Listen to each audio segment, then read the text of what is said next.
Adventures of the Saint, starring Vincent Price.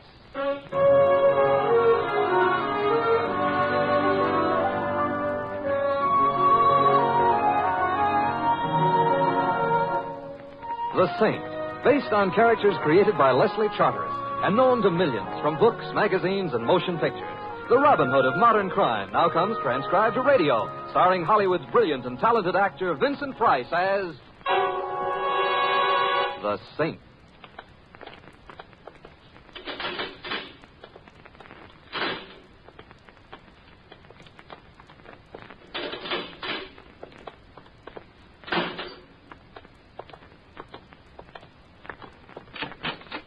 Right in here. Oh, thank you. Come in, Mr. Templar. Oh, Warden, how are you? Oh, just as gloomy as ever. Sit down. Haven't seen you for a long time. I do my best to keep out of jail. And you do your best to get a lot of people in. What can I do for you? And I wanted permission to see one of your prisoners. Oh? Yes, Tommy Patchik. Can't be done, even for you. Patchek's in the prison hospital.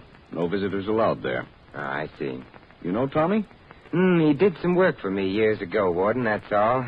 I didn't even know he was here in prison until I got his letter. Letter? I wonder how he got a letter out of here. I don't know. He couldn't very well have put it in the mailbox at the corner. Mind if I take a look at it? Oh, of course not. Here it is. Dear Mr. Templar, maybe I got no right to ask your help, but I need it bad. They're trying to kill me, but I don't know why. Tommy Patchek. You know, I've got a hunch Tommy's telling the truth. Am I right, Warden? Yes, you are. Patchek's been here 3 years. He's due out next spring. In 3 years, there have been 5 attempts on his life by other prisoners. The latest was just a day or so ago. Was he hurt seriously? Knifed, but not seriously. We don't know who did it, and Patchek's too scared to tell. Most likely we'll never know. Warden, haven't you any way of protecting this man? Protect him?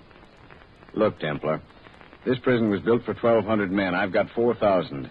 The guards are overworked and underpaid. The food's bad. There's no recreation facility. And every year, society sends me 1,000 more men and says, keep them in your crowded cage for a few years and send them back good citizens. Protect Patchek? Why, I can't even... Hey, what's that? There's been a break. Hello? Evans, where is it? How many? I see. Be right over. What is it, Warden? Your friend Patchek, Templar. He couldn't wait for you. He's gone.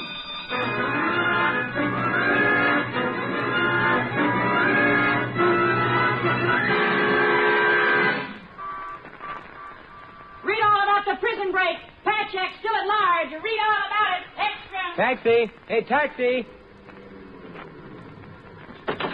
Well, good afternoon, Louis. Afternoon, Mr. Templar. Ain't it a heavenly day? Yes, Louis, it is. Where to, Mr. Templar? 312 Main Street, Louis. Gotcha. Did you read about that prison break last night, Mr. Templar? Say this Patchek rode out in the laundry truck. You think they'll catch him? Oh, sooner or later, Louis. They always do. You know something? I kind of hope they don't. In my subunconscious, that is. Why is that, Mr. Templar? The universal guilt feeling, Louis. Whenever there's a man in hiding, that man might be you or me. Yeah, Freud, huh? Louis, it's Freud. That's what I said, Siegfried Freud.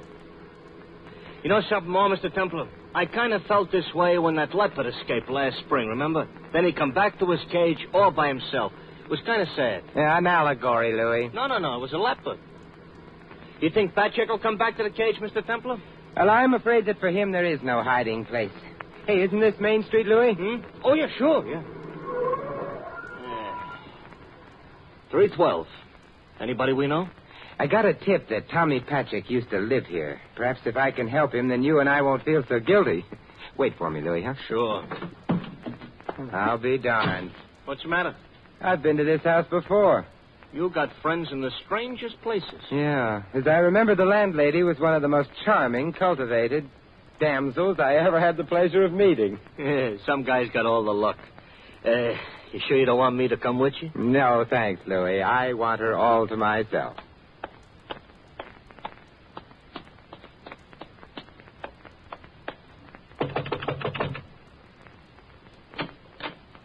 Yeah, what do you want? Dear heart and gentle person, don't you remember me? My memory ain't so good. Well, I'm a friend of Tommy Patchek. Oh, you are. Know who I am? Shirley Temple. You're a cop, that's what. Cops have been thicker than flies around here last night and today both. Thicker than flies. Well, for here, that's pretty thick. I run a respectable rooming house, and every time a cop comes to the front door, 5 more rumors go out the back. Oh, rumors are flying. Worse for business than the bubonic plague. I hate cops. What do you want, cop? I'm not a policeman, really. I'm trying to help Tommy if I can. If you know anything... I got a very poor memory. Well, now, here, would a treasury note refresh it any? I got a memory like an elephant. Come on in. Thank you. Now, about Tommy Patrick. Well, say, you sure you're not a cop? Quite sure. Well, I ain't looking for Tommy to come here, but he's got a sister, Nancy. I didn't know that. Yeah, the cops don't either. They were raised separate, and Tommy didn't want her brought into his trouble. Any idea where I could find her? I got a very poor memory. Here we are. Thanks. She works at the Voodoo Room, cigarette girl. Voodoo Room. That's Charlie Forelli's place, isn't it? Yeah, sure it is. Say, you positive you're not a cop? Madam, I might as well confess I am a personal emissary of J. Edgar Hoover. You are, huh? Well, that's good enough for me. Finest president we ever had. Thank you and goodbye, Barbara Fritchie.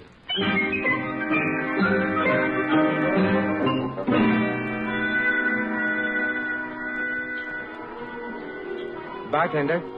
Who do you think you're talking to? Well, you're standing behind the bar. I presumed you were the bartender. Well, I'm not. Joe is. I'm a big shot around here. Oh, I beg your pardon. I'll wait for Joe, the small shot. Well, he'll have a long wait. He went out to get a drink, which means he won't be back for several drinks. What'll it be? Scotch over ice, please. Coming up. Yeah? Thank you. Nancy around? Nancy around. Who wants to know? A guy wears a necktie, drinks scotch in the afternoon, thinks all the girls should fall down dying dead when he waves his little finger. Look, all I asked was, is Nancy... Big man drinks scotch in the afternoon, thinks he's got a right to... Real big operator here drinks scotch in the I afternoon. said go away, please. You talk too much and you don't say anything. Just go polish your glasses. Okay. Real big pinstripe, white shirt, necktie type operator. Well, you wanted to see me? What about it? I was down at the state prison last night. I had a letter from a man who wanted to see me, but he couldn't wait. Tommy. Yes. I'm Simon Templar. I used to know your brother. What do you want? I want to help if I can. You're the saint, aren't you? Yes. I remember Tommy talked about you. Could you come to my place later? I live at the Sheldon. It's the back apartment on the second floor. What time? Around 11. I'll take off early tonight. I'll be there, Nancy. Do you think there's any chance Tommy might come? I don't... Excuse me, but I got a message to deliver, Mac. Well, what is it, Jack? Mr. Forelli just said that he wants to see you in his office. Keep out of this, Frank. Forelli doesn't even know he's here. I said that Mr. Forelli wants to see Mr. Man of Distinction here, and if I have to persuade him, then I'll persuade him. Now, stop flexing your muscles, Frank. You need your strength for the cocktail hour. I said that Mr. Forelli wants to see you. What an unattractive gun. It matches your face. Hey, listen, Mac. Please, Mr. Templar. Lead on, Jack. Now, you lead. I'll be right behind you just to make sure that you get there. You stay here, Nancy. Some big deal, this guy. Scotch in the afternoon. Thinks right away all the girls should fall down dying dead when he... There's a guy to see you, Mr. Forelli. He was bashful, so I brought him. Oh, come in, Mr. Simon Templar. Welcome to the Voodoo Room, Mr. Templar. Let us see more of you. Cigar? Thank you. That's our own brand. And a vial of perfume for the lady of your choice. Voodoo from the Voodoo Room. That's a little trick I picked up from Sherman Billingsley. Thank you. And where did you pick up this little trick, Mr. Forelli? Right? Yeah. Well, he's rather class-conscious, but a hard worker. He was asking about Tommy Patrick, Mr. Forelli. I heard him. Indeed. Well, you're a friend of Tommy's, Mr. Templar? Possibly. Possibly. Mm-hmm. And you might possibly be in touch with him soon? I couldn't say. You couldn't say. But you could tell us the basis of your interest in Tommy. I could, but I see no reason to. You see no reason to. Mr. Templar, showing interest in other people's affairs is not always healthy, and some people know this instinctively, and others have to be taught. Teach him, Frank. Yeah, sure. not such a big operator now. That's enough, Frank. That's enough. I'm out the back way. Well, okay, Mr. Forelli. Hey, Mr. Forelli, I think I broke the bottle of perfume you gave me. I heard something crack. Well, let's look on the bright side, Frank. Might have been a rib. Yeah, it serves him right. Drinking scotch in the afternoon with a necktie.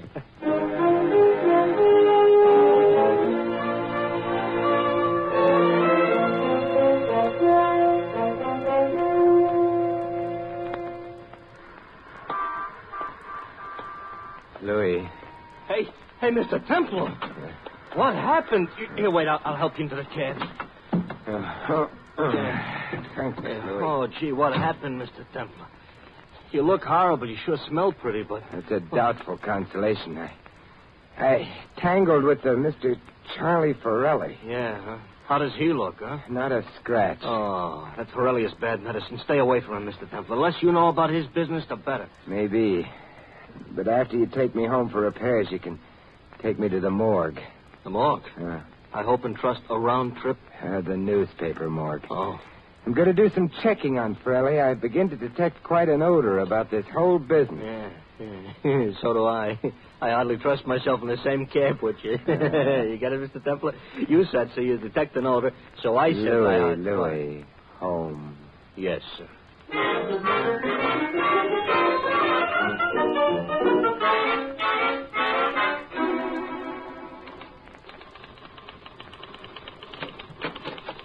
Hello, Sam. Well, Simon Templar, the Robin Hood of modern crime. How are things in Sherwood Forest? Everybody's getting ready for television. Come on in. All right. Sit down and let's chew the fat. You know anything bad about anybody? Yes, that's why I'm here. Wonder if I could look at your files on Charlie Forelli, Sam. Huh? Oh, no need to get dusty. I'll tell you all you want to know. Forelli came to this country around 25 years ago, probably from Sicily. Nobody knows for sure. Made big dough in Prohibition days, liquor. Bought a nightclub. Might be leveling now and might not. Big connections, underworld and otherwise. Police never pinned anything on him, and if you ask me, they never will. It's a class operator. Well, thanks, Sam. How's your memory on Tommy Patchek? Oh, had to pull the file on him today after his break last night. Yeah. Sent up 3 years ago for attempted robbery. He and his buddy tried to hold up a liquor store. His partner was killed. Nick Pantel, Pantel, I think that was his name. Tommy was shot but recovered. He claimed it was a frame. Now, why would anyone want to frame him? Well, he didn't know. I guess that's why nobody believed him. I see. Well, thanks, Sam. Oh, anytime, Saint. That's an interesting egg on your forehead. You walk into a door? No, someone slugged me. Oh, now, why would anybody want to slug you? I don't know. I guess that's why nobody believes me. Yeah. Well, stuff happens. Yeah, stuff happens. Good night, Sam.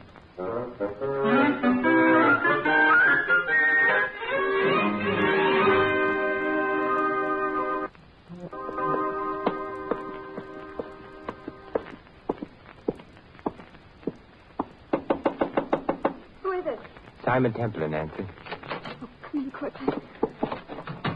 Anybody watching the house? I don't know. I don't think so, but I'm not sure. Oh, Mr. Templar, your face. You should see the rest of me. Well, I mean, What happened? Did Frank beat you up? Well, he beat me up some, but I'm the durable type, pre-war construction. Oh, I despise him. He's always hanging around as if he owned me. I hate him. I guess I'm afraid of him, too. And what about Forelli? I don't know. You know, I get the feeling he's watching me all the time. I almost feel sometimes like that's why he's hired me, so he could watch me. Does he know Tommy Patchek's your brother?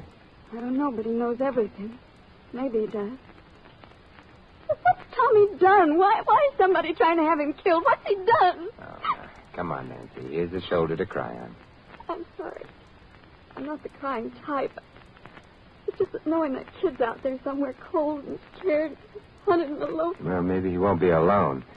If we can reach him, or if he can reach us. Does he know where you live? Yeah. But how can he get? Someone outside the door. Who? You'll soon find out. Frank! Hey, you're quite an accomplished man, Frank. You tend bar, beat up the customers, listen at keyholes. What else do you do? I take guys I find in my girl's room and I throw them downstairs. Frank, get out! Did you forget your blackjack, Frank? You might need it. Big lady killing operator, eh? Well, come on. Let's see how you bounce. Stop it, Frank! Hey, stand still, Templar. This is for the egg on the head, Frankie. And this is just because I don't like you. Oh, Temple. I hope your neighbors don't object to noisy parties, Nancy. Come in, Mr. Temple. You hurt? No, I'm not hurt. But I don't think I'll have Frankie mix me any more drinks. You were pretty terrific. Was I? Oh, well, no, Well, you know best. Good night, Nancy. You leaving? Oh, no, indeed. Frankie might be back. I'll sit up and you take the bedroom. Now, get some rest. Did you sleep at all last night? No. I kept waiting for Tommy. Yeah, get some rest. I'll stretch out on the couch. But If Tommy comes, I'll awaken you. All right, Mr. Temple. Nancy, Yes, Mr. Temple? if I'm going to spend the night on your couch, you'd better call me Simon.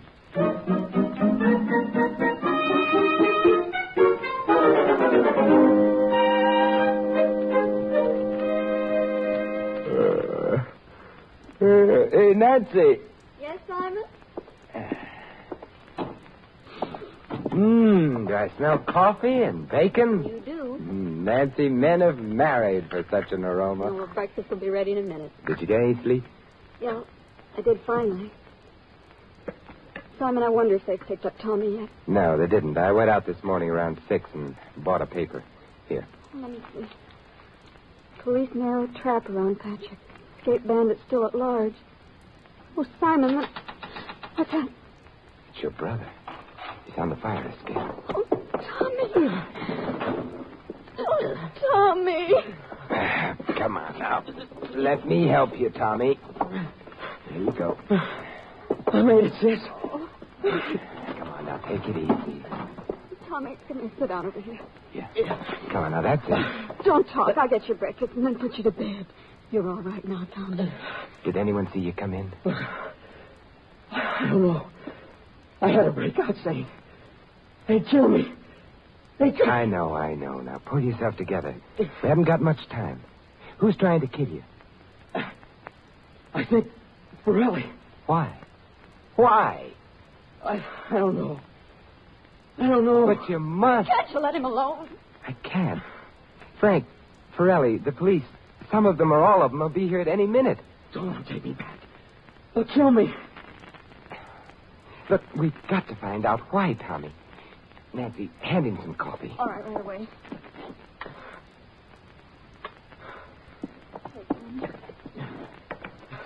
Now, you say Forelli is trying to have you killed. That means you know something, or he thinks you do. What is it? I don't know. Don't you think I've been trying to figure it out for 3 years? Please let him alone. I can't. You say the holdup was a frame, right? We didn't even have guns. Nick and I just went in for some beer, and the owner started shooting at us. He got Nick. He went to get me, too. When I came to, there was a gun planted on me. One on Nick, too. Did Nick know Forelli? Well, can't I rest for a while? No, you've got to answer me. Yeah, Nick knew Forelli. I think he knew him in Sicily, but he never said. He was lazy, but he was a good guy. It didn't work? Well, how did he get along? I got the idea Forelli gave him money. I don't know why. And you were his friend? Yeah. Well, we lived in the same room and house on 3rd. I know where it is, yeah. I was there yesterday and met your charming landlady. Did Nick ever tell you anything about Forelli? About anything at all? Oh, can't you see he's exhausted? Look, would you rather see him exhausted or dead? Tell me, Tommy, did Nick ever tell you anything about Forelli? Just go on. Just if anything ever happened to him. To Nick. I was to look for the ace in the hole. And did you? No, you couldn't. You were shot and railroaded into prison. What happened to Nick's things, do you know? They were sold, I guess. He kept everything he had in an old trunk. An old trunk? Any chance it might still be at the rooming house? Maybe. I don't know. Tommy, look. Is there any way we can get into that house without being seen? The police are watching it. I don't know. Oh, you've got to know. Yeah, I do. Yes, through the backyard. Next door. Then through the garage. Come on, Nancy. We're taking him out of here. You can't move him now, Simon. We'll move him if we have to carry him. If we leave him here, Forelli will kill him. Come on, if that trunk is still there, we've got a chance.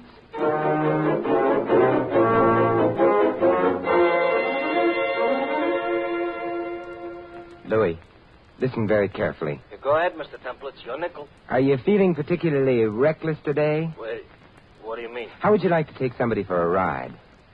Well, Mr. Temple, there ain't nothing I wouldn't do for you. You know that. But take somebody for a... My wife wouldn't like that. You haven't got a wife. Yeah, but if I had one, she wouldn't like it. No, honest, Mr. Temple, I never bumped off nobody my whole life. I know that, and I wouldn't expect you to start now. I just want you to take somebody for a ride in your cab. Oh! Yeah, that somebody is somebody the police want. I don't want them to find him just yet. Gotcha. Well, look, don't hit any bumps. He's in pretty bad condition. Don't worry, Mr. Temple. He'll think he's in a baby buggy. Louis, I like you. Oh, Mr. Temple, I bet you say that to all the cab drivers.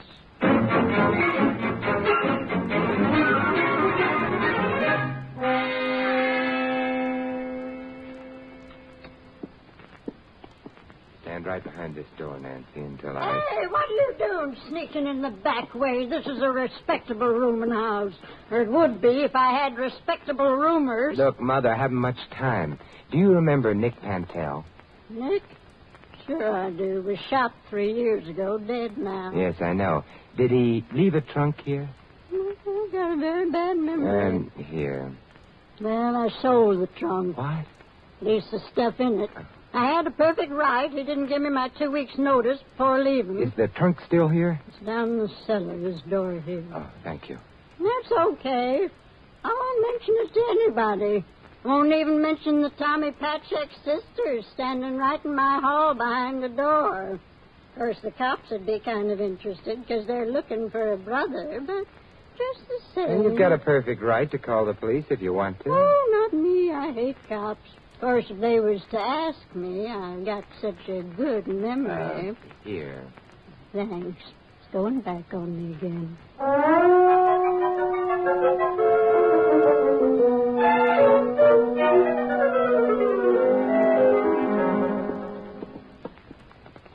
Wait a minute, Nancy, till I get the light. You see it? I think so. There's only one trunk here. Looks like Forelli covered this angle years ago, huh? The lining's ripped up, so's the bottom.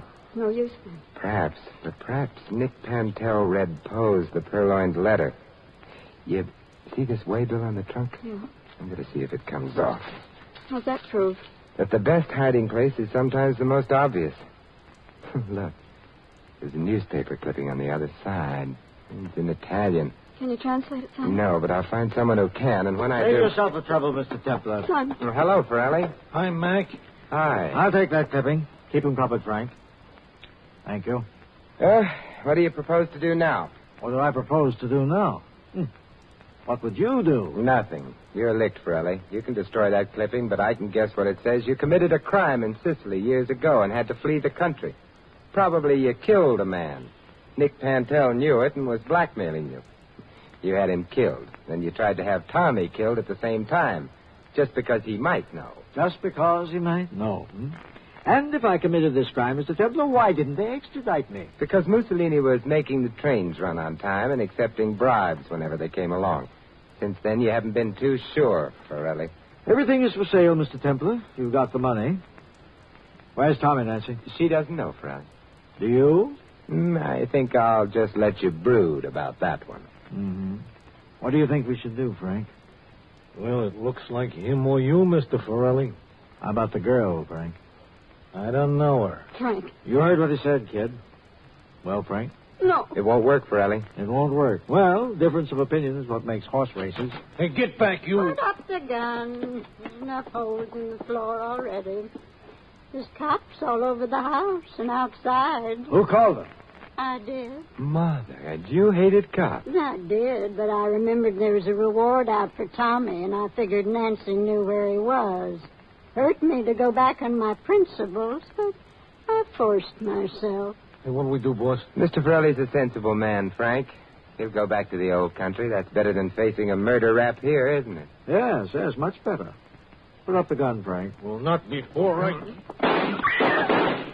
Give me that, Frankie. Give me that before I break your martini arm. There. Very impetuous young man, Frank. Oh, he might have killed you, son. Yeah, but he didn't.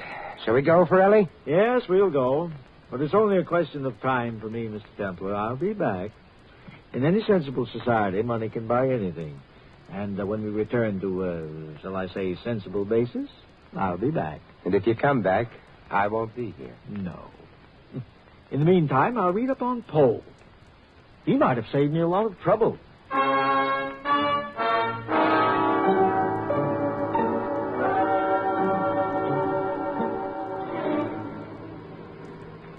Tommy Patchek got a full pardon, Mr. Templar? Gee, that's swell. No, Tommy deserved a few good breaks, Louis. Yeah. There's just two things about that case that bother me, Mr. Templar. Oh, what are they, Louis? You think a guy like Forelli could ever come back to this country like you said? He'll be trying, Louis. So it's up to you and me. Yeah. And what's the other thing? Well, you know that day you had me drive Tommy Patchek all over town in this cab when the cops were looking for him? Yeah? Well, all he talked about was his sister. What a wonderful girl she was. And how pretty. Yes? Well, he was saying how hard she worked all her life and how regular she was. And how pretty. Yes? And I just wondered, that's all, if a girl was that pretty. Louis, the Voodoo Club is under new management. New owner, new bartender, but the same cigarette girl. Yeah? Well, let's drive over there. You seem to be out of cigarettes.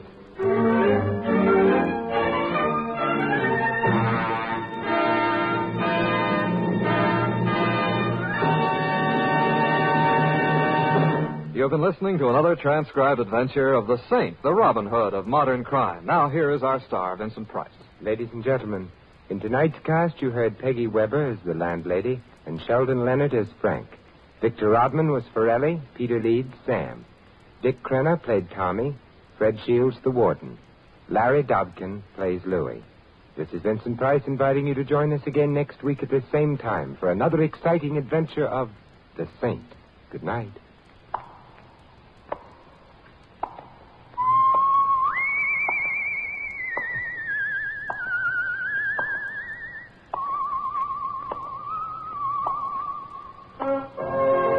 Script of The Saint was written by Dick Powell. The Saint, based on characters created by Leslie Charteris, is a James L. Safier production and is directed by Helen Mack. Vincent Price is now starring in The Winslow Boy at the Las Palmas Theater here in Hollywood. Your announcer is Don Stanley. 3 chimes mean good times on NBC. Tonight it's the big show once again. There'll be music with Meredith Wilson, Mindy Carson, Perry Como, and many more. Comedy with Bob Hope, Jimmy Durante, and Eddie Cantor. Drama with Jose Ferrer. In fact, it has everything, including Tallulah. And tonight, Theater Guild on the Air presents another outstanding drama, Dr. Jekyll and Mr. Hyde, starring Frederick March and Barbara Bel Geddes. So remember, visit the big show today on NBC.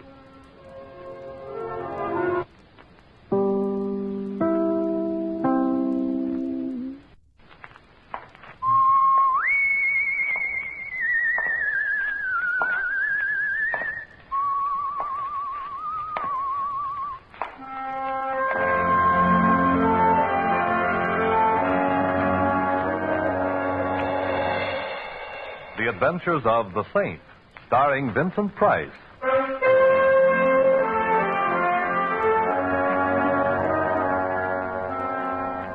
The Saint, based on characters created by Leslie Charteris and known to millions from books, magazines, and motion pictures. The Robin Hood of modern crime is now transcribed for radio, starring Hollywood's brilliant and talented actor Vincent Price as the Saint.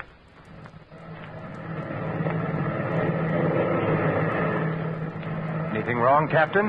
Nothing serious, Mr. Templar. Just coming down here for a check. Go on just as soon as we can. Oh, and where is here? Headstone, New Mexico. Used to be a big silver mining town, but now it's just another little town, I guess. Although I did notice there's a carnival playing over on the edge of this emergency landing strip. Well, how long are we to enjoy the hospitality of Headstone? Oh, 2 or 3 hours. Long enough to see the town, have dinner if you like. We're sorry to delay you, sir. Oh, it's all right, Captain. I'm seldom bored in a strange town. Well, you better go back and fasten your seatbelt, Mr. Templar. We're coming down now. Right, I'll see you later.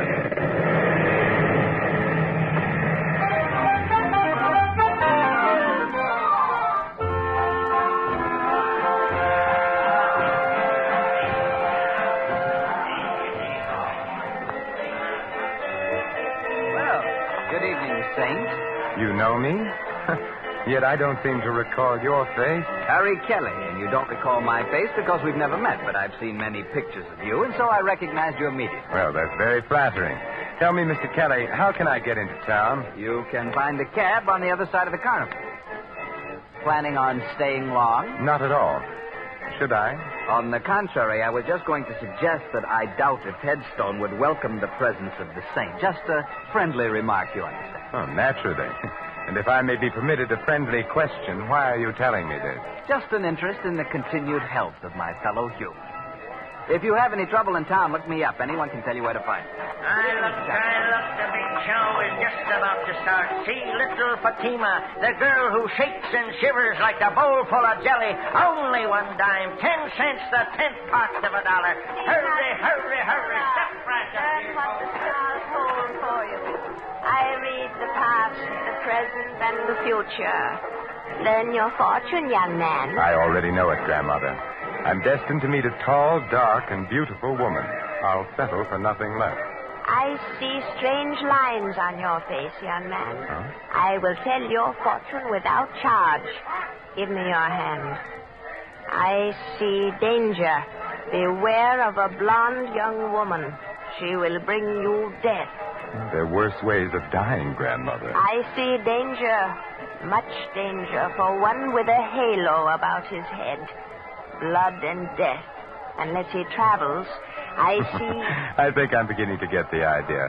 You might tell your crystal ball that I'm beginning to be interested. Goodbye, Grandmother, and may the saints bless you.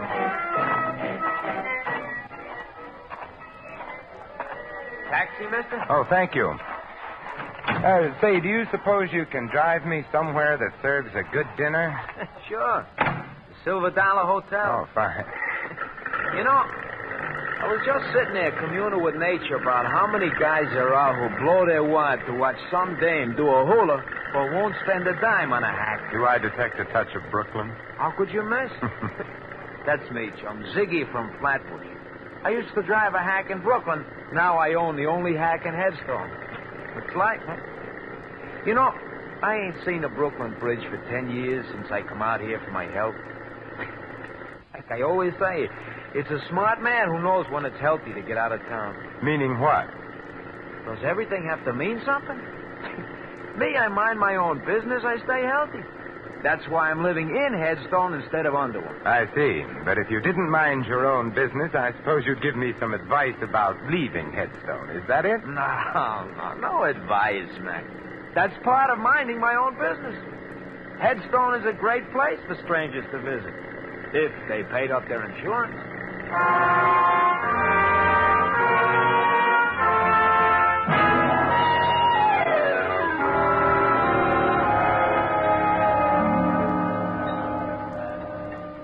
Here you are, waiter. Very nice dinner. My check, please. No, thank you. Keep the change. Hello. Well, this is a surprising hotel. First a beautiful dinner, and then an even more beautiful blonde. May I sit down? Oh, by all means, Miss... Betty Connolly. You're Simon Templar? I should have worn my dark glasses. But now that the truth is out, you might as well call me Simon. All right, Simon. Now, how did you know who I am? Now, don't tell me that you were just passing and recognized me. Well, Ziggy told me that you were here. He owns and drives the taxi here in Headstone. I know I shouldn't look a gift blonde in the hair, but why did Ziggy tell you I was in here? Well, Ziggy knows that I need help, and he thought, well, that is, since you're the saint, you might help me. Well, I have been known to help beautiful blondes on occasion. But tell me why you should need help, Betty. Someone's been trying to kill me. Oh, there should be a law against that. Are you sure? I've been shot at twice, and everybody here has been very unfriendly, except Ziggy and a man named Harry Kelly. I've noticed the unfriendliness in this town. But being unfriendly towards you is obviously an indication of insanity. Oh, please don't joke about it. I'm frightened. All right, my dear. Now tell me about it. Well, my father was known as Silver Slim Connolly. He lived here for years. But he sent me east to school when I was very young, and I didn't come back here until recently. My father died about a month ago. Oh, I'm sorry. He was broke, and all he left me was his old silver mine. He called it the Betty Mine, after me. And I take it somebody wants the mine. No, the mine is completely worthless. There hasn't been any silver in it for years. But, my dear, you were shot at twice. Have you any idea who did the shooting? No, but it might be the same man who told me to get out of town. Oh, who? Mike McCarthy. Ziggy says he's an Eastern gangster who's been living out here for several months. Will you help me, Mr. Simon? Well, I've never been able to say no to a pretty girl. You mentioned a man named Harry Kelly before. Just who is he? He knew my father. He's been very friendly to me, although he thought I ought to leave town, too. I've met Mr. Kelly, and he intrigues me very much. I think we'll go see him. All right. Oh, just a minute. There was some red dust on your coat. Oh, thank you. Ziggy apparently doesn't get enough passengers to keep his cab dusted. Did you say Ziggy was parked outside in his chariot? Mm-hmm. He was when I came in. Oh, there he is. Yes, looking exactly as if he were back in Brooklyn. Ziggy! Oh, so she found you, huh? Thanks to your bird dogging, which I must admit in this case has done much to overcome any natural prejudice against cab drivers that I might have. Say, do you know where Harry Kelly lives? Sure. Well, let's go then. Huh? Hey, don't you ever clean out this hack? What's all this dust? Well, who knows? Maybe it was that redhead that hired me yesterday. So she had dandruff. Ziggy, you missed your calling. You're as funny as an undertaker. Well, now, Ziggy, I don't suppose you'd care to tell me why you warned me to get out of Headstone. Got me all wrong, Saint. I wasn't warning you. I was just talking about myself. And I don't suppose you'd care to tell me why somebody took pot shots at Miss Connolly here and told her to get out of town, too. Me, I don't know nothing. Like I was telling you, Saint, I mind my own business. Maybe you stay ignorant that way, but it's healthier, and I like it like that. Well, in that case, why did you send Miss Connolly in to see me? Well, like you can see, she's a pretty little pigeon. She needs to know some guy who'll help her. Now, it ain't no secret that the Saint goes around mixing in other people's business, so I tell her to see you. And who told you I was the Saint? I got eyes in my head, ain't I? Like I said, I used to hack in Brooklyn. I got around. What about this Mike McCarthy? Strictly smart money, Saint. Huh? A lot of guys have crossed his path once, if you get what I mean. What about Harry Kelly? Local stuff. A nice schmo, but no more. You're doing all right for a guy that doesn't know anything. You got me wrong, pal. Ziggy, he looks people over, but he don't see nothing except one guy is tough, another guy is a schmo, and maybe another guy is too nosy. I really don't think we should try to involve Ziggy, Simon. He's been very nice as it is. Yeah, she's got something, pal. I ain't really equipped for it because the way you're headed, only a saint could feel at home.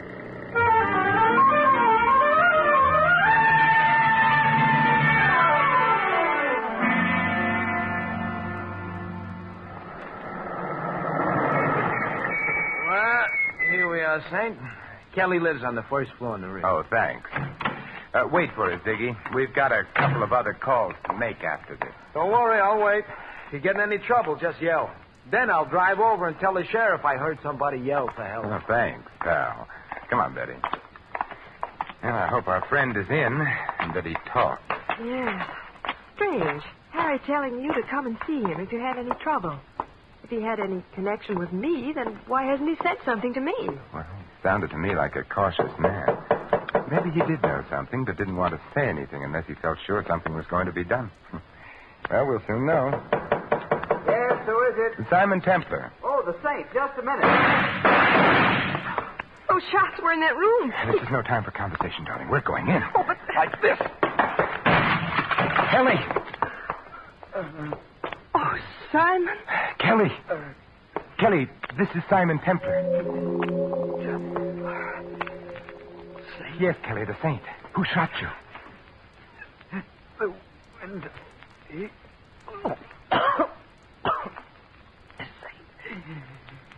The mine. Kelly. Well, Betty, he isn't going to tell us anything now. His killer did a very thorough job. Window open. Must have shot from here. There's a shell on the fireplace. But what was he saying? Sounded like sin. Come on, Betty. We're going to spread a little saintliness. and I think I know where to begin.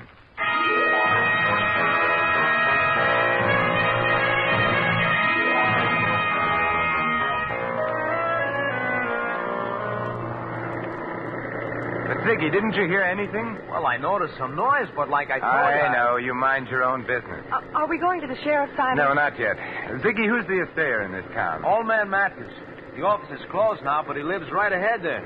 That big white house. Okay, stop there. But, Simon, I'd like to satisfy a little curiosity about that mine of yours. I'll be right back. You stay in here, Betty.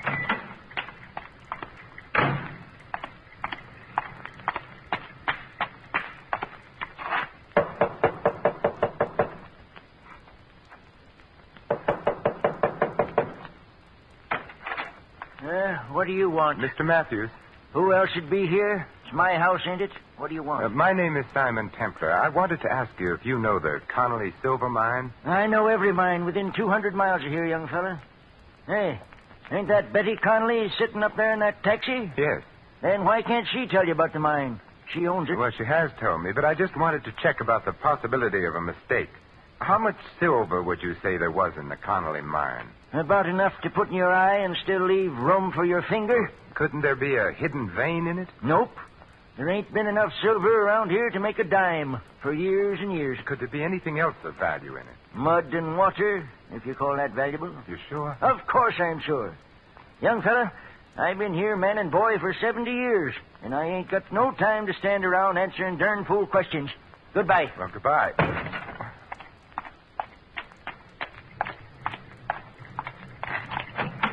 And Betty, you may be right. Old Man Matthews says the mine is worthless, too. So, Ziggy, take us to see Mike McCarthy. Are you sure you want to go there, say? If I was you, I'd get on that plane. It's leaving pretty soon. No, Ziggy, I've decided not to leave Headstone just yet. Later you can drive me over to Albuquerque, and I'll take the chief the rest of the way. Okay, chum, it's your funeral.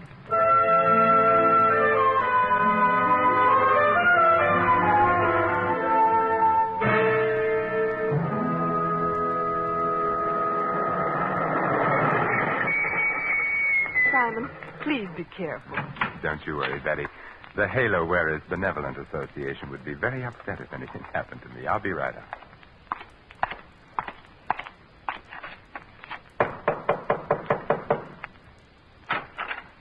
Yeah? I'm looking for Mike McCarthy. Well, you found him. It's my Boy Scout training. It never fails. My name is Simon Templar. The Saint? I've been known by that name. So what? That's a very interesting question. I must try to think of an answer sometime. Meanwhile, I thought you might like to know that I heartily disapprove of your telling a certain Miss Betty Connolly that she ought to leave town. What's a girl to you? That's my business. I could make it mine. And if I do, your halo's going to slip down and start choking you. I thought bullets were more in your line. Meaning what? Meaning the shots fired at Miss Connolly and a little gunning job only a few minutes ago. I didn't do any gunning. But I'm liable to if you don't beat it. You sound so sure of yourself, Michael. That's because I got more in my hand than an itching palm. That's a very pretty gun, Mike. But I'm very much afraid that nothing will satisfy my curiosity short of knowing why you want to get Miss Connolly out of town. I got answers for nosy guys. 6 of them. Now just stand right there. Stay away from that desk, Saint, or I'll... Don't worry, Mike. I have no interest in the desk at all, but I do have an interest in Miss Connolly. And now, Michael, I'll bid you adieu.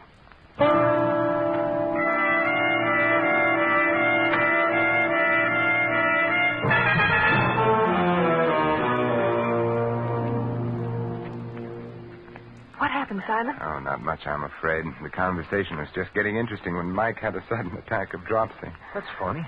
I never heard of him being sick. Oh, that's because you mind your own business, Ziggy, like you told me. Betty, where is that silver mine of yours? About 2 miles out of town. Is there any place in town where we can rent a car? Oh, why, I have a car. Why? I feel a prospecting urge coming over me. Ziggy, take us to Miss Connolly's car, and then we can dispense with your valuable service.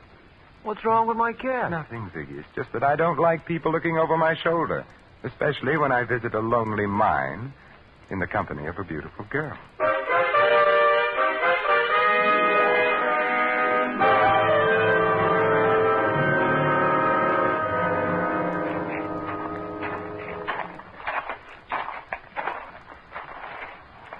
Well, here's the Betty mine, although I don't know why you want to see it. Frankly, I don't know either. But as long as I'm here, I might as well take the 40-cent tour. Certainly, sir. Right this way. This old cable car goes down into the mine. All we have to do is stand on the platform and pull the cable. It works with balanced weight. Clever, these 49ers. How far down? On the 40-cent tour, we give the exact distance. 354 feet, 6 inches. Thank you. And thank you for having electric lights in a mine that hasn't been worked for years. Oh, the mine has its own battery. See? Here's a bulb on the car. Shall we go down? What are we waiting for? Let's go. Maybe the lights will go out. Just hold it like that.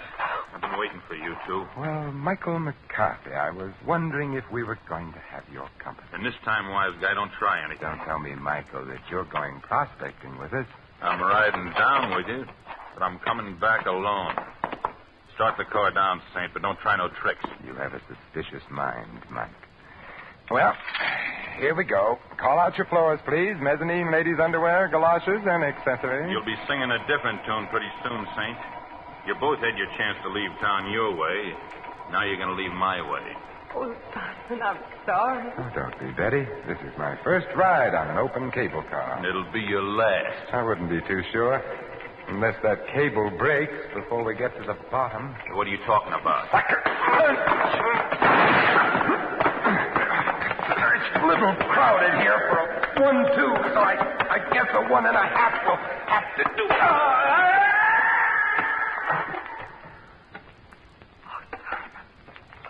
How terrible. Yeah, now, Betty, it's all right. Oh, Simon, it could have been you. He almost knocked you off the platform, too. Yeah, it was the padded shoulders in my coat. I felt them hit the side. Oh, look at your shoulders. They're covered with dirt from the sides of the shaft. Yeah. Huh. It's red dirt. Wait a minute. Well, we can go back up, Betty. Mike doesn't need our help, and I don't need anybody to answer questions anymore.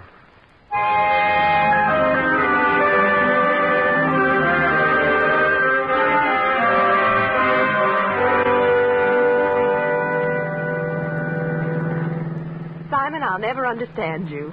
Why did you look at the dirt on your coat and say you didn't need any more questions? Because that dirt was red sulfide, Betty. And it explains why Mike was so anxious to run you out of town. Well, I don't see how. Red sulfide is used in paint, but that doesn't make it valuable. Red sulfide is also cinnabar ore, from which we get mercury, and that is pretty valuable. Evidently, your mine is rich in cinnabar, so it's worth a lot of money, Betty. Oh, then that was what Kelly was trying to tell us when he said sin. Yes, he was trying to say cinnabar. How can I ever thank you, Simon? Well, I have a couple of ideas on the subject. Oh, but now people would say I was chasing you for your money. So, I guess you can just see me off on the train. We'll stop in town and have Ziggy drive us to Albuquerque. Oh, but I'll drive you. Now, I insist on taking a cab. I don't want you coming back alone. I may want to change my mind about fortune hunting.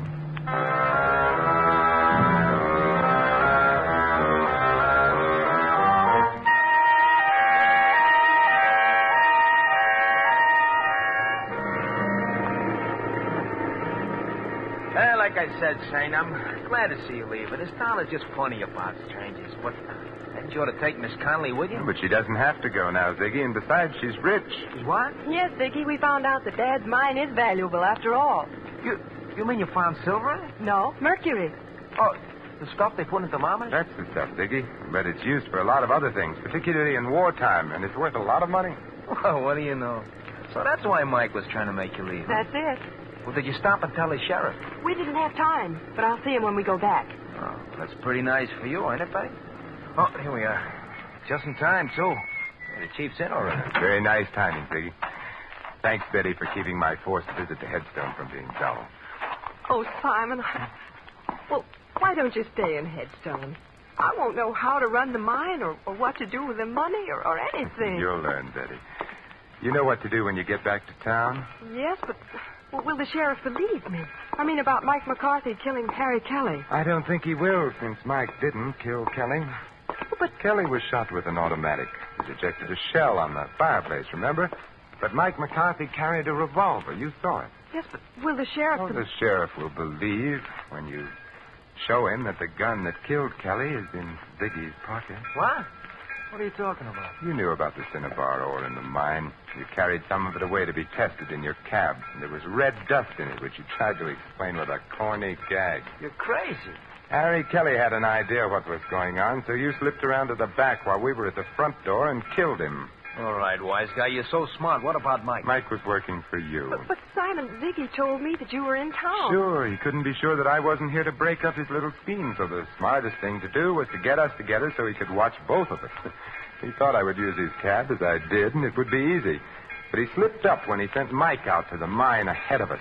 Ziggy was the only one who knew where we were going. Okay, pal, you asked for it. I'm sweetheart.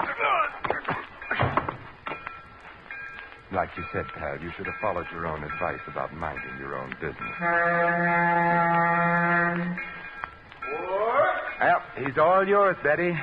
The gun that killed Kelly is now on the seat beside him. All you have to do is turn the body and the gun over to the sheriff, and from there on in, he'll mind Ziggy's business for him. But, Simon... Don't worry, Betty. I'll stop back someday to make sure that Venus is in conjunction with Mercury.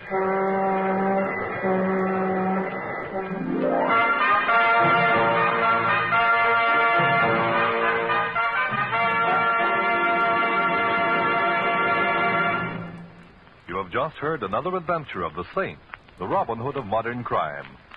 Now, here is our star, Vincent Price.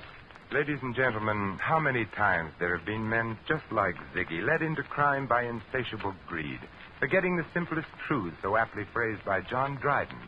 Murder may pass unpunished for a time, but tardy justice will o'ertake the crime. This is Vincent Price extending a personal invitation to all of you to join us again next week at this same time for another adventure of the Saint.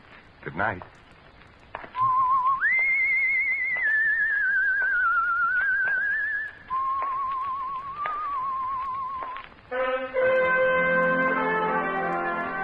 Tonight's script of The Saint was written by Michael Cramoy. Our cast included Harry Bartell, Barney Phillips, Colleen Collins, Fred Howard, and Tony Barrett. The music was composed and conducted by Harry Zimmerman. The Saint is a James L. Savier Agency production and was transcribed and directed by Thomas A. McAvity. Don't forget that the Saint comic books are on sale at all newsstands. Your announcer, Merrill Ross. This is the Mutual Broadcasting System.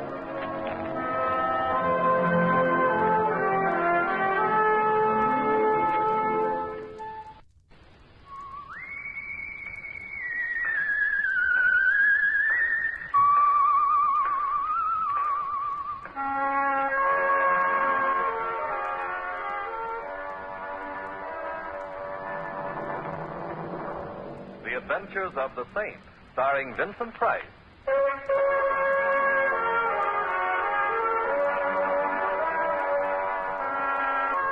Saint, based on characters created by Leslie Charteris and known to millions from books, magazines, and motion pictures. The Robin Hood of modern crime now comes to radio, starring Hollywood's brilliant and talented actor Vincent Price as The Saint. Waiter. Yes, monsieur. Waiter, will you tell the chef of this unhappy restaurant that he'd make a better shoemaker? Monsieur, shoemaker? Look at this miserable concoction. It's called a salad. But, monsieur... Don't but me. But, monsieur, I have something to tell you. Yes? Someone is waiting for you at another table. Well, get back to him at once. Warn him against eating anything in this establishment. Tell him his life is in danger. Mr. Center, there is something strange about the gentleman. I think he has a gun in his pocket. Aha. More severe critic of food than I am. Well, tell the chef he'd better flee for his life. Oh, do you wish to see him? The chef? No, he'll have to look out for himself. Not the chef, monsieur. The little man. He is little, isn't he? Yes, sir. But desperate air about it. Well, I'll go see him. How do you do? You wish to see me? Mr. Templar, my name is Potts. How do you do? I need help. I'm the senior partner of Potts & Carter, Jewelers Extraordinary. Extraordinary. Earlier this evening, Mr. Carter was killed. Oh, too bad. Mr. Templar, it wasn't an accident. Oh? He was murdered. Oh, I see. And the police are picking you for Queen of the May. And you want me to prove you didn't murder Carter? Oh, no, Mr. Templar. No? No. I want you to prove I did.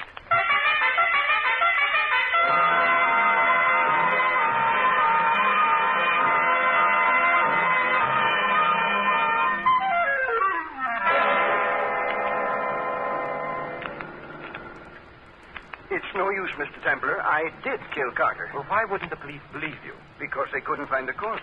There's usually one around after a murder, you know. Somebody stole this one. Stealing corpses is a rather restricted profession.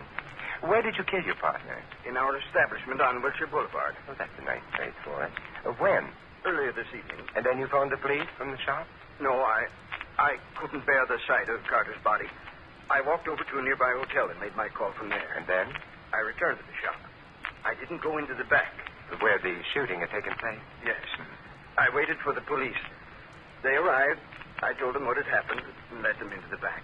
But when you got there, the cupboard was there. Yes, Mr. Templar. No one had heard the shot? No, you see, it's a business neighborhood. It was evening. That's understandable. May I ask you a question, Mr. Potts? Of course. Are you tired of living? Right. Oh, you mean why am I so anxious to have the police leave me? Yes. Because I shot Carter in self-defense. He's a larger man than I am. He was threatening me with physical violence. I acted only in self-defense. Oh, I see. Well, I'll drop you at your home, and, Mr. Potts, you've got a job. Yes? You've got to find your partner's body. But Now, ask yourself where you'd go if you were... No, he wouldn't be going anywhere himself. You better spend some time thinking about your friends. One of them might have removed the corpse in order to shield you. Or think of your enemies. Are you married? Yes, I am. Well, anyway, an enemy of yours might have moved the body to make the killing look like premeditated murder. One way or another, Mr. Potts, you've quite a bit to think about, haven't you?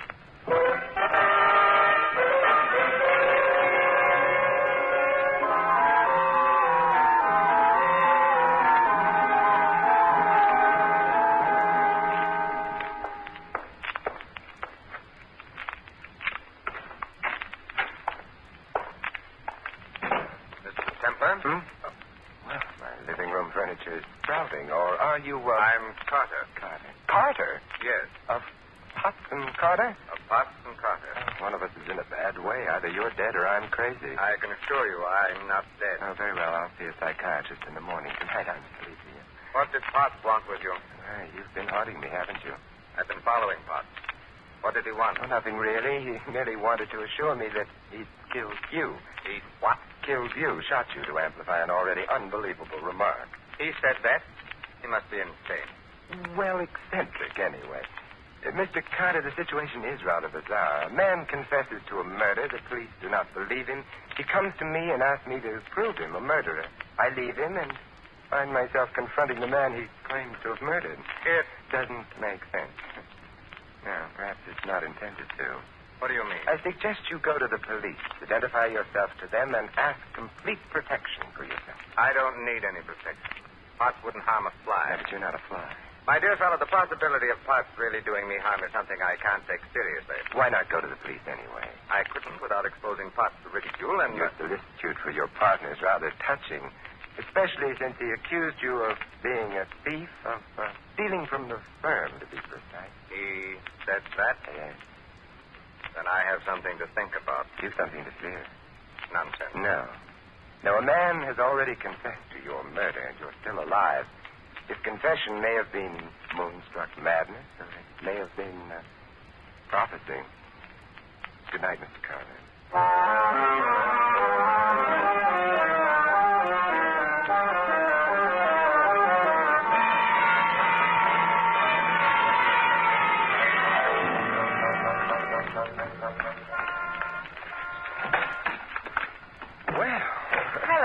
Hello. The cars they put out nowadays have rare and wonderful gadgets attached. Pardon me, but I'm trailing a fellow. Who? A man named Carter. Do you know him? Mm-hmm. Do I know you, or should I? What do you think? Carter's cab is well in sight. Just a moment. I'll take my eyes off the cab for a moment and... yes, I should. What's your name? Claire. I'm Simon. You know, I only bought this car yesterday. Are you part of the standard equipment? No, I go with the deluxe models only. Well, I'm so glad I paid for the extras. Claire, what? Doesn't matter. Depends on where we're going or what we do when we get there. This is a nice, quiet street. Hey, wait a minute. That's the ignition key. I know. Look, you've got the key. Mm-hmm. Well, may I borrow, eh? No. No. Carter's cab is out of sight. Hey, you're cute. This is as far as we're going. And now, Simon, what are we going to do?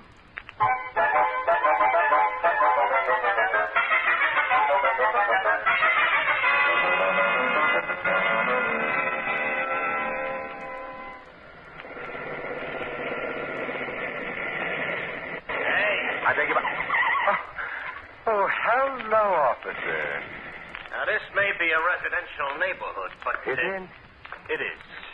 But that doesn't mean you should play house here. Well, we weren't exactly playing house, officer. I was trying to persuade the lady to return my ignition key to me. Is that a fact? Lady, give him back his ignition key. All right, officer. Here you are, son. Well, thank you. Now, you take that ignition key and stick it in the lock. That's right. Now you turn it. Oh, you're doing very nicely. Now you push the little button over there. This one? Yeah.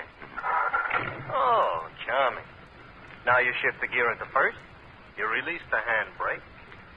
Now, you're a bright boy.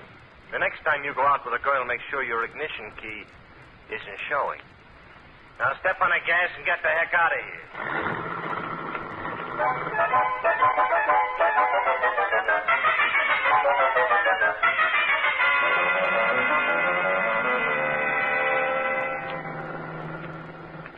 Simon, are you angry with me? For delaying me?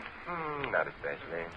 Where are you taking me? To a jewelry store. Oh, you really shouldn't. You don't know me well enough. Which jewelry store, Simon? Potts and Carter. You know the place? I sure. My husband owns half of it. Oh. Potts or Carter? Pot. They must have a nice assortment of stones. What makes you think so? Potts doesn't bat in your league, baby. Not in his own merit. Well, I'm not so sure that's a compliment. Brood about it, huh? Because, he was arrived. Hey, there's a light in the back. Are you coming with me? No. Oh, why not? You think your hubby might be there? I'm brooding. All right. Just don't hatch anything.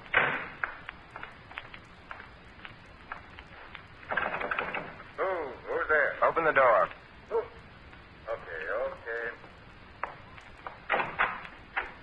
Templar. Now, how right you are, Mr. Carter. What do you want? Let's go inside. I said inside. Well, come in.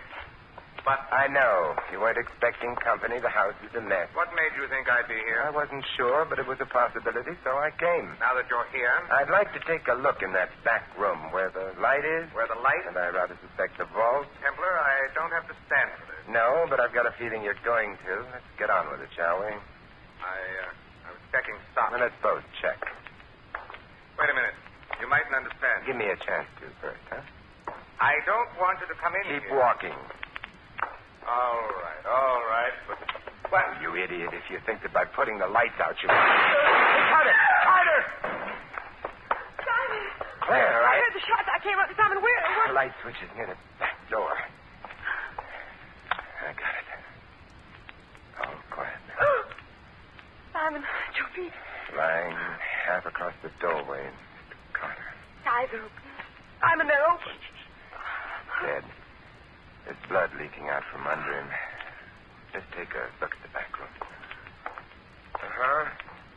Yeah, back window leading to an alley. Not so much for that. Now, the vault's open. Simon, how can you worry about that when the man's I've dead? seen dead men before. The vault's empty. I don't care. Your husband might. The police certainly would. Well, I gotta go. Oh, but you can't leave me. You've got a job notifying the police. They wouldn't like it if you didn't. What are you going to do? Where do you live? Bell Tower Drive. What number? 39. All right. Dial operator, ask for police headquarters. Tell them all. Me, I'm going to visit with a man who confessed to a murder before it was committed. Curious to see whether he's going to stick to that confession now that the murder is a murder.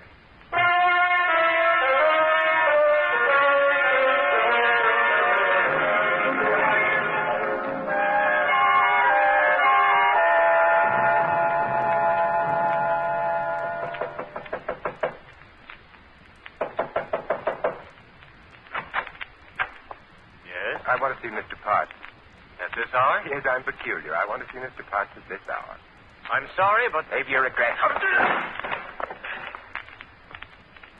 Good heavens, sir, you pushed me aside. Tonight you win the badge for alertness. Now shut the door.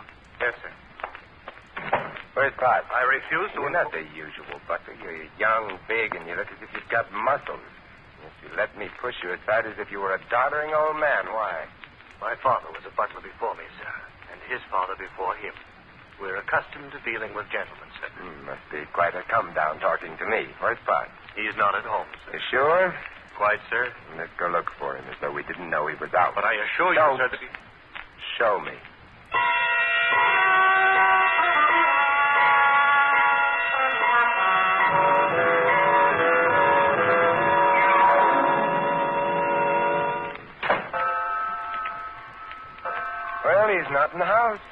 nose. No, don't look so smug. Mrs. Potts isn't in the house either. You knew that, sir, before you looked. Tell me, how does she feel about her husband? I beg your pardon. All right. You've given me the proper outraged response. What's your name? Anderson, sir. Anderson, make a speech. Sure. Well, my father And was... his father before him. And I'll bet you they all knew exactly what cooked with the master and mister. So do you. What cooked? Well, Mr. Potts is a very fine man. Mrs. Potts is a Very fine woman, and you take the high road, and I'll take the low road. Hey, company's coming. I will take the low road. Butler, who am I? I don't know, sir. Good. Then tell the police all about me when they arrive. And they'll be here soon. It'll give them something to think about besides Mrs. Potts. And, Anderson? Yes, sir? You think about something besides Mrs. Potts, too. Something like murder,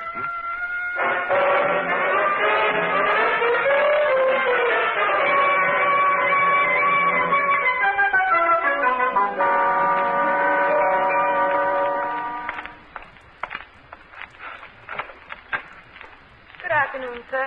Oh, Yes, only Simon. hello, Simon. Business as usual here at Potts and Carter, Yes, usual enough, I suppose, with Carter lying in the morgue and my husband. Where? Nobody knows. Police looking for him? Yes. Warrant out for him? No, of course not. Then whom have they in mind for Carter's murder? The burglar, it's obvious what happened last night. Someone was burgling the vault. Carter surprised him. The burglar shot Carter. It's a theory with a great many pleasant aspects. It doesn't explain your husband's confession, though. Well, he was overworked. He was tired. I didn't know what he was saying. Police are afraid that maybe he's lost his mind or something. Yeah, I like that or something better. The theory doesn't explain your husband's accusations against Carter. Accusations of theft. Simon, I didn't know anything about all this. Then why you act in the car last night? I was worried about my husband, about Carter. And then I've always wanted to meet you. Why? Well, it's not the kind of thing I can talk about coldly like this. Well, we must discuss it warmly. Some other time. Right now, what about Anderson, your butler? Anderson? I don't trust him. I know it's not done this year, mistrusting butlers, but I have a feeling he knows more than he should. More than he should about what? Why don't you find out? What? How could I? By discussing things with him. Warmly. I'm not so sure I'd like that. I'm not making friends today. Just influencing people. I can't imagine what Anderson would or wouldn't know. Stimulate your imagination by going out to the house now and working on him. You really think it's important? Very important. Now run along. Well, all right, but for sure. I'll lock up. You go on. Will I see you later? I'll be at home. Stirring up the furnace.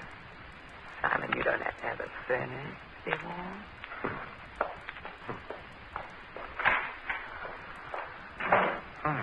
Well, first the back door.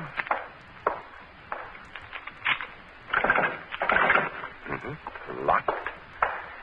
And now the front door.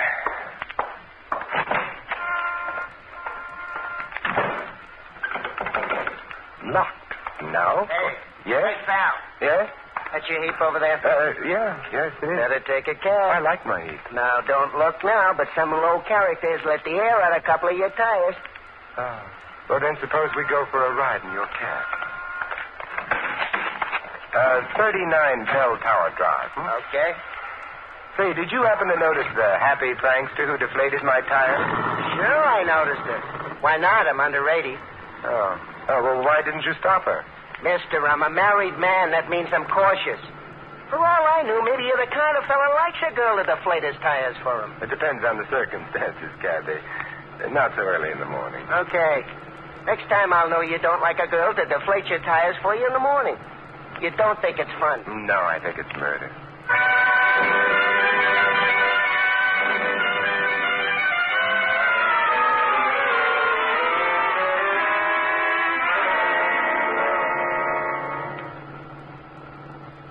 Bell Tower Drive up ahead. Okay. Pull over here. Okay. Nice stuff. Want I should wait for you? We'll both wait. For somebody to get to the house? No, for someone to leave it. Hey, mister. Yeah? There's a guy leaving the house now, getting into a car. Good. Anderson, follow the car. Okay. Not too close, huh? Not too close. There he goes. Well, we go too. Hope he ain't going on no long trip. I ain't got too much gas in the tank. He's going on a very long trip, and yet I don't think he's going far. Huh? Space is relative, Cabby. Remember what Hamlet said? Well, I wasn't around at the time. I could be bounded by a nutshell, yet count myself king of infinite space. Oh, yeah, I remember it now. Were it not that I have bad dreams. Nice guy, Hamlet. I wonder, does Anderson have bad dreams?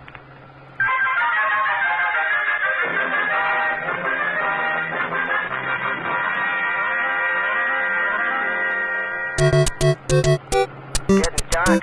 I don't like these hills when it starts getting dark. They're barren. Yeah, and they're steep. Hey, the guy we're trailing is turning off the road. Private driveway. Pull up to it and stop. Okay. The house is beyond the bend, quite near the road. Cabby. Yeah? I'm leaving you. Look, I want you to drive back to town. The instant you hit a place with a phone, call the police. Yeah, and tell them what? To warm a cell for a murderer. They can pick the murderer up here. Okay, pal. But don't do nothing rash.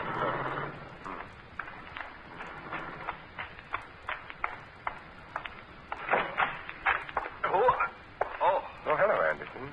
Fancy finding me here, Templar. Mr. Templar, whatever would your grandfather say? What do you want? I'm admiring the country home of the Potts. By the way, where is Mr. Potts? I don't know. Oh, who's that, a sick friend? Stay away from that door. Nonsense. It looks like a charming door. Works, too. Mr. Potts, tied and gagged. I told you to stay away I from don't accept advice graciously, nor do I care for larger with lantern jaws. But lantern jaws are handy to hit. Now for you, Mr. Potts. We'll get the gag out of your mouth. There. You feel better? Oh, don't rush it. Your hand. Nice job, Lord. Quiet. Look out, behind you. Oh, hello, Claire. Hello. So glad you dropped in. You are? Yes. Remember I warned you about your butler? It was he who brought your husband here, tied him up, etc. That's interesting. You should ask me why I suspected him. Oh, all right, I'll tell you. When I visited your house and met Anderson for the first time, we had a little chat, in the course of which he remarked that I knew you weren't in the house before I searched it. That's odd, you know. Why? Because how did he know I'd seen you outside the house unless... Unless what? Let me help you to your feet, Mr. Barr. I can't move. Standing up will help restore the circulation. Unless what, Mr. Templar? Oh, tut. So formal, Mr. Templar. Unless, Claire, you told him. Why should I have told him that? Obviously, because you and he were in on this little plot together. Plot? To kill Carter and frame your husband for the murder. Thus you would inherit the business. And the butler. You're charming, Simon, but fantastically wrong. You're implying Anderson killed Carter. No. He'll go to the gas chamber as accessory. To whom? To you. Silly. Carter was shot from the back room. I was out front with you. You were at the front door, that's true. Carter was shot as he was going into the back room. His back, therefore, was to us. And yet, if you remember, he was shot in the back. Afterwards, we remarked how he lay face upward with the blood coming out from underneath him. You aren't a fool, are you? Oh, dear. I was wondering how long it would be before you produced the pistol. Mr. Potts, can you stand alone? I can't. I'm falling. Oh, then fall in your wife's direction. All right. Mrs. Potts, your gun, if you please. Thank you. Well, that's a good deal better. The police will be here shortly, and that will be that. Oh, relax, Mr. Potts. You've fallen to rise again, but your wife, I'm afraid, has deflated her last tire.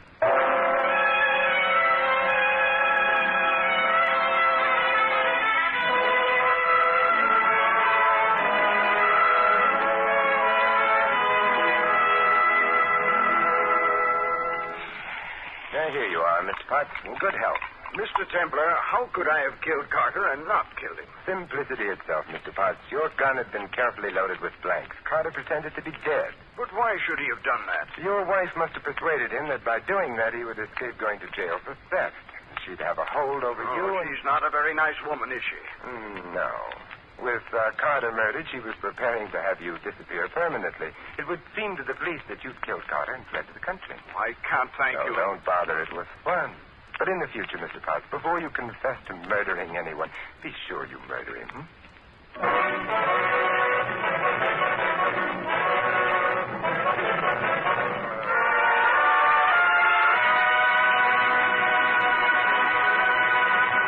You have been listening listening to another adventure of the Saint, the Robin Hood of modern crime. And now here is our star, Vincent Price. Ladies and gentlemen, freedom is everybody's job. The Bill of Rights established our freedom and protects it. But freedom demands that each of us carry out our duties as a citizen. To vote in an informed way so that the best man is placed in public office, to serve on juries, to take an active interest in public issues. Remember, by making our form of government work better here, we strengthen democracy everywhere. This is Vincent Price inviting you to join us again next week at the same time for another exciting adventure of the Saint. Good night.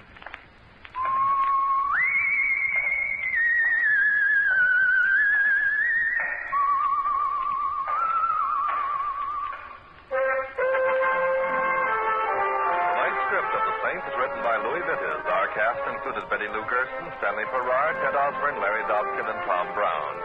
The music was composed and conducted by Harry Zimmerman. The Saint, based on characters created by Leslie Charteris, is a James L. Safier production and is directed by Thomas A. McAvity. Vincent Price is soon to be seen in Robert Lippard's production of The Baron of Arizona. All you Saint fans will be glad to know that the Saint comic books are on sale at all newsstands. Your announcer, Merrill Ross. This is the Mutual Broadcasting System.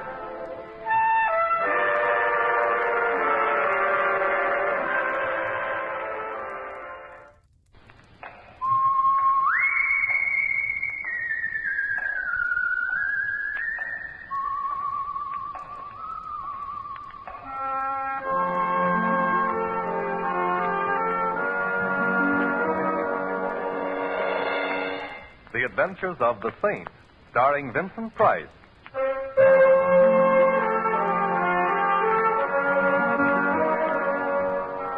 The Saint, based on characters created by Leslie Charteris and known to millions from books, magazines, and motion pictures. The Robin Hood of modern crime now comes to radio, starring Hollywood's brilliant and talented actor Vincent Price as the Saint. Taxi! Taxi! 4500 Sutter, please. It's kind of late, ain't it? Yes, it is. Comes this time of night, I figure a guy should order... 4500 Sutter, please. Mind you, I don't like to get personal, you Driver. know, but, yeah? Of all the cabs in San Francisco, most of them operated by drivers who mind their own business. Why did I have to get your cab? Well, I like... Who are you going to see at 4500? My name is Simon Templar. I'm 6'1" tall, and I have a birthmark on my right shoulder blade. My income for last year That's was... all right. Evading the question, huh? I give up. I'm going to visit a man named Clarence Quigley. Clarence Quigley? Clarence Quigley. You going to see this alleged Clarence Quigley Look, about... he's got a collection of paintings. I like to look at paintings. Maybe that will seem odd to you, but... Oh, come now. No temper. Now, if I was your wife, you'd have to do better than that, you know. So how much do I owe you, and go away? Would you think I was soaking you if I suggested $3? I would. As one man of the world to another, let's make it $3 anyway. Let's just be yokels and make it 50 cents. Here you are. Well, Hey, is that blonde giving you the eye or me? Blonde? Yeah, the one coming down the street towards us. Oh, yeah. Best foot forward. I never saw her before in my life. Ellsworth, dear. Oh, Ellsworth, dear. I beg your pardon, but that's my neck you've got your arms around, Miss... A man named Clarence Quigley, huh? Driver, stop heckling. Look, Miss, whatever your name is, the way you're strangling me is a pleasant way to be strangled, but... Ellsworth, dear, you sound so cold. I'm not Ellsworth, dear. I think I can honestly say I have never been Ellsworth, dear. You're not? No. Oh, I'm sorry. I thought you were. Or maybe I just hoped you were. Don't you know Ellsworth, dear, when you see him? No, I don't, I guess. But, I saw you, and then the name came to me, so I thought... who is Ellsworth? I don't know. Well, I suppose a certain amount of confusion about who or what Ellsworth is understandable, But that but... isn't the worst. It isn't? No, you see, not only don't I know who Ellsworth is, but Yes? I don't even know who I am.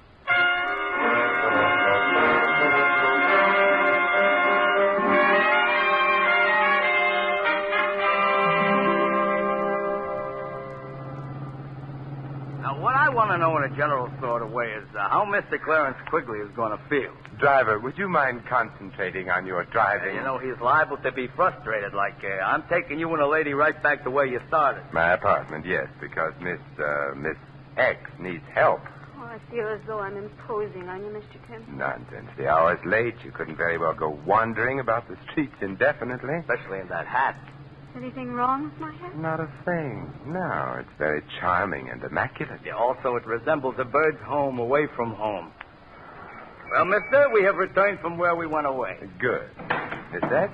Thank you. Huh? You're going to keep on being a yokel, huh? Here. Mm-hmm. This time only half a yokel. Well, goodbye.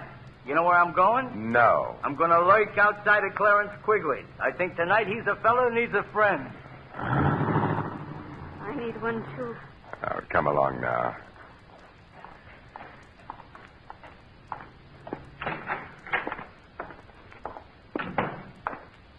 There you go. Now, take your hat off and make yourself comfortable. All right. I'm so afraid. Oh, Lost. quiet now. Let's take a look at your back. Here. Mm-hmm. Usual odds and ends, and they're compact. Initials. DM. DM, does that suggest anything? DM? Hmm. No. No, it doesn't. Nothing means anything. All I remember is being outside an art gallery on Southern. You're well dressed. Contacts gold, no latchkey, which means you probably don't live alone, which could also mean you've been missed. Your phone is? Yes, the police, Missing Persons Bureau. They, hello? Oh, get me Inspector Murray, Thanks, I'll hold on. I hope maybe they know about me. Oh. What's the matter? Oh, I just touched the back of my head. Terribly painful. Come here. Huh. Yeah, bruise the size of what I wish my bank account was. And there's the cause of your amnesia. Hello, Inspector. Simon Templer. Inspector, your language is deplorable. Inspector, I'm looking for someone, a blonde. Inspector, no. No, well, maybe, but not tonight. At any rate, the girl I'm looking for is around 22 years old, blonde hair, blue eyes, height 5'3" or thereabouts, wearing a street suit, brown-white blouse with ruffles at the neck and... What? Oh, you're looking for her, too. Her name's Dorothy Moore. Why do you want her? Oh, I see. I guess you've got priority. Goodbye. They want me. Yes, I see. Because I've been reported missing. Partially that. What else do they want me for? Murder.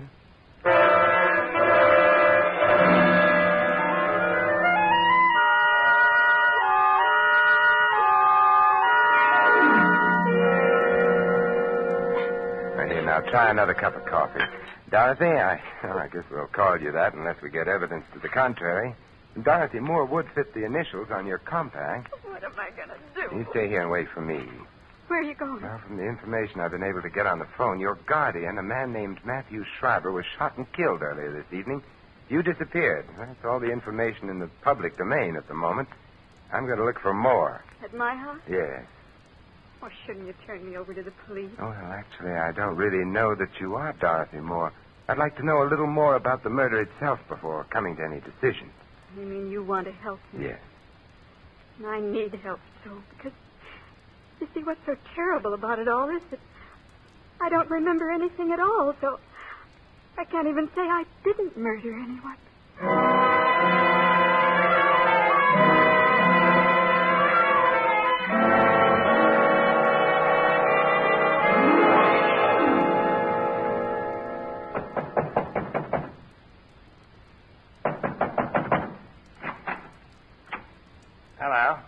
Hello. Well, it's been fun meeting you. Goodbye. Now, wait a minute. Don't shut the door. Why not? I'm coming in. Oh, all right. I hate to seem prying, but who are you? Simon Templer. Yeah, an attractive name. Much more distinguished than mine. Oh, what's your name? Walters. Not the most glamorous name in the world, but I'm a butler, so I bear up. Good. Where is everybody? In the library. They're so well-bred. Oh, who is in the library? Mrs. Atkins, the housekeeper, the Cassandra of our day. A gloomy lady prophesying disaster, Yes. And, of course, there's Mr. Tinsley. Mr. Tinsley? A strange fellow who spends a good deal of his time sitting on small horses and hitting a large ball with a long wooden stick.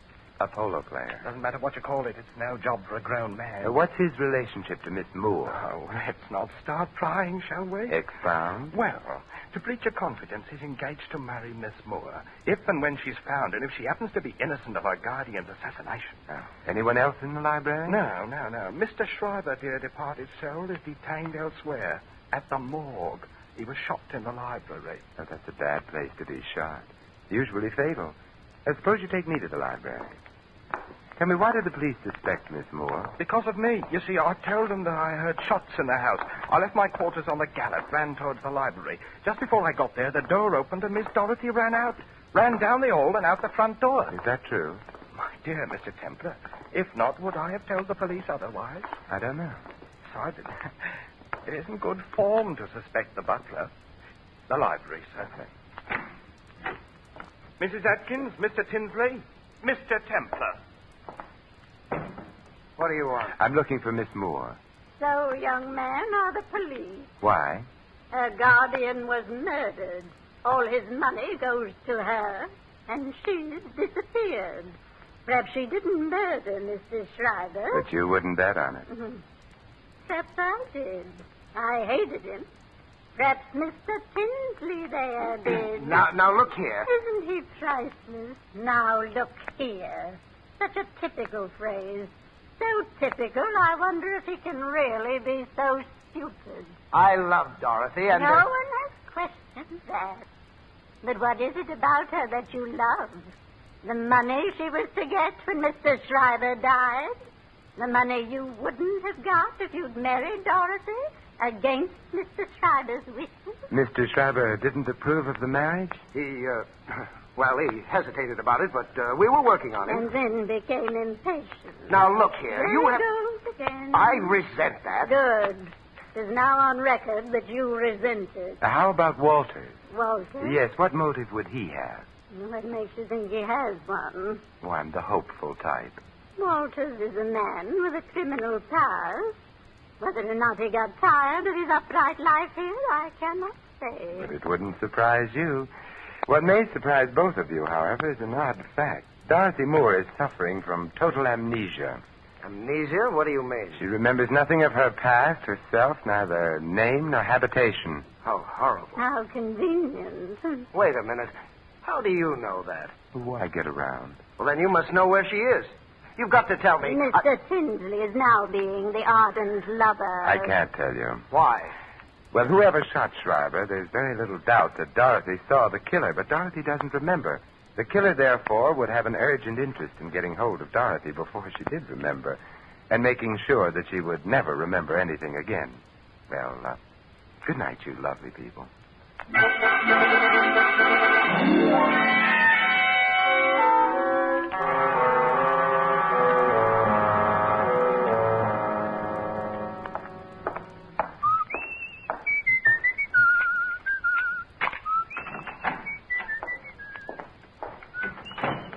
Dorothy? Dorothy? Dorothy? Dorothy!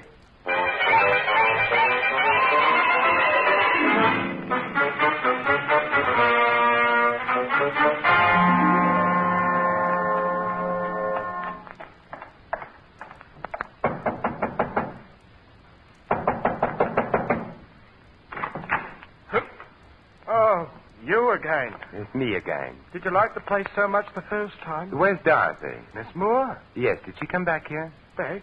From where? She was at my apartment. When I got there, she was gone. She did come back here. She didn't ring. Let's find out. Tinsley and Mrs. Atkins still around? Mrs. Atkins has gone up to bed, I think. As for Mr. Tinsley, I imagine he's sampling the whiskey. Yeah, we'll find out. Tinsley, What? Oh, it's you. Yes, where's Dorothy? You're the one who knows. I'm the one who knew. Did she come back here? I haven't seen her. Walters, where's Mrs. Atkins' room? This way, sir. Now, come along, Tinsley. I'd like both of you in sight. If you insist. Mrs. Atkins will not be pleased at having her sleep interrupted. I'm not pleased either. This is her room, sir. Oh, thanks.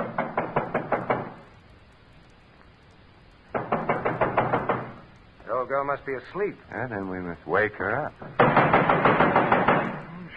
She's sound sleeper. Well, then we'll go in and wake her. Wow. How do you like that? Mrs. Atkins. Strung up to a beam. Anyone got a knife? Yes. Here you are. Now, we'll cut the rope and get her down. The bed's over there. Well, that's that. She dead? She's dead. Poor old girl. Although, you know something? What? She must have killed the old man. Shriver, I mean. And she committed suicide. In remorse, I mean. For heaven's sakes, Templar, stop playing with that rope. This is a very interesting rope. Is it? Why? Because it proves, you see, that she didn't commit suicide. She was murdered.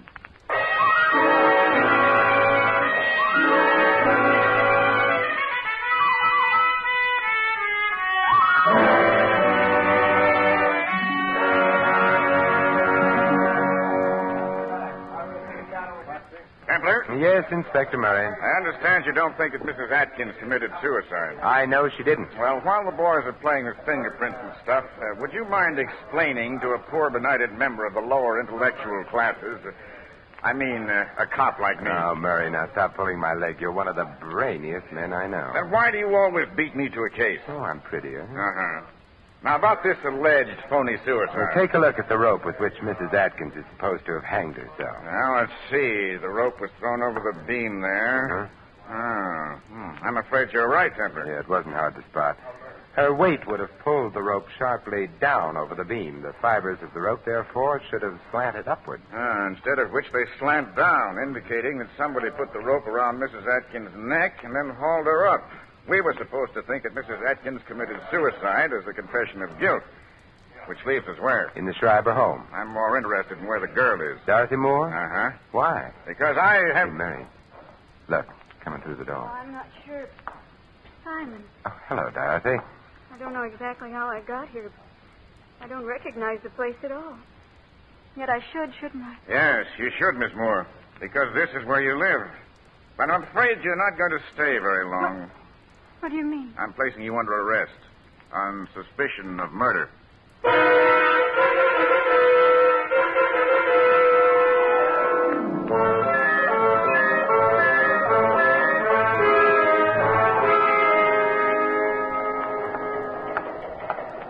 You know, I love police headquarters. They're so romantic. Uh-huh. Mary, how are you going to prove anything against that girl if she's suffering total amnesia? By proving that her amnesia is a fake. Oh, how? I have an alienist coming over here to look at one of our guests. I'll have him see Miss Moore, too. He's due any minute. I'll go get the girl now. I wonder. The other door. Come in. Hello. Well, you're not Murray. I was supposed... Who are you? Doll, of course. Now, what's the matter with you? What are you complaining of? But I'm not the one... Come. We've got to get to the bottom of these things, don't we? I suppose so. Now, when you were a little boy, what did you want most of all? To be a big boy. Mm-hmm. Are you afraid of the dark? No. No? You're not afraid because you have little friends who come to you in the dark, perhaps, eh? No. Now, why are you afraid of the dark? Oh, it's a long, long story. And, You know, you don't look at all well. well, I don't feel so good either. No, you should see a doctor. Thank you. I think I will. Goodbye. Oh, Templar. Yeah. Your alienist was here, Murray, but he left. Alienist? Well, I just phoned him and told him not to come. The district attorney wouldn't hold the girl. Insufficient evidence and ballistics. Ran a paraffin test. No proof that she'd fired a gun. But the man who was just in here, Dahl, I think his name was? Dahl? Uh-huh. He's not the alienist. He's the guy the alienist was coming to examine. He's nuts. Oh, dear. Well, I guess you're happy now that we can't hold the girl.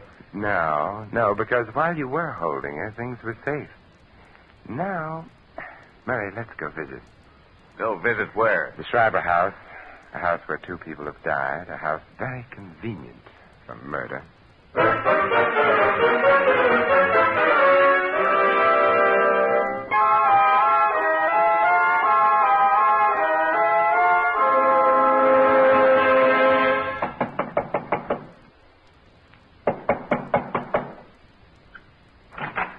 Yes? It's no Oz, Walters. We're coming in. Yes, sir. Dorothy's home? Yes, sir. She got here when? 10 minutes ago, perhaps. Well, we'll go to the library. Yes, sir. She got here 10 minutes ago, and then? She sat in this room for a few minutes, made a phone call, and went up to bed. She tried to phone you, Mr. Templar. I'll wake her up and get her down here. Hold on. Tinsley around? In the guest room, playing solitaire, laughing. Get him down here, too. That I will, And sir. Walters. Yes? You come back, too. Sure. Having fun, Templar? I don't care very much for this stage of any case, but What are you doing with that telephone? hiding it under the couch here. Are you being subtle again? Again? Oh, you flatter me. Simon. Hello, Dorothy. Sorry to have had you wake, Oh, but I wasn't asleep. I was trying to remember. you will if you get the chance. Tinsley's here in the house, isn't he?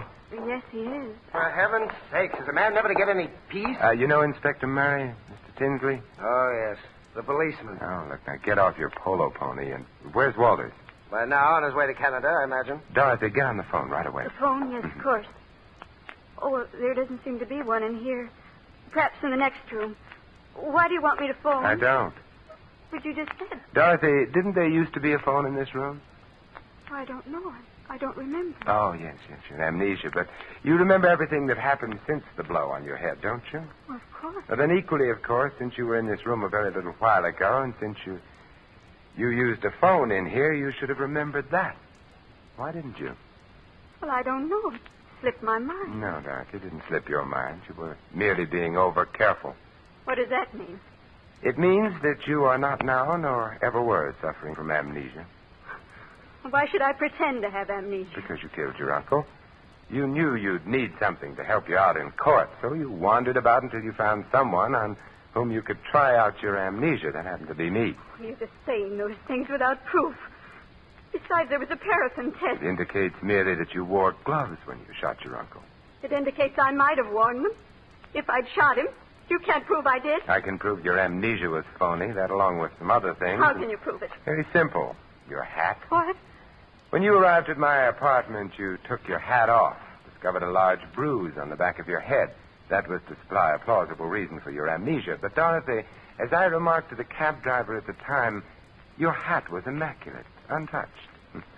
You're asking us to believe that the killer knocked you out and then carefully put your hat back on your head again? I'm not asking you to believe anything. I'm going. What a charming revolver. The one you used on your uncle? It still has bullets in it, so don't try to stop me. Dorothy, you didn't ask me how I could be so sure the killer hadn't done that business with your hat. I don't. I'm so sure because of Walter's statement. Remember, he saw you rush out immediately after the shot? All right, you're smart, but you'll never stop me. Perhaps not, but Walters, who's right behind you, will. Oh, no, you can't fool me with He that. wasn't trying to, Miss Dorothy. I think I'd better. What? You're no gentleman. You knocked Miss Moore out with a bottle. Yes, sir. But you said you were going to Canada. You misunderstood me, sir. I merely said I was going to get some Canada Dry. Now the bottle's ruined. That's too bad. Oh, never mind, Walters. No harm done. Inspector Murray, you'll take Miss Moore, and I'll take an old-fashioned.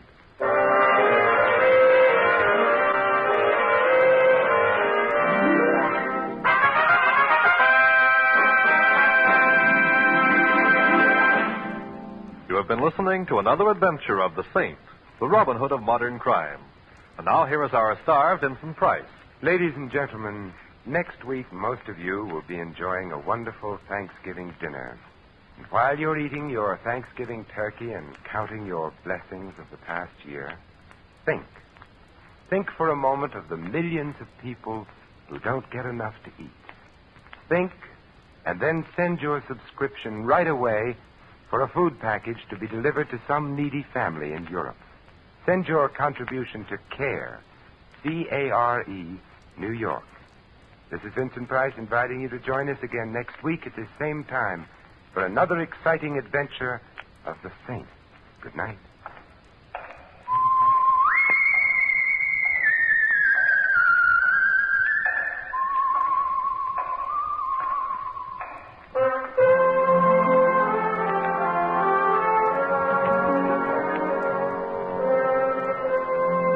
Tonight's script of The Saint was written by Lou Vitties. Our cast included Peggy Weber, Ted Von Elst, Jerry Hausner, Tom Brown, and Dan O'Hurley. The music was composed and conducted by Harry Zimmerman. The Saint, based on characters created by Leslie Charteris, is a James L. Safier production and is directed by Thomas A. McAvity. Vincent Price is soon to be seen in Robert Lifford's production of The Baron of Arizona. All you Saint fans will be glad to know that the Saint comic books are on sale at all newsstands. Your announcer, Merrill Ross. This is the Mutual Broadcasting System.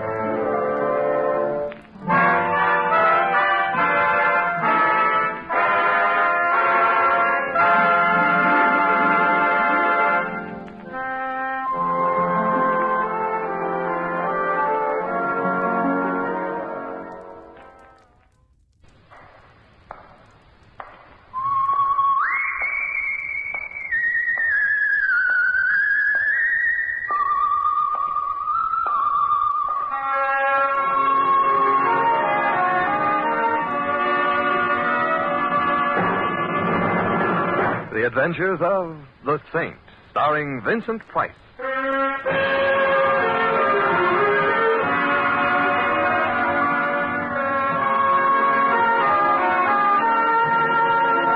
Saint, based on characters created by Leslie Charteris and known to millions from books, magazines, and motion pictures. The Robin Hood of modern crime now comes to radio, starring Hollywood's brilliant and talented actor Vincent Price as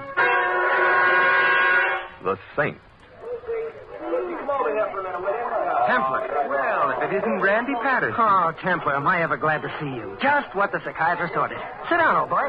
Take a load of, join me in a bowl of pork. Oh, thanks, but sirree, am I ever glad to see you. A sight for these bloodshot orbs. Yes, sirree. I realize I'm a very charming fellow and all that, Randy, but even so, methinks this greeting is just a wee bit over-enthusiastic. Could it be we're leading up to a touch? Oh, Templar, old boy, leave us not be mercenary. There's nothing I'd rather leave us not be. My heart goes out to you, Simon, but not my hand. Say, not bad. I'll use that sometime. You just did. No, I mean in one of my books. You did. Did I? Yes, in the case of the hangman's rope, or there's bad news tonight. Say, that's right. So I did. What do you know? So, you read my books. I'm flattered. I read that one. Did you read my latest, the case of the dead man's limp, or he died with his boots on and they were too tight? No, I missed that one. Oh, too bad. Well, that's why I'm glad to see you. Because I didn't read your book? No, because maybe you can save my life. I could be killed on account of that book. Just that one? Oh, Templar, old boy, you cut me to the quick. The case of the cut-up author, or who hacked the hack. Oh, it's no joke, Templar. You've heard of Kid Waldo? The heavyweight? Yeah, I've heard of him. Well, when he was just a punk, Georgie Garnett signed him up to manage him. Lifetime contract. Now the kid is in the higher brackets, and he's still tied to Garnett on terms he no like. Well, can't he afford a lawyer? He's got a lawyer, but Garnett swings a mean pen, no loopholes. The contract is ironclad. And your heart bleeds for the kid, and you're afraid you'll bleed to death, I see. Not exactly. You see, the kid figures an angle. Garnett has a wife. Oh, a lovely tomato any way you look at it. And, brother, you look at her. You mean the kid looks at her? Precisely, and vice versa. You see, the kid is no bad piece of merchandise himself. 6'4" of solid muscle. Well, what about his face? Well, his face retains much of its original shape in spite of coming in contact with some of the fanciest leather in the business. Mm-hmm. Soft music, 2 hearts in 3/4 time. I get the picture. Well, not all of it. Don't forget Garnett, husband. Ah, yes, triangle. 3 hearts in 2/4 time. And that's the kid's angle. Play up to the missus while she goes for him. So he can use her to get better terms from Garnett, huh? Mm-hmm. Only the way I wrote it, the kid and the missus slipped the manager a dose of rap. The way you wrote it? Well, that's what I'm talking about. You wrote a book based on Kid Waldo's shenanigans with Mrs. Garnett, added murder, and put it on the newsstand? I did, so help me. And I do mean help. I see. One of your real-life characters has read the book. One of them, all of them. Uh-oh. Garnett wants to know, are his wife and his fighter really giving him the business? And if so, how do I know? My wife wants to know, how do I know? And the kid wants to know, how do I know? Well, how do you know? Templar, please. A writer protects his sources. He'd better start protecting himself. Well, that's where you come in. How big did you say the kid is? 6'4". That's where I go out. Oh, now wait a minute. I don't want any part of it, Randy. You deserve what you're getting. You should have known better than to use a real situation. Well, I didn't use their real names. You think I'm crazy? No comment. And I used a disclaimer. Any similarity, etc., you know. Yeah. I don't know how they caught on. But I used a switcheroo. The kid is a top heavyweight contender, but not in the book. I changed all that. Oh, you changed all that? Yeah, in the book, he's a lightweight. Now, that's what I call a switcheroo. Well, they're after my hide, so you've got to help me, Temple. Well, what do you want me to do? You expect me to tell the Saint his business?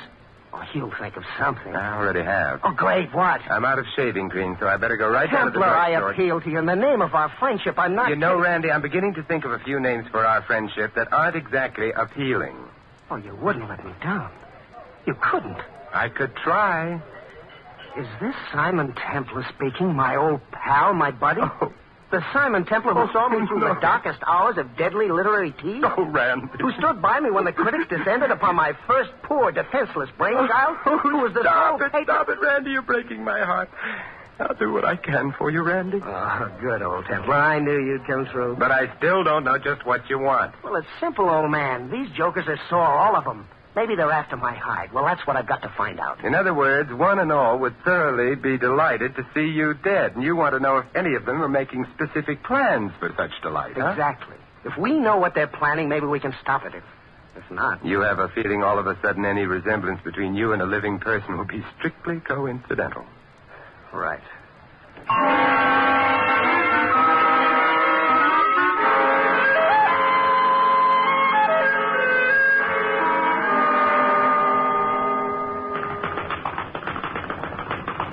Hello, kid.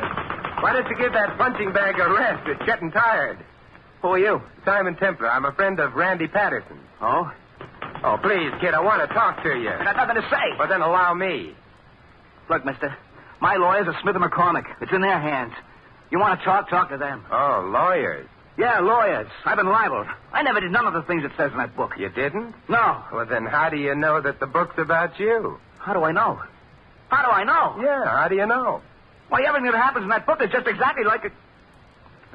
Go chase yourself, will you? Oh, kid, you're looking the wrong way. This is my head. That's the punching bag there, see? Yeah. So long, kid.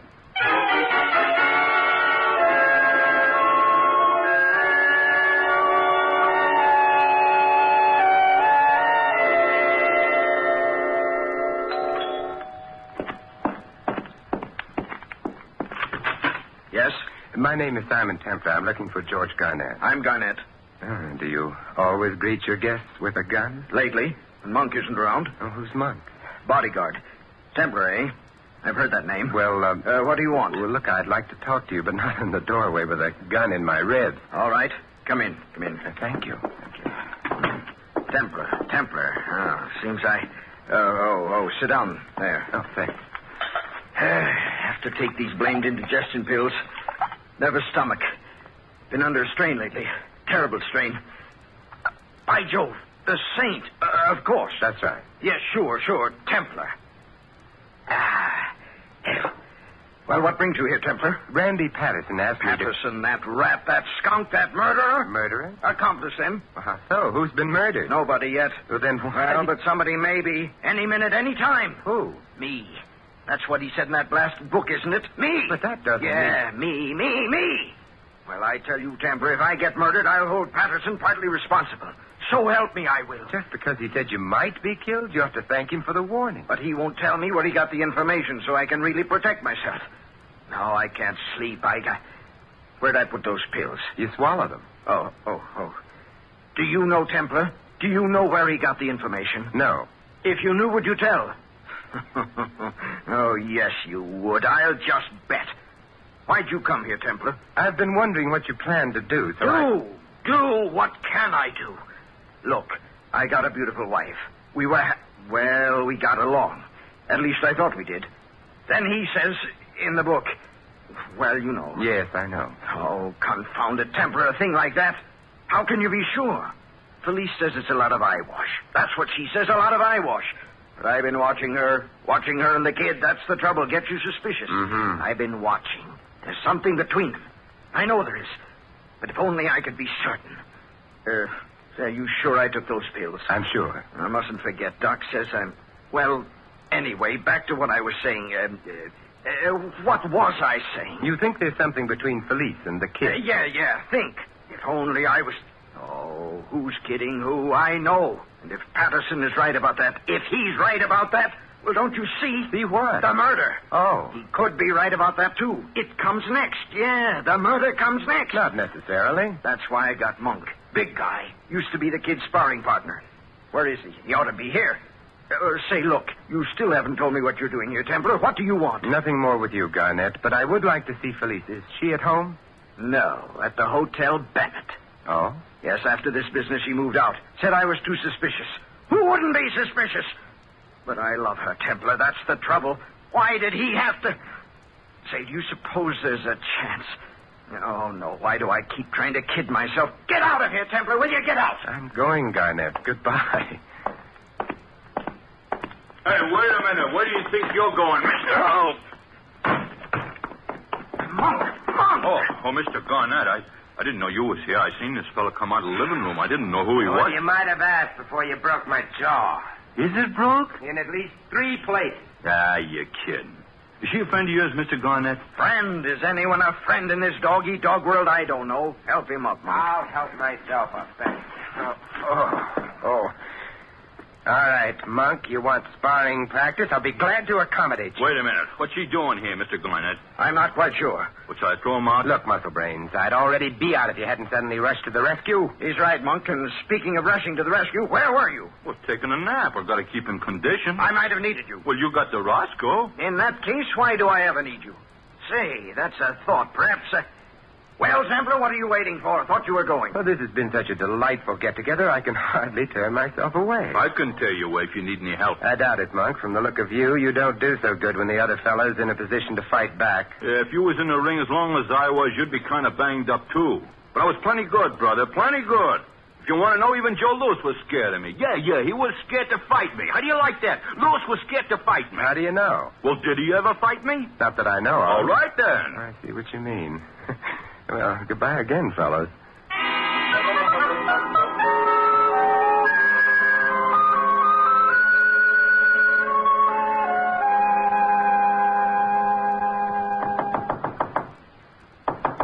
Come in. Mr. Templar?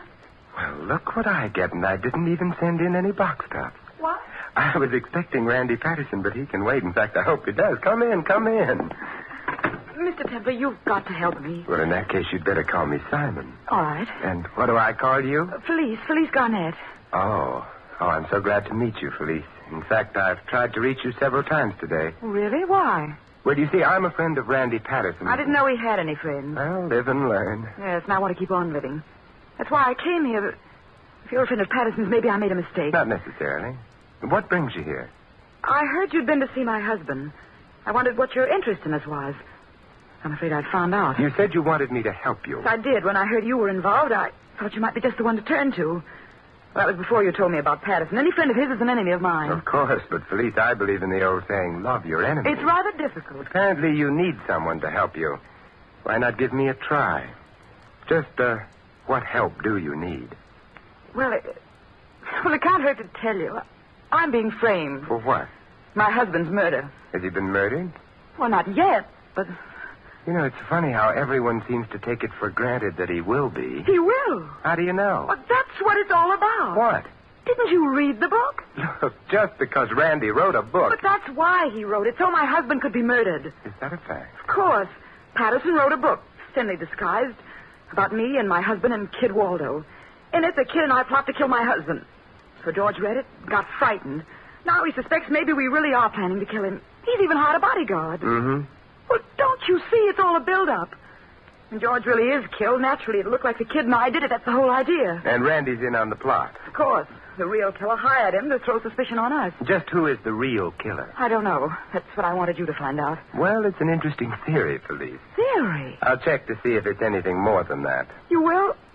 But if Patterson's your friend, If he's pocketing blood money, this is the end of a not-so-beautiful friendship. And then, Felice, you and I could be friends. Oh, Simon, if you help me, we'll be more than friends. Aren't you forgetting just one small little item? Am I? Oh, you don't mean the kid, do you? So you don't really believe there's anything between him and me? Perish the thought. Well, But isn't there anything else now? Think hard. Oh, I'm no good at guessing games, Simon. What about your husband? He isn't either. I mean, before you and I give way to mad rapture, shouldn't we think about him? Oh, so that's what's bothering you. But we don't have to worry about him. He's going to be murdered. Now, don't look now, but isn't that what you want me to prevent? His murder? Heavens, no. I just want you to prove I had nothing to do with it. You'd better run along, Felice. You're angry? No. Well, then why? I feel a previous engagement coming on. Don't tell me you're afraid of my husband. No, Felice. Then I don't understand. I'm afraid of you.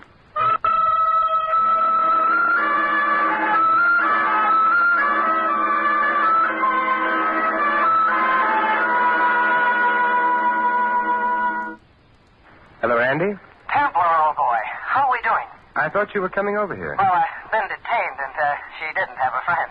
But I'll be right over now if you've got something for me. Well, I can tell you over the phone. It seems each of your opposition has picked up reinforcements. How? Well, the kid has a couple of lawyers. Uh-oh. I was afraid of that. And Garnett has a bodyguard. Mm-hmm. How about Mrs. Garnett? She has me. Oh, should have known. Want to look at her and you I'm still running. What? But I'm afraid you're going to have to tell me who did your research for you, Randy. Templar, I told you it was strictly confidential. Well, you can either tell me now or the police later. Police? Mm-hmm, because your characters seem determined to act out the finale of your opus. Garnett is already shopping for a coffin. What? I just made up that stuff about the murder. I don't think the kid and the gal would really knock him off. The consensus is that somebody would, so you'd better talk. But I gave my word. Did that ever stop you before? Templar, to think that you should say such a thing. You who've been so close. Trouble is, we've been too close. All right.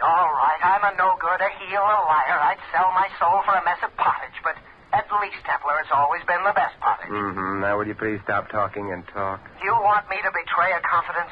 I thought we'd agreed it's in character. How true. How very, very true. Well, the only... Randy!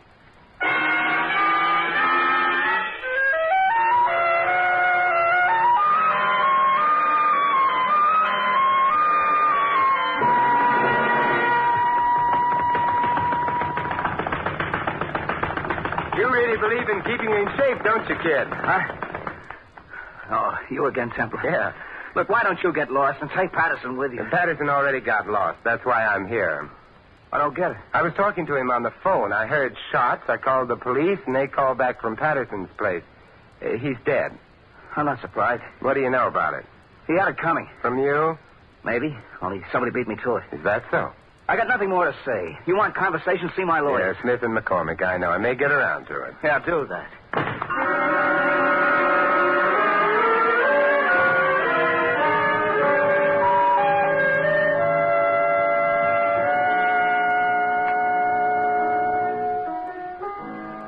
Hello, police. Oh, Simon. I asked at the desk. They said I'd find you here in the bar. That's where I am. Here at the bar. Isn't that funny? Very. Well, it isn't, and I'm lonesome. Nobody's been here all afternoon except my friend Tony. Tony's my favorite bartender. Tony. Hey, Mr. Templar. Hi, Miss Templar. Charmed. Felice. Simon, bartender. Tony hit me again. My friend's setting him up. Okay, Miss Garnett. Oh, thank you. Don't keep up a spirit, Simon. What are you drinking? I'll just watch you. I don't know why you're here. Good. Suppose you tell me. I've been wondering. You want to know if I have an alibi? Well, I have. I came right here from your place, and I've been here ever since. I see. You hate me, don't you? No. Why do you keep spying on me? I simply can't keep myself away from you. I believe that. If you believed it, I wouldn't say it. Huh? You're just trying to mix me up. You've already mixed me up. What's this alibi you were talking about? Oh, for the murder, silly. Oh, and how do you know about that? It's not in the papers yet. Really, Simon, for a smart man, you're the kid phoned me. How else do you think I'd He know? didn't waste any time, did he? He knew I'd be interested. Nice of him to be so considerate. I thought there was nothing between you two. You are spying. I'm curious. Or maybe you're jealous.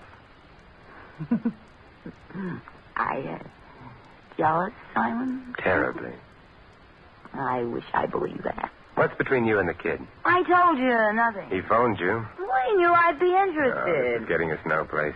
We could get someplace, Simon, if only you'd stop acting so silly. So you could. Don't you like me? Just a little bit. Yes, Felice, I like you. Simon. Just a little bit. Simon. Who do you think killed Randy Patterson, Felice? Must we talk about that? I'm beginning to think it's the safest subject. Don't you have any idea who might have done it? No. I'm afraid I don't know what you want, Simon. I'm afraid I do know what you want. Well, get this. Isn't this cold? Oh, hello, kid. Oh, don't get the wrong idea, kid. We were just talking. Yeah, it looks like. Oh, about the murder. You were making with the moon eyes. Oh, now, kid, believe me, there's nothing between Simon and me, not a thing. She's right, kid. There's nothing more between us than there is between her and, say, you, for example. Huh? And she has assured me your relationship was strictly platonic. Police. You told him that. Oh, I don't get the wrong idea. Wrong idea? I ain't got any idea. Well, what does it mean? Plato was a philosopher, student of Socrates, who believed that if two people got... A wise guy. Harry. Kid, please don't be angry. No. You play around with this guy, and then he starts cracking smart. I ought to push your face in. Oh, kid, never strike a lady. And you, too. Or a gentleman, when the gentleman is me. Oh, yeah? We'll see. It's all right, Felice, he missed. But not this time. Sorry. Now, that only takes one. 3 strikes, you're out. Now, that's enough, kid. One more, and maybe I'd be out, so I better be running. See you around.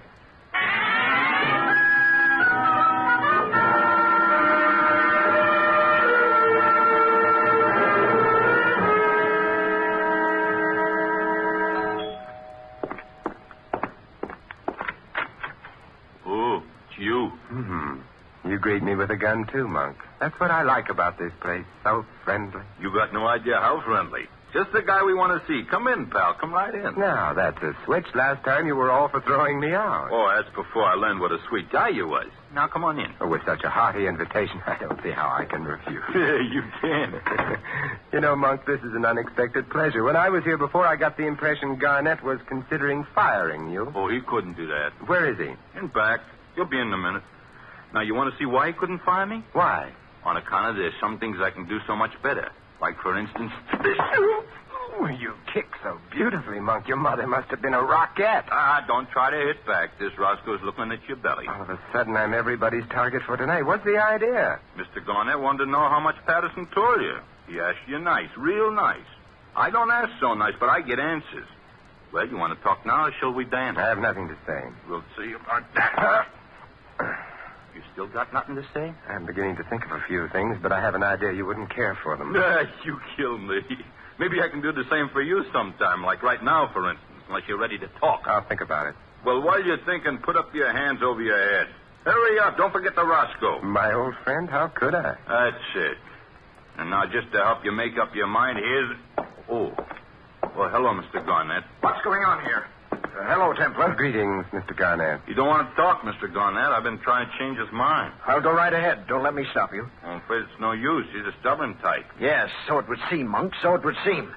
Well, Templar, to what are we indebted for this return visit, huh? I've seen Felice. I thought you might like to know how she's getting along. Why should I care? Does she care about me? Does she ever even call?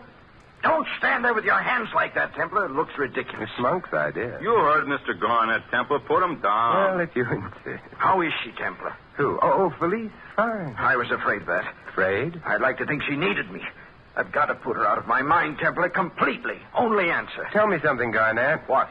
Where were you this afternoon? Home. All afternoon? Yes. Why? Was anyone with you? I was. The whole time? Yes, except for another nap. He likes to keep in condition. Only I didn't sleep so good. I was only gone a few minutes, just a few minutes. Half hour or so. Why, Templar? Did you try to reach me? No, couldn't have. I'd have heard the phone. If you were here. But I told so you... you did. Just a minute. What are you going to do? Just this. Templar. Why, you knocked out Monk. Yeah, so it seems. Funny, I didn't hit him very hard. You aimed at his chin. Always was his weakness. Had a wicked right, but he could never take it. Round heels. That's his trouble. I could have made a champ out of him if it hadn't been for those... Oh, but that's neither here nor there. Why'd you do it? He slugged me before when I wasn't looking. This evens the account. And it gives me a chance to get his Roscoe. Oh? I want to point something out to you, Garnett. I didn't want Monk interfering. What? Randy Patterson doesn't live too far from here. I believe you could make it in 15 minutes. Perhaps so, perhaps so. What are you driving at? 15 there, 15 back. Half hour would have been long enough. For what? For you to have gone to his place and killed him. Killed him? But do you mean have somebody? Mm-hmm. Well, I don't pretend I'm not pleased, but surely you don't really think that I... Why, that's absurd. Well, you could have while Monk was sleeping. No, you don't understand. It's at least 15 minutes to Patterson's place, at the very least. If you hurry, race like mad. How do you know? I've been there, but not today. Not today. But you said yourself. All right, 15 minutes, round trip in half an hour. That's all you needed. Well, that was just round figures. I'm sure Monk couldn't have been out of the room for, 20 minutes at most. You'll see when he comes to. We'll ask him. 20 minutes at the most. I'm sure he'll say whatever you want him to, but we'll see. Say, I just thought of something. What? Has there been any report about the murder yet? Newspaper, radio? No, not so soon. Mm-hmm. Well, then, Mr. Templar, how come you happen to know about it? A nice point, Garnett, but notice what big ears I have, Grandpa. I overheard. Overheard? In telephone. Come on, Monk, wake up. Wake up. Come on. Hey, where is he? Hey, it was an accident. I slipped. I hit my head. You didn't? Sure, Monk, sure. What big ears you have, too, Monk. Genuine cauliflower. How did you hear about it? Hear about what? The murder. Who, me? I didn't. Obviously, Garnett didn't know about the murder, or he wouldn't have stuck his neck out by admitting you were out of the room. He didn't start crawling until I mentioned the murder. That's right, Templar. You noticed. But I also noticed that Monk was very busy trying to build the alibi before I mentioned the murder. Well, sure. I was trying to protect Mr. Garnett. After all, I got a great sense of loyalty. No, Monk, you haven't got any sense of loyalty or any sense. How did you know he needed protection unless you knew about the murder? Of course. How did he know? Unless he were the murderer. Are you crazy? Maybe, Monk. But the alibi you were preparing for Garnett would have worked for you, too. If you were here with Garnett, you couldn't have committed the murder. Isn't that why you insisted you were gone only a few minutes? My head hurts. I got nothing to say. But, Templar, what motive would Monk have? There's one thing we've all been wondering about, Garnett. How did Randy find out about your wife and the kid? Must have been from someone who was close to the kid. Say, a sparring partner, for instance? Aha! Templar, you've hit it. I think so. Monk gave Randy the information. Then when things got hot, Monk was afraid Randy might snitch, so he killed him to silence him. That's it, Templar, that's it. Monk, you scoundrel, you villain, you... shut up. Monk, that's insubordination. Now, come on, Monk. You and I are going to police headquarters. Who says so? Monk, don't try to get tough. Maybe Joe Louis is as scared of you, but I ain't. Come on, let's go.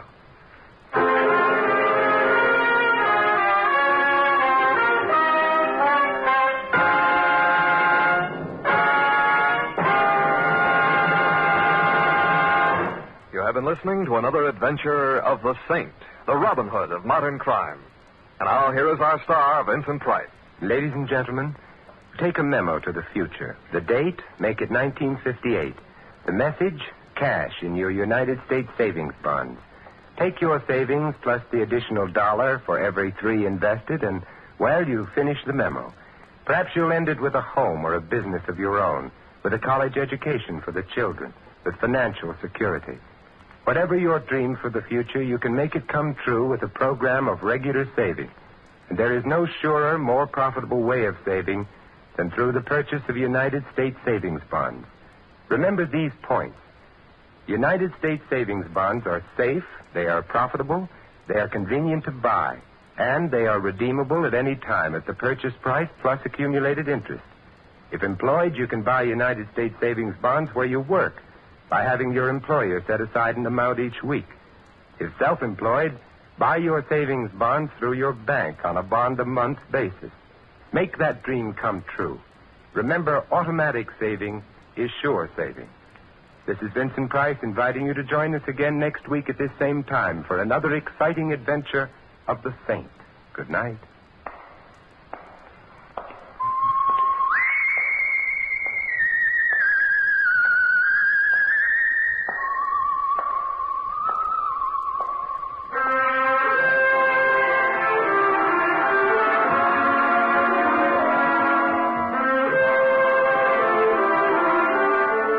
Tonight's script of The Saint was written by Jerome Epstein. Our cast included Betty Lou Gerson, Barney Phillips, Stanley Farrar, Edmund McDonald, and Tom Brown. The music was composed and conducted by Vaughn Dexter. The Saints, based on characters created by Leslie Charteris, is a James L. Safier production and is directed by Helen Mack. Vincent Price is soon to be seen co-starring in RKO's production, His Kind of Woman. All you Saint fans will be glad to know that the Saint comic books are on sale at all newsstands. Your announcer is Don Stanley. Tomorrow night, hear Night Beat, the story of Chicago after dark. Listen as Randy Stone searches the city for adventure and a story of mystery and intrigue. Night Beat is another great action-packed program, so be sure to listen tomorrow night and every Monday night to Night Beat. Next, Sam Spade cuts a caper. Then hear Dorothy Maynor on NBC.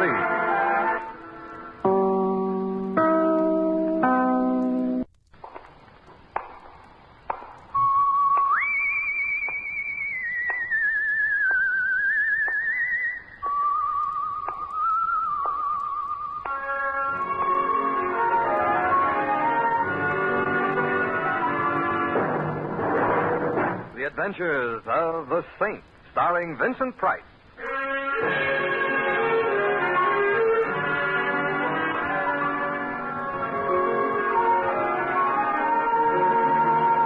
The Saint, based on characters created by Leslie Charteris and known to millions from books, magazines, and motion pictures. The Robin Hood of modern crime now comes transcribed to radio, starring Hollywood's brilliant and talented actor Vincent Price as the Saint. Mr. Templar? Mr. Templar.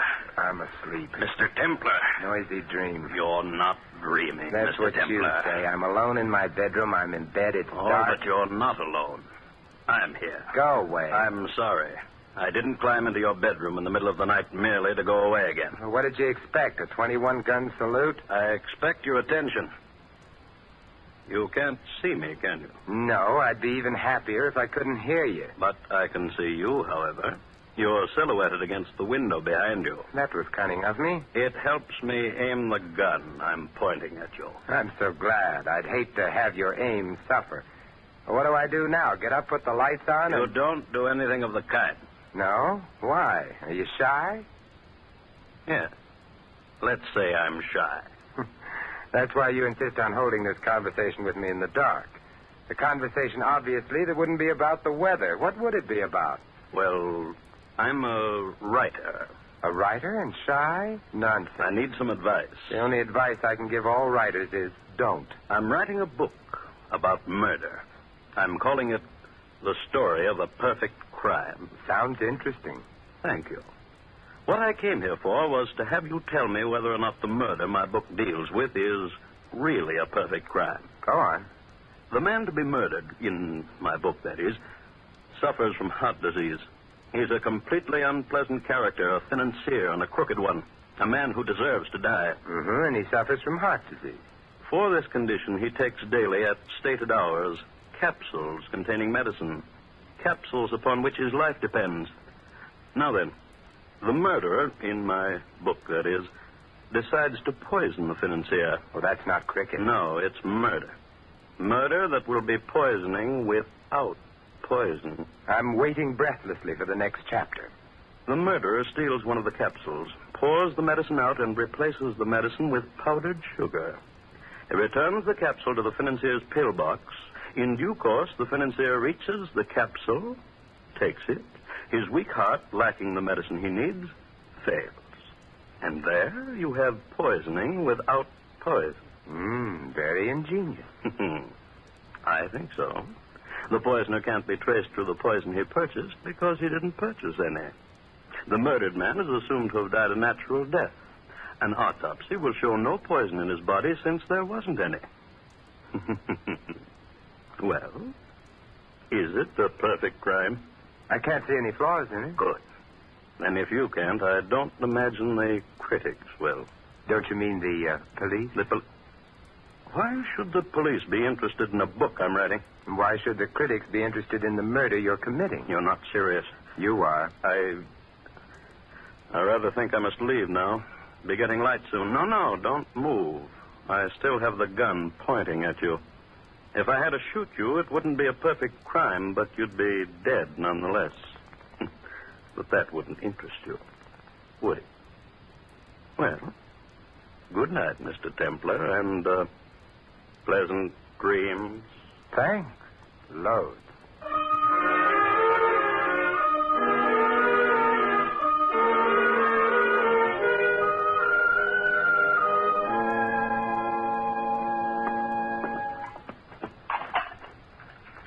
Coffee?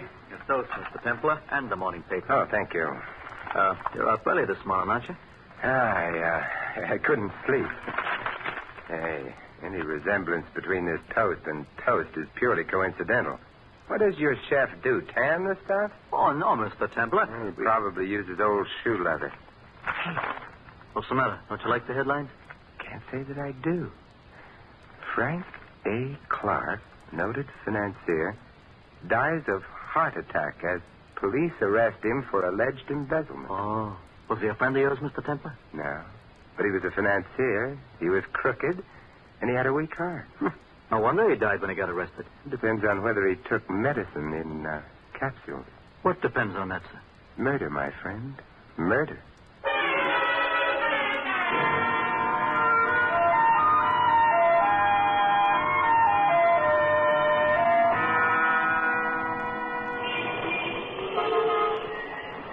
Taxi! Hey, taxi! Oh, no, Louis. Oh, yeah, Louis. Out of all the taxicabs in this city, why do I keep getting yours? Out of all the fares in this city, why do I keep getting you? You have a point there. I'll go right home and shop. You'll stay where you are. You want to go home with me? No. What's the matter with my home? Nothing. I live there, don't I? My wife lives there. My kids live there. You have no children. Don't get personal. I'm sorry. Man spends every spare minute he's got hoping. Louis. Did Julius Caesar have children? Did Alexander the Great have children? Did Napoleon have children? Yes. Me, they didn't send an announcement to. Louis, will you please drive me to 1893 Waterview Drive? I'm in a hurry. Okay. 1893 Waterview Drive. Who lives there? A gentleman named Frank A. Clark. Except that he doesn't live there, Louis. He's dead there.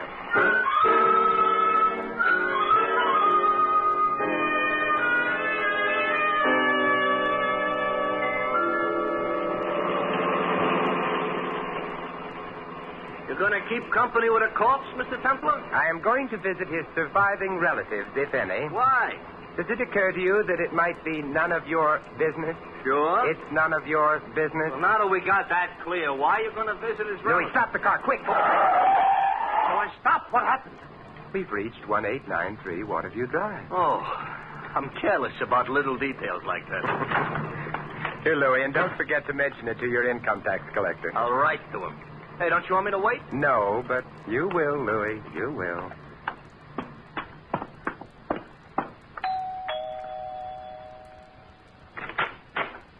Well, hello there. Hello. This is the Clark home, isn't it? Sure, and I'm the Clark niece. And you're... Simon Templar, an old friend of your uncle's. You're not old. Well, And you're not a friend of my uncle's. Come in, anyway. Oh, thank you. Because maybe you can be a friend of mine. Oh. In here. Tell me, do you need a friend? No, but I like 'em. When they're as tall as you and... Oh, my name is Inez. Inez Francis. I'm very glad to know you, Miss Francis. It probably won't be when you really get to know me. I realize perhaps I shouldn't have come today. You must be all broken up by your uncle's death. Who, me? Well, perhaps the family. Well, that's me. I'm the family. Your uncle must have been a lonely man. No, he didn't mind. He had me in the market and all those people he was swindling. Oh, and of course he had Mr. Hartzell and Charlie Melvin. Who are Hartzell and Charlie Melvin? Charlie's sort of a weedy youth. Uncle's secretary, very anemic. I ignore him. And Hartzell? Uncle's lawyer. And I fondly suspect as big a crook as Uncle was. But very spatted, you know. Spatted? Uh-huh. On the shoes. And gardenia'd in the buttonhole. And I've a sneaking suspicion whiskeyed in the liver. How untidy. Nobody else close to Uncle? Nope. Well, then it boils down to one of you three. What does? Who's happy now that Uncle's dead? I am, Hartzell is, Charlie is. That covers the field. Why? Uncle had a lot of money. I get it now. Hartzell stole some money from Uncle. He won't go to jail now. Charlie was implicated in Uncle's crooked deal. Charlie won't go to jail now. And, who has a deep, slightly hoarse voice?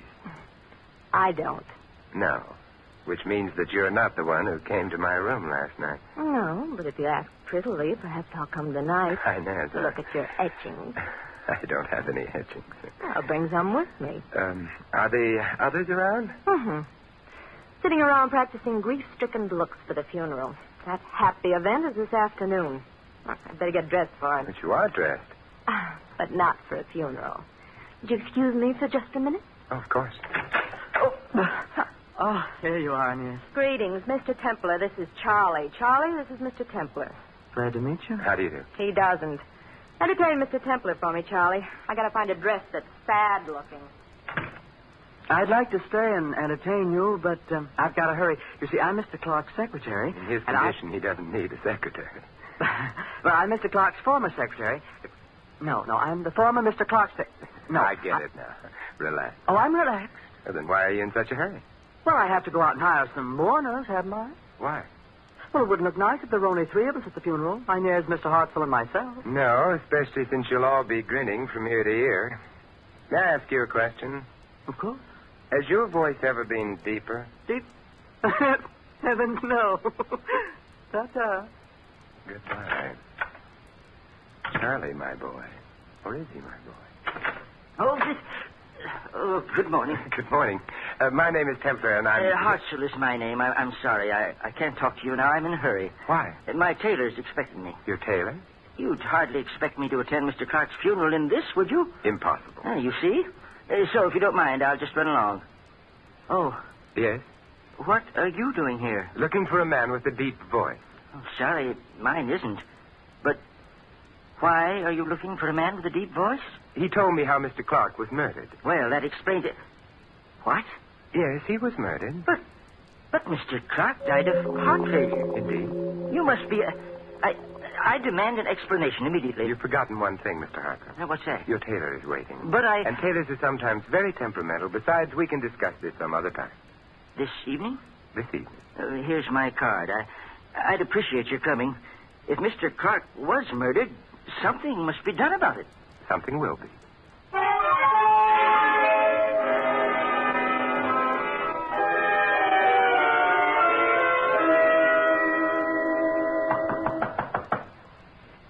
Who knocks at my gate? Enter. Templar, as I live on sufferance and breathe with difficulty, Templar. Hello, Desmond. What happy winds waft you hither, Simon the Subtle? Desmond, I'm not an audience. Oh, Templar, I'm an old ham, and contrary to what they say, hams do not improve by aging. Still a gay adventurer? Well, I'm not especially gay at the moment. Murder. Oh, the last murder that was of any interest to me was that Elsinore thing. You know, when Claudius and Gertrude put their heads together and slipped Gertrude's royal husband a slug of poison in the ear. I remember it well. And the fat prince, Hamlet, I think his name was, mooned about like a ninny, sending Ophelia to a watery grave and the rest of the cast to a most bloody one. You would have made a good Hamlet. Bless you! Oh, I wanted to play Hamlet. Instead, they preferred me as a ventriloquist, confound them. That's why I'm here. You've been a ventriloquist. I'm involved in a case which hangs on the identity of a voice.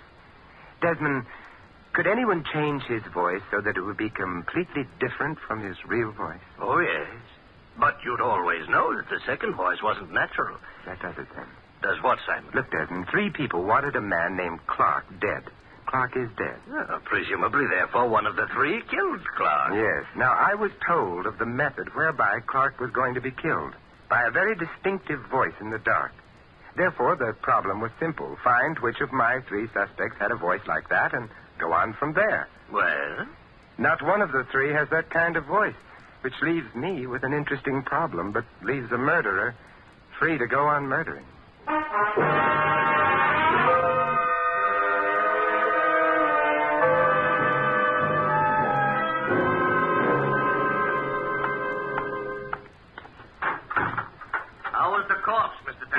Dead. Louis, I want the nearest bookstore. You can't have it. It belongs to a guy named Pestlethwaite. Would you please drive me there quickly? Okay. What's the matter? Suddenly decided you want to curl up in front of a fire with a good book? For that, I'd rather have Inez.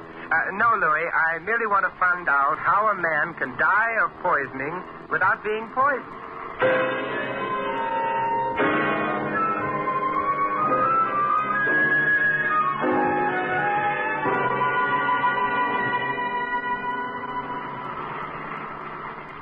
Stay in that bookstore very long. What's the matter? You didn't like Pestlethwaite? He didn't have the book I wanted. I know a place. Not that kind of book, Louis. What I wanted was a book on heart diseases. Oh, light reading, huh? Interesting.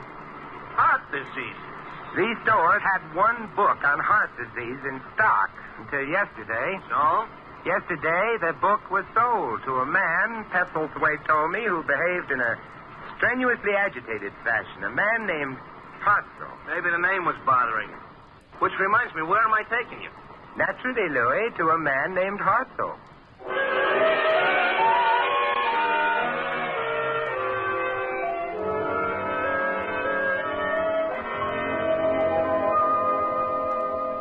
Hartzell in, or on his way to Mexico, or in? Mr. Templar. Yes, Mr. Hartzell. Come in at once. Oh, thank you. Oh, I'm jittery. That funeral this afternoon. I see. Well, have you tried reading? It's very soothing. I have no patience with books.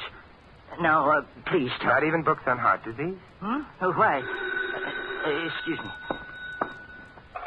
Hello? Oh, yes, Inez. What? Oh, how dreadful. Oh, yes, at once. Goodbye. You're pale. I'm shocked. Charlie Melvin. You know him? Mr. Clark's secretary. Yes, well, it seems that something's happened to him. What? He's dead.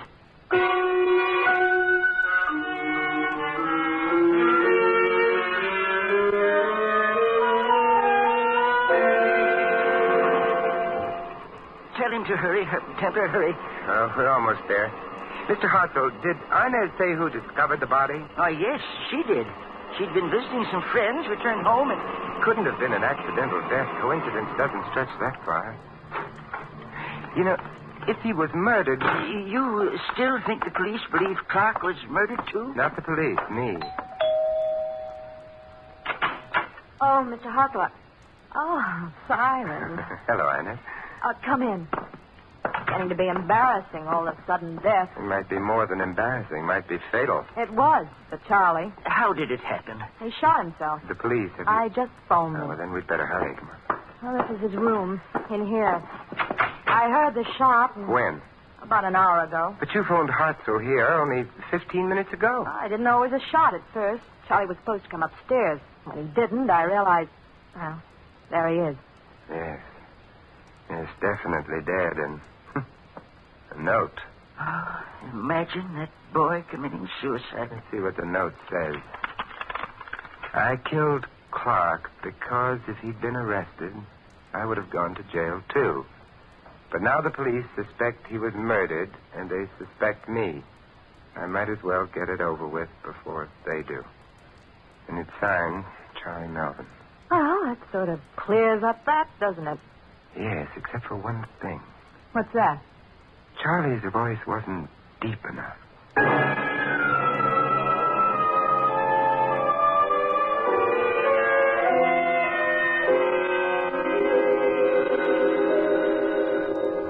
Alexander Graham Bell's little invention should sometimes be strangled. I'm asleep, and so should you be. Templar? Yes. Hartzell? Listen, I'm at the Ensign Club on Trocadero. Yes? I couldn't go home. Charlie's death so soon after Clark's.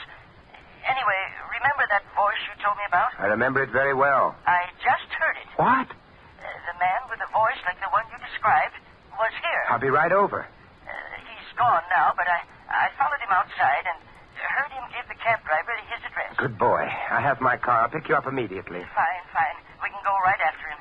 It's some distance outside the city. Look, I'd travel to the North Pole for him. You don't measure miles when chasing phantoms.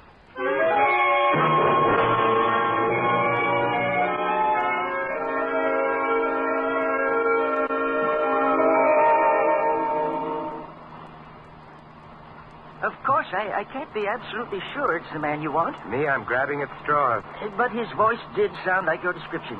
It was at a club to which Clark belonged. I'll make it worth a try. All I need is to hear him say something, anything, a word, a phrase, and I'll know. Oh, that shouldn't be difficult once we get to him. Once we get to him. Only thing worries me is... Yes? that his voice can still be heard by the time we get to him.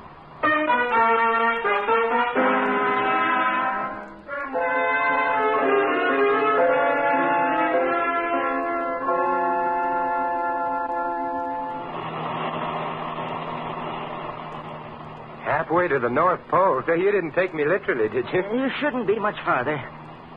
Templar. Yes? I don't understand about Charlie. I can't see him murdering Clark somehow. You don't believe he did it? Do you? Not especially. Oh, why not? I don't know. Intuition, maybe. Ooh, our little stranger likes seclusion, doesn't he? Evidently. You know, the police accepted that suicide note without question. Did they? There's the house. Oh, there aren't any lights showing. Well, he must have got here sometime before us. Went to bed, I guess. Yeah, probably. I wonder. Do you think he'll recognize you? Oh, probably. I couldn't see him, but he saw me. Well, that might be bad.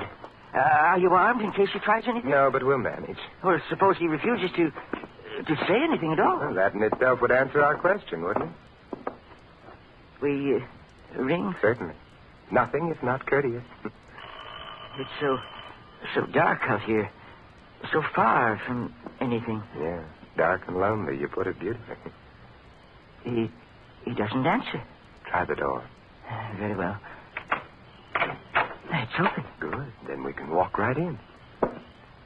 I can't see a thing. Here, wait a minute. I'll light a match.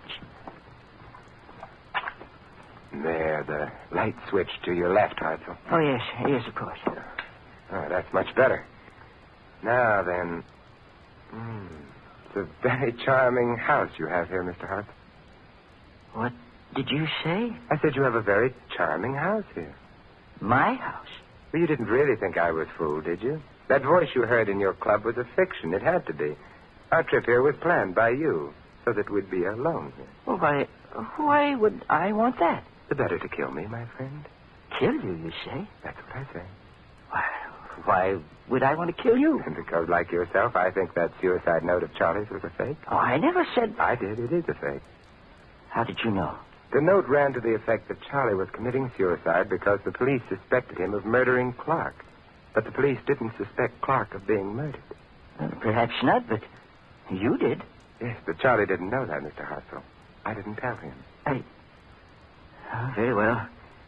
Just stay right where you are. What a handsome revolver. I did kill Charlie, so that there wouldn't be any investigation into Clark's death. I couldn't afford that. If you kill me, there will be an investigation. No, because no one knows you came here with me. Well, you're not going to die. You're going to disappear. Oh? In my furnace. I wouldn't like that. Too warm. I'm afraid your likes can no longer be considered. Well, in that case, I'll have a cigarette.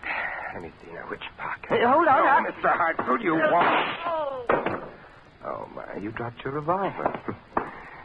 Now I have two. You said you weren't armed. I'm such a liar. But then, you see, I knew when you asked me why you asked me. So perhaps I'll be forgiven. Templar, I killed Charlie, but I didn't kill Clark. I swear I Good didn't. heavens, Mr. Hartzell, I never for a moment thought you did.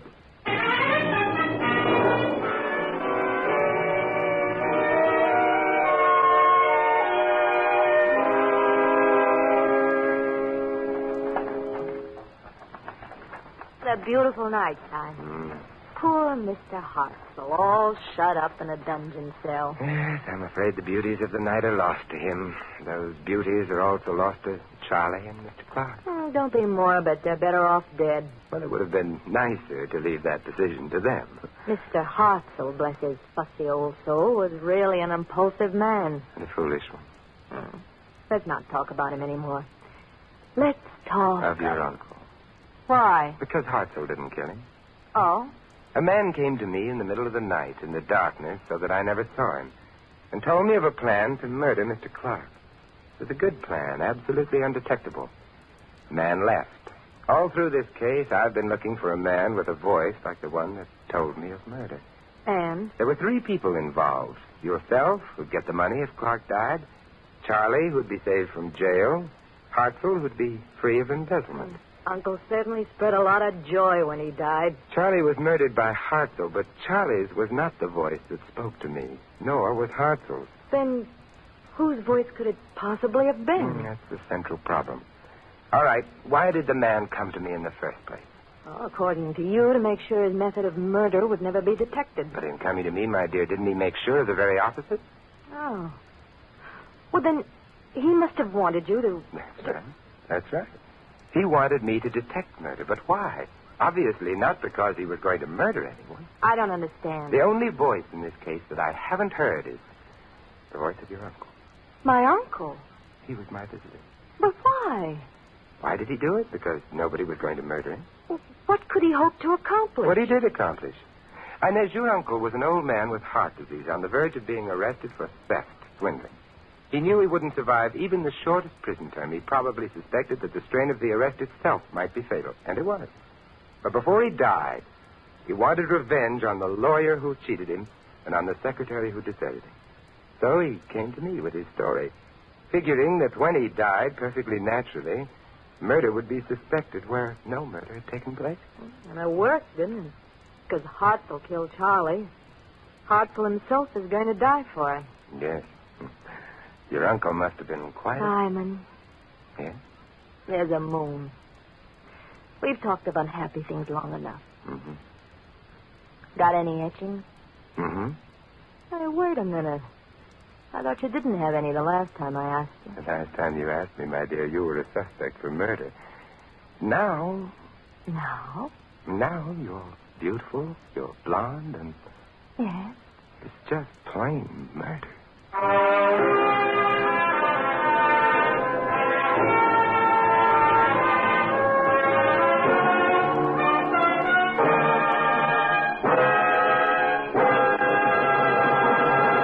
You've been listening to another transcribed adventure of the Saint, the Robin Hood of modern crime. And now here is our star, Vincent Price. Ladies and gentlemen, poison doesn't always come in bottles, and it isn't always marked with the skull and crossbones of danger. Poison can take the form of words and phrases and acts, the venom of racial and religious hatred. Here in the United States, perhaps more than ever before, we must learn to recognize the poison of prejudice and to discover the antidote to its dangerous effects.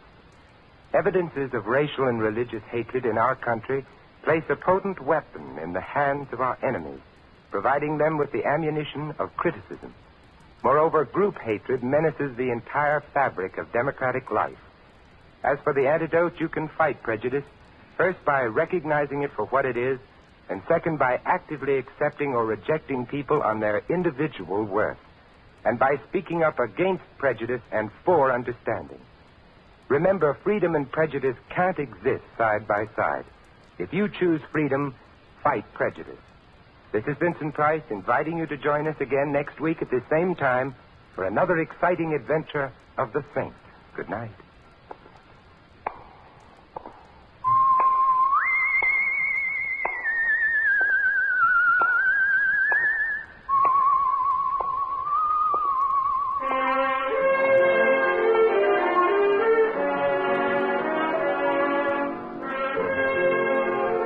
Tonight's script of The Saint was written by Louis Vittes. Our cast included Gene Bates, Lou Merrill, Fred Howard, Jack Edwards Jr., and Larry Dobkin. The music was composed and conducted by Vaughn Dexter.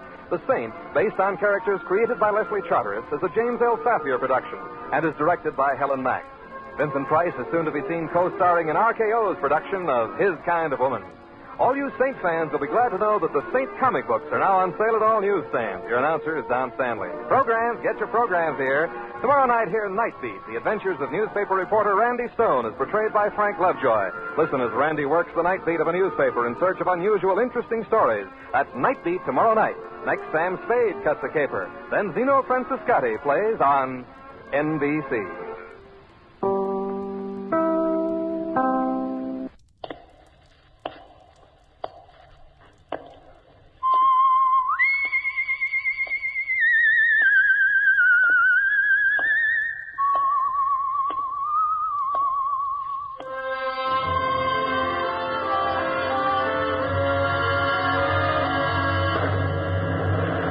The Adventures of the Saint, starring Vincent Price.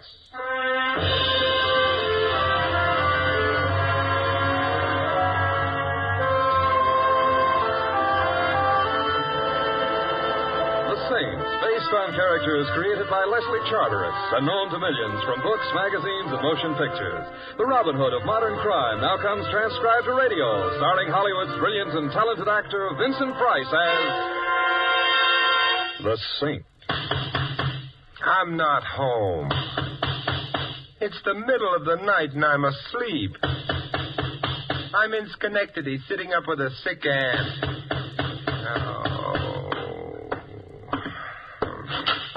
Hello. Hello. Are you Simon Templar? Well, come in and we'll compare Social Security cards. Thank you. I thought you were in Schenectady. Never heard of the place. Sitting up with a sick aunt. She recovered suddenly. Simon, I need help. Desperately. Why? Because I'm dead. You're what? Dead. Oh, well, of course, some of my best friends. Simon, my name is Francis Blake. Here, read this. Read? That little item down in the corner, under obituaries. Obituaries. Says here that the body of Francis Blake is at the Restwell Chapel. Burial at noon tomorrow. You see, the newspapers say that I'm dead. Yeah, but I don't know whether to believe them or not. You are Francis Blake? Oh, of course I am. Come here a moment. All right. Thank you. Now... Simon, what are you... Oh, no! I beg your pardon. You pinched me. Yes? But... Well, I had to make sure I wasn't dreaming. But you're supposed to pinch yourself if you think you're dreaming. I know, but this way was more fun. Also, I never heard a corpse say ouch before. Therefore, you're not dead. I already knew that. I didn't. Now that that's settled, I think perhaps we ought to go visit. Visit whom? Your corpse.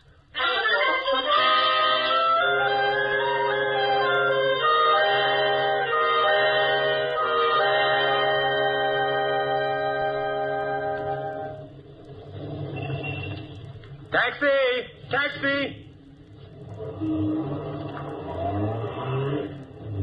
Hey, a nice rain or bright. Never mind, Louis. Oh, Mr. Templar, had I have known it was you, I wouldn't have bothered with the whimsy. Had I known it was you, I just wouldn't have bothered.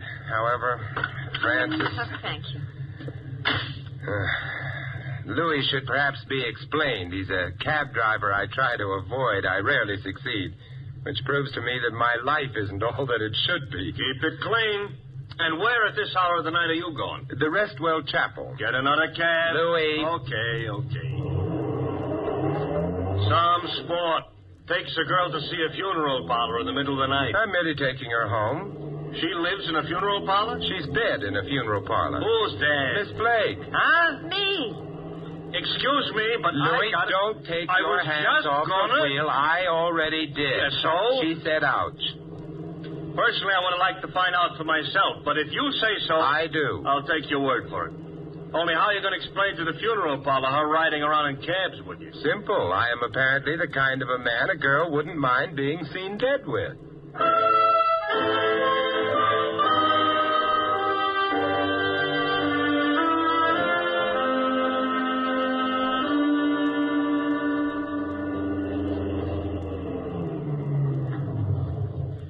Restwell Chapel at your service.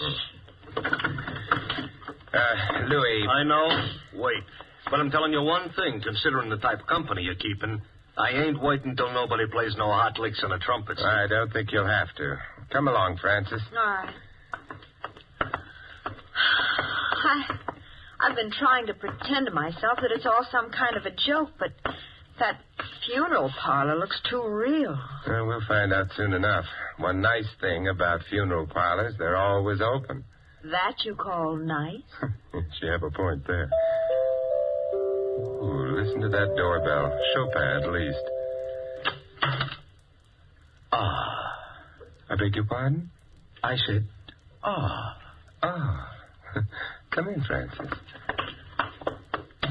This is an hour that comes to all. Except in states that don't have daylight saving. I, sir, was referring to your bereavement. Whom are you mourning? We would like to look at Francis Blake. The hour is late, but grief knows no clock. Good heavens, an epigram. We try, sir. If you'll follow me. Thank you.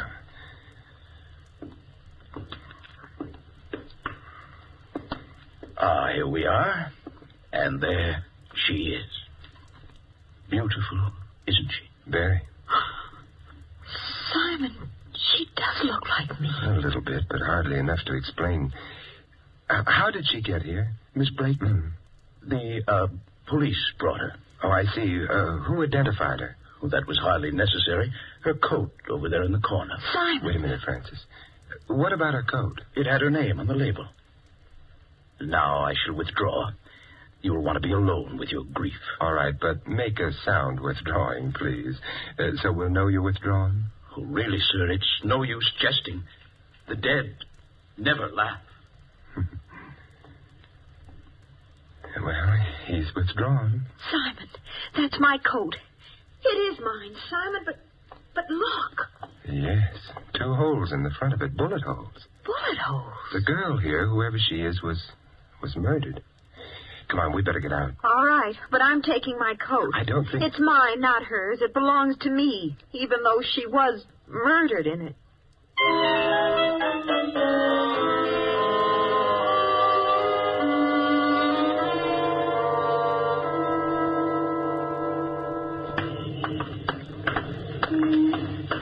Simon, what was that girl doing with my coat? Wearing it when she was shot, presumably. There's another question, perhaps a more important one.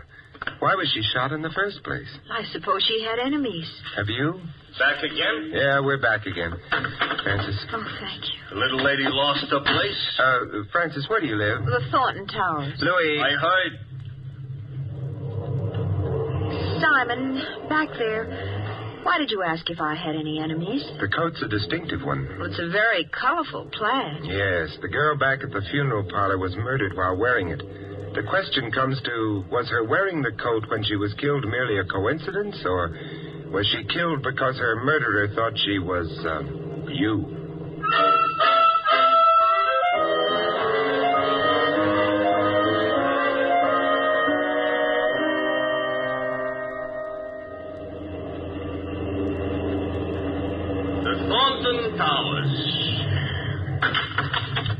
Here you are, Louis, and... I know. Don't wait. On account of your sitting up with a dead friend. Good night, Louis. Good night. Good night, folks. Oh, Simon, it's so good to be back home. My apartment's down the corridor. Simon, I feel terrible. Oh, you needn't. But what you said in the cab. She was wearing my coat, a very distinctive one. And then she was shot to death. That girl is dead because of me. No, we don't really know that. Well, it must be so. Somebody thought she was me and killed her. That's possible. But then that means that somebody wants to kill me. Is this your door? Oh, yes. Of course, it's also possible that someone didn't like the coat and... Hey, did you leave your lights on when you left? No. There's a light in the room ahead. Well, that's the living room. You stay here in the hall. I'll go ahead and see who it is. But I just want to make sure they're neutral on the subject of plaid coats, or you. Shh. Oh. Hello. Hello. Ah, how she was beautiful, your wife. My what? Your wife. It's her picture on the desk there, no? Well, that does seem to be a picture of Frances. And your name, she's... My name's Simon. Ah, it is a name that fills herself with the soul, no? No, I knew that tonight, of all nights, you would be lonely. Believe me, I'm not lonely. I am here. Oh, your wife, she must have been a wonderful woman. She, Your life with her was the magnificent symphony, no? Chamber music would probably be more accurate if you... And now that she is alas gone, I am here. Without even a pause for station identification. Look, who are you? I am Olga. Simon, Who is she? Olga.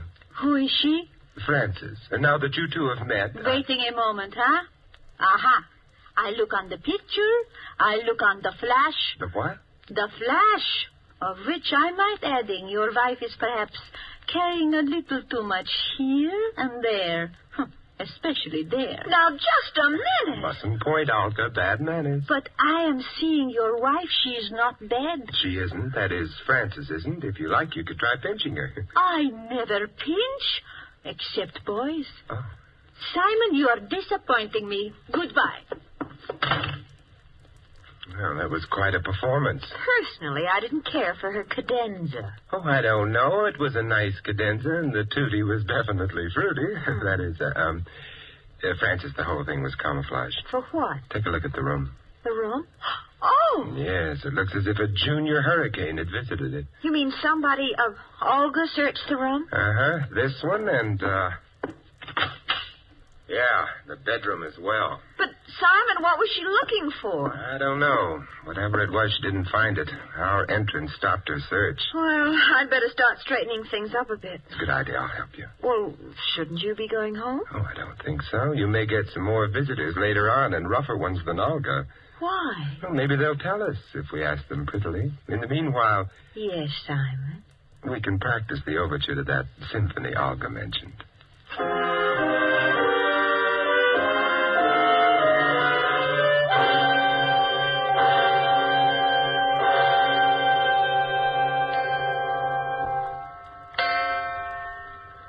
Simon, Yes. it's getting awfully late. Yes, I know. We really can't sit up all night waiting for someone to come. We don't even know for sure that someone will. Olga got into this apartment, and someone else did before her. Someone else? Of course. Your coat was stolen, wasn't it? Well, I suppose, but not from the apartment, Simon. Not from... Well, where was it stolen from? I can't be sure, of course, but I gave that coat to the cleaning shop down the block about a week ago. Cleaning shop? Mm-hmm. What's the name of it? The Carter Cleaners. Why? Because evidently it started out from there to wind up on a murdered girl's body. Therefore, come on. We're gonna... Yes, believe it or not, I'm taking you to the cleaners.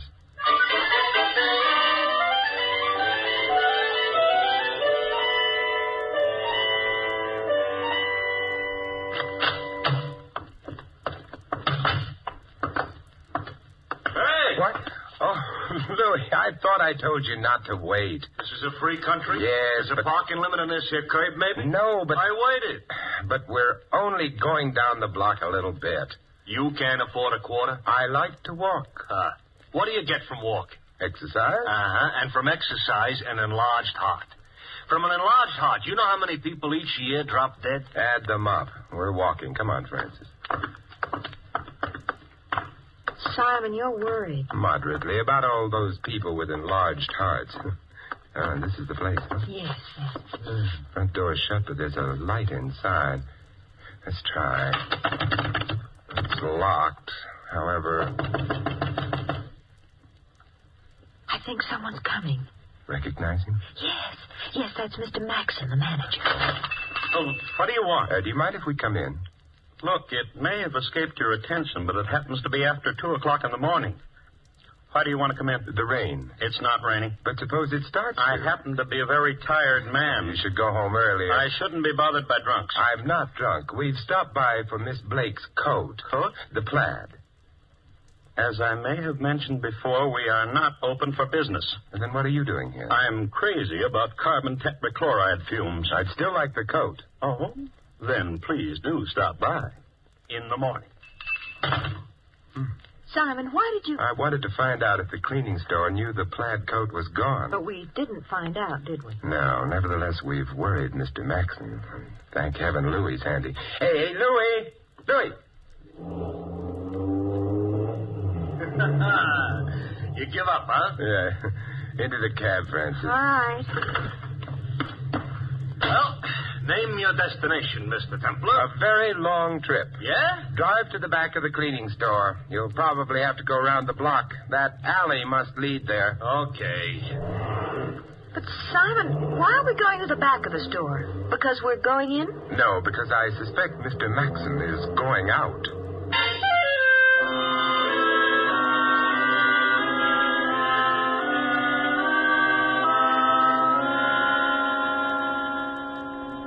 All this here is maybe none of my business. It isn't. Oh, you know, a remark like that could easily hurt a fella's feelings. I'm sorry. No, it didn't hurt mine. I'm sorry still. But you're not spending this PM in the way a PM should be spent. Nonsense. So far, it's all been good, clean fun. That's what I mean.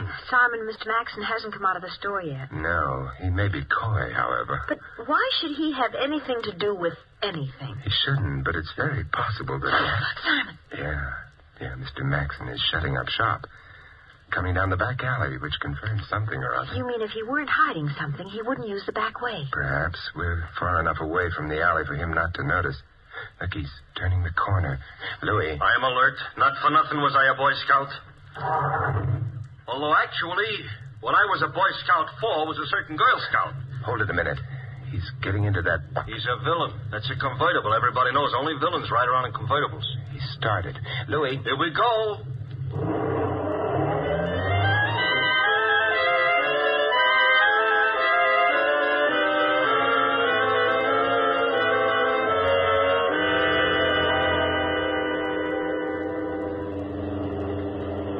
Hey, look. Maxon's stopping. Yeah, I better stop right here, huh? Uh-huh. Simon, he's going into that nightclub. Interesting place for a store manager to finish his evening's work. Let's go, Francis. Leave me know how the floor show is. I'll be sure to. Barker's Bandbox. I've heard of the club. Yeah, and I've heard of Barker. Nothing complimentary either. Well, here it is, and in we go. Dark, crowded, and needs ventilation. The floor show?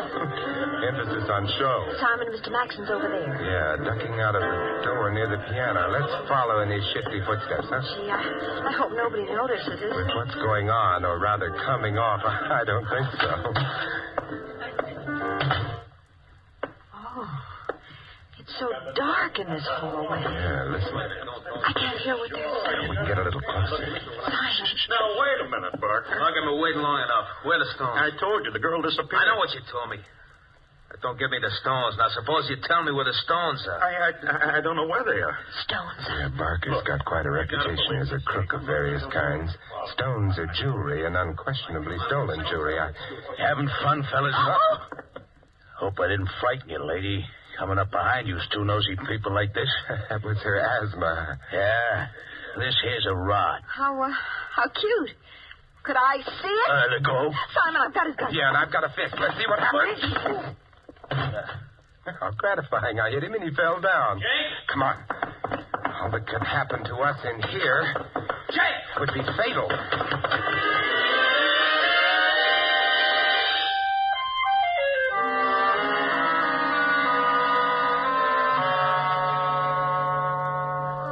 When they fired at us, I know. It's always a little nervous-making. Well, here we are. Thanks, Simon. No, not yet. I'm going in with you. But... No, for safety. Oh. You think maybe... I'm just not taking any chances. Well, foyer's all right. Living room. Francis. What? Don't look across the room. Olga's back, but this time she's staying. What do you mean? I hoped you wouldn't see her. She isn't beautiful anymore. No. Just dead. I'd better phone the police. Wait, Simon.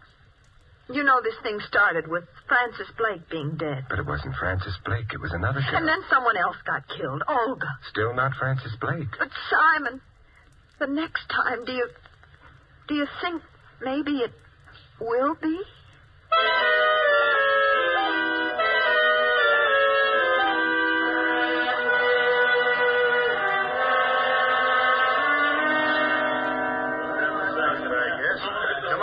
Let's get out of here. Good night, Temple. Good night, Lieutenant. Thanks for dropping over. Well, exit Olga, exit police. Francis. Yes, Simon. You better go to bed. I'll stay on. It's almost morning anyway. Oh, I couldn't sleep. Would you like me to fix us some breakfast? Oh, say, that's not a bad idea if you feel up to it. Oh, I don't know how I feel. You stay right where you are. Won't take me more than a few minutes. All right.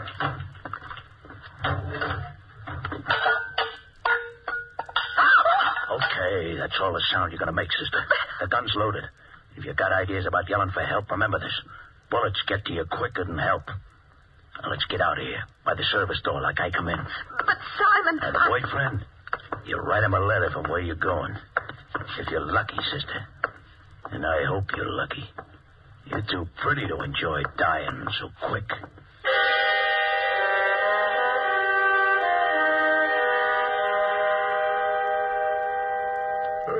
Hey, Francis, what are you cooking? Steak?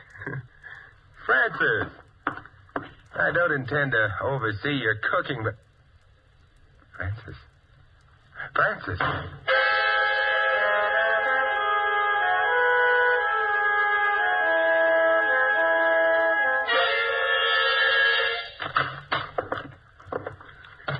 Oh, here she is, Mr. Barker. Yeah.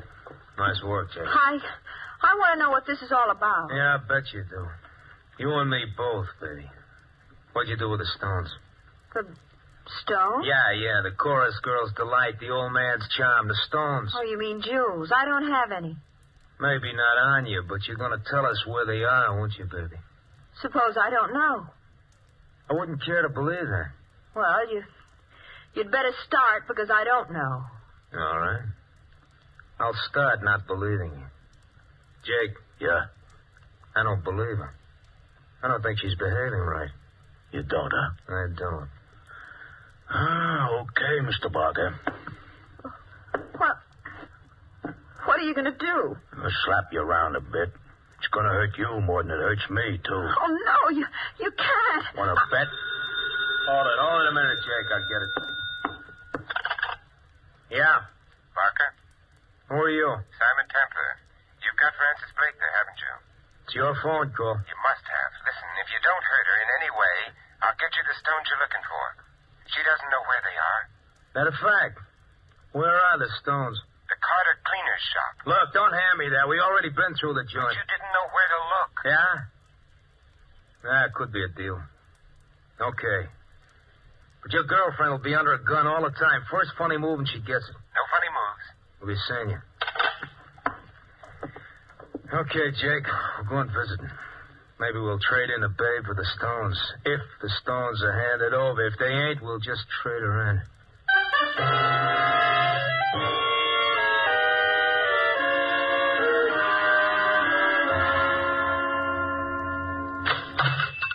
Good morning, and... Oh. You were here last night. That's right, Mr. Maxon. I was looking for a plaid coat. Plaid? Yes, maybe it would be here on this rack. Oh, it wouldn't be there. You see, this rack is for dresses. And this is for last night. Oh. Sorry to have upset you, Mr. Maxon, but company's coming, and I've got to set the table for them.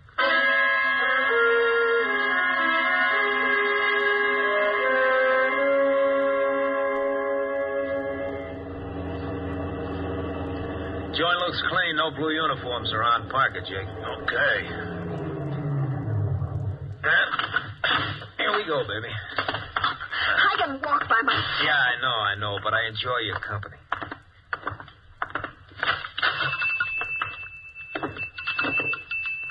Simon! Hello, Francis. You Templar? That's right. Simon, Hey, stay next to me, sister. I better just lock the door so we won't be interrupted. All right, where are the stones? Yeah, they're in the place here. They must be. I don't like the sound of that. It could be a stall.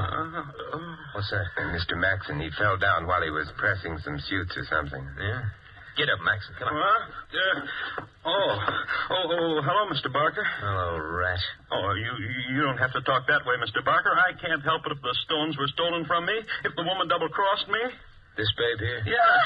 Why don't you work her over, Mr. Barker, and her boyfriend? After all, they're the ones who killed Olga, aren't they? It was a narrow part. Never mind Olga. I like the kid. I sent her out the job. She got it. Business, you got to cut your losses when you have to. I still want the stones. Are you? They are here. They have to be. Then find them. I've looked, but they're hidden cleverly. You sound like a guy up a tree, mister, and in just a couple of seconds, I'm going to cut that tree down. Tree? Hey, wait a minute. Tree? Suppose you wanted to hide a tree so you couldn't find it. Where would you hide it? I ain't interested in hiding trees. You'd hide it in a forest, of course.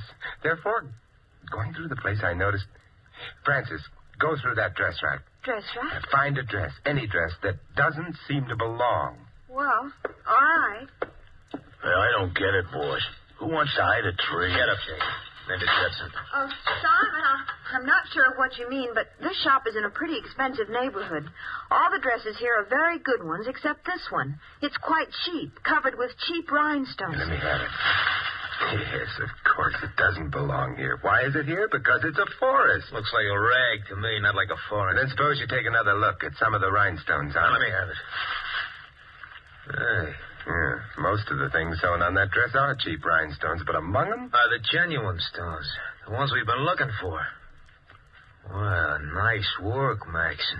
I didn't know anything about it. Somebody else must have done it to frame me or... No kidding. Wait a minute, Barker. Wait. For what? I'm going to tell you something, Maxon. No, Barker, You sure told him. Never did like a double-crosser. Hey, where you going? Well, it occurred to me you mightn't like witnesses either. Francis, stay behind. What are you... Pressing machines build up quite a lot of steam pressure. I kicked the outlet pipe off, and it's aimed at you. You better stand, Barker, unless you want to get parboiled. It's getting so hot in here. Come on. You leaving us? Oh, they've gone. Yes, Francis, but not for long. And the police won't have much trouble picking them up with them all... Forgive me, but I can't resist it. With them all steamed up.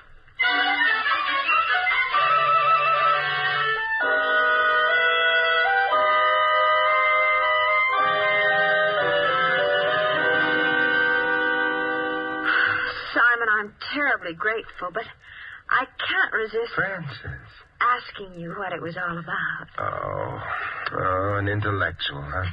Well, you see, Francis, Maxon and Barker were partners in the jewelry business. Illegitimate. They worked out a nice idea. They'd use very distinctive clothes left with the cleaning shop as disguises for themselves and their Confederates. Oh, and disguises which couldn't be traced because they'd lead back only to perfectly innocent people who had alibis and everything. Mm-hmm. Right.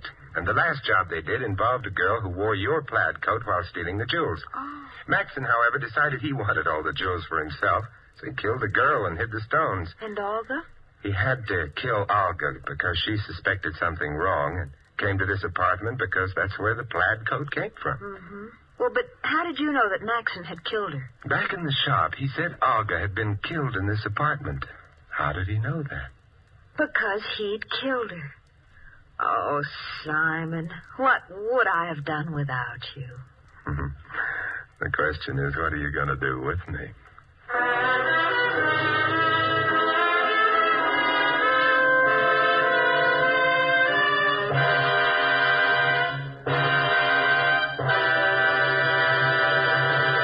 You've been listening to another transcribed adventure of the Saint, the Robin Hood of modern crime. Now, here is our star, Vincent Price. Ladies and gentlemen, our cast tonight included Shirley Mitchell, Viola Vaughn, Larry Dobkin, Lou Merrill, Tony Barrett, and Jack Moyles. This is Vincent Price inviting you to join us again next week at the same time for another exciting adventure of the Saint. Good night.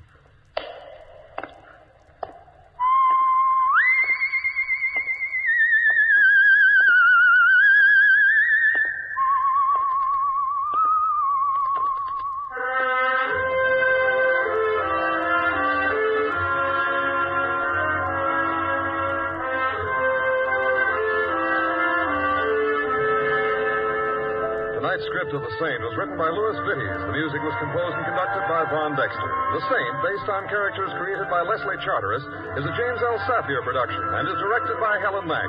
Vincent Price is soon to be seen co-starring in RKO's production of His Kind of Woman.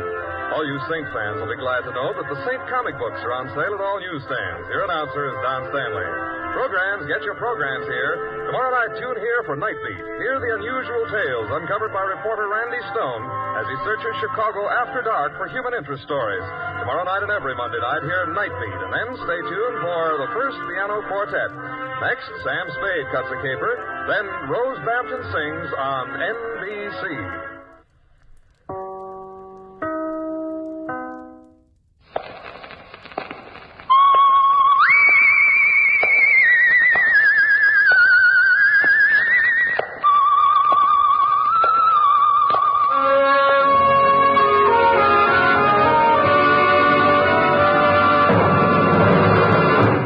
The Adventures of the Saint, starring Vincent Price. The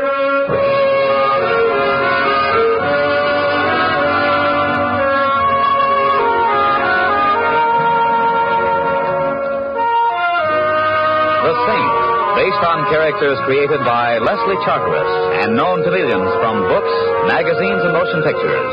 The Robin Hood of modern crime now comes transcribed to radio, starring Hollywood's brilliant and talented actor Vincent Price as The Saint. Going to the ball game, huh, Mr. Templar? It's a great day for it. Didn't know you was fond of baseball. You fond of baseball, Mr. Templar? Yes, indeed, Louis. You know, I should have gone in for baseball instead of becoming a cab jockey. Grown men getting paid thousands of dollars for tossing a little ball around 2 hours a day. Can you beat it, can you, Mr. Templar? I'm asking you, can you beat it? Louis, Baseball, you can't beat it, though. I'd like to live in a town where they got Major League ball. The Blue Sox here is all right, but it's minor league. You think we'll ever get a big league ball in this town, Mr. Templar? I see, you think we'll ever get big league ball, Mr. Templar? You're kind of quiet today, Mr. Templar. My silence, friend Louis, is purely comparative. Oh. Well, since you're not feeling well, it's good you're taking the afternoon off. Been reading about that father and son of the Blue Sox, Lefty and Phil Miller? They're rather interesting. Supposedly the first time in baseball father and son have played on the same team. Yeah. The old man just down from the majors and the kid on his way up. Old Lefty was great in his day, though, and the kid will be great, too. They both playing today, Louis? Neither one. Phil ain't due to pitch till tomorrow, and the old man's got a game leg. Won't even be in uniform. That's what goes first in baseball, Mr. Templar, the legs. In my line of work... I know. Mr. Temple, you know something funny? There's rumors out about the Blue Sox. What kind of rumors, Louis? The rumors say the Sox are going to do business. Lose a ball game that maybe they should win. Oh, nonsense, Louis. Baseball is honest. You know that. Maybe so, but it's still got to be played by humans. You'd better step on it, my cynical friend. We're late. Sure, Mr. Templar. Most likely nothing to the rumors anyway. You know how it is driving a cab. You pick up all sorts of things. Me, it don't do no good to pick nothing up. I'm married. Hey. Yeah, did you hear that, Mr. Templar?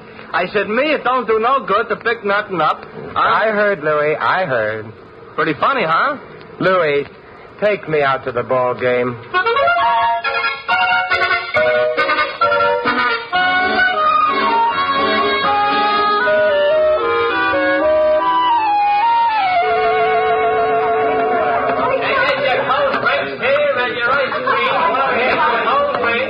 Hello, Lefty. Thanks for coming, Saint. Sit down. Thanks. I hope I'm not late. No, the game won't start for another 10 minutes. Oh. How's the leg, Lefty? That's improving, Saint. How's crime? It stays about the same, always with us. Yeah, that it is. Blue Sox going to win today? You know something, Saint? I don't much care. Oh, don't get me wrong. When I'm in there myself, I play to win. 'Cause that's the only way I know.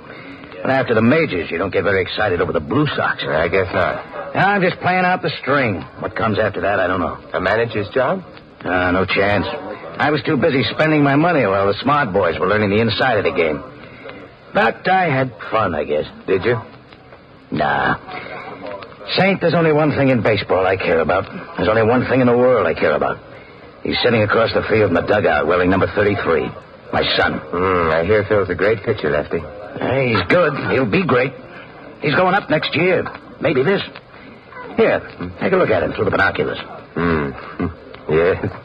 He looks like you, Lefty. You really think so? Yeah. Saint, I'm worried sick about him. That's why I asked you. I know. That's why I'm here. What are you worried about? Well, I think they're after him, Saint. The crowd with the dirty money's after him.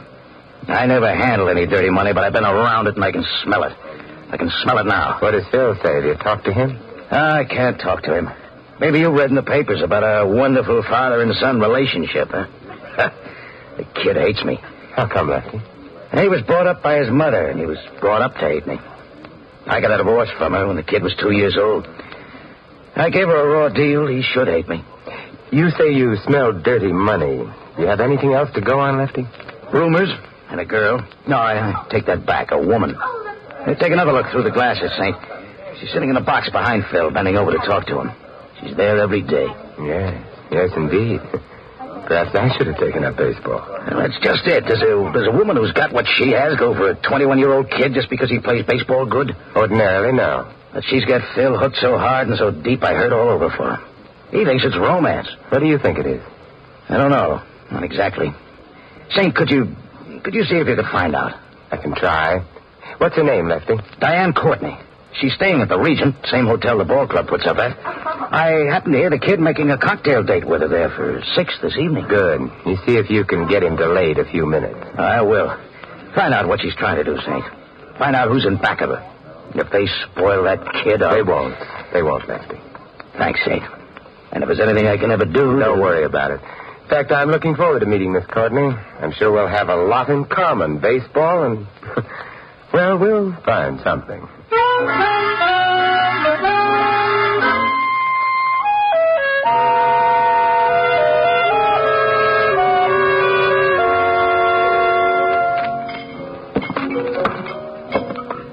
Mind if I sit down here? The bar seems to be rather crowded. Is it that crowded? As a matter of fact, it was crowded the minute you walked in. Sit down. But I am waiting for someone. He might be late. That's very true, but he won't be. What are we drinking, martinis? You say so. Waiter, 2 martinis, extra dry. Yes. I see that you're a devotee of the national pastime. That could very well be. Which national pastime? I saw you at the ball game today. Yes, I go every day. Business or pleasure? What's that supposed to mean? Baseball is a business for some. Yes, sir. Oh, thank you, waiter. Let's drink to pleasure. Let's just drink. I found that you run out of toast long before you run out of drinks. A comment on human frailty. Well, what is it you want, friend? I appreciate your frankness. It's one of your concealed assets. I'd like some answers about Phil Miller. Who are you? Don't you know? No. I'm the man who wants the answers about Phil Miller. Should I start asking questions? Phil just came in. We can't talk now.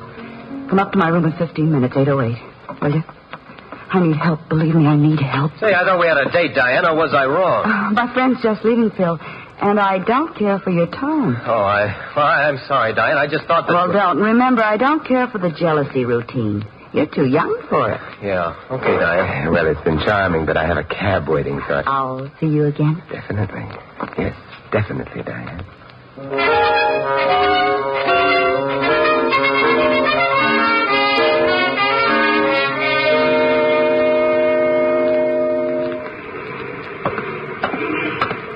Call you a cab, sir? Oh, thank you. I have one waiting. Hey, here he is. Wait till, Mr. Templar. Nowhere, Louis. I have a date in the hotel here in 15 minutes. You got a friend? I'm afraid not. Just dreaming. Louis, I'm not absolutely convinced about the purity of the lady's intentions. This is a cause for complaint? You misinterpret.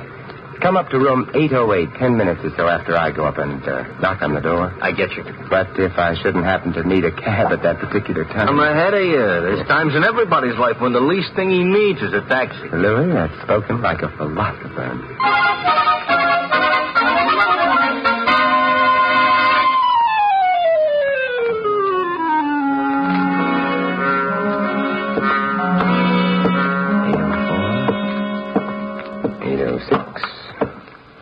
Wait. Oh, come in. Come in quickly. Someone may see you. Someone's already seen him. Frank. Go ahead in, Jack. And I'm right behind you with something that resents any quick moves. You sneak up behind people pretty quietly, Frank. Used to be in a Girl Guides. Shut the door, Diane. But... Shut it. Now, my nosy friend here and me has business. I didn't tell the Saint anything, Frank. I just... The boss don't like nosy guys like the Saint. I don't like nosy guys like the Saint. Let him alone, Frankie. What good will beating him up do? The boss's orders. Besides, my analyst tells me beating up nosy guys I don't like is a good way of working out my aggressions. Your analyst? What's the matter? I can't get analyzed. What does your analyst say about you carrying a gun? Didn't he point out this is an artificial prop to your otherwise charming personality? Oh, you creep. My analyst says I shouldn't get insulted at remarks by neurotics. You think I'm a neurotic? If you ain't now, Jack, you will be when I finish. Frank! Don't fall down yet, Sid. I got more for you before I let go. How do you want that? Stop it, Frank! Stop it! Okay. Darn it, I shouldn't have got mad. My analyst says I shouldn't let my emotions color my business life.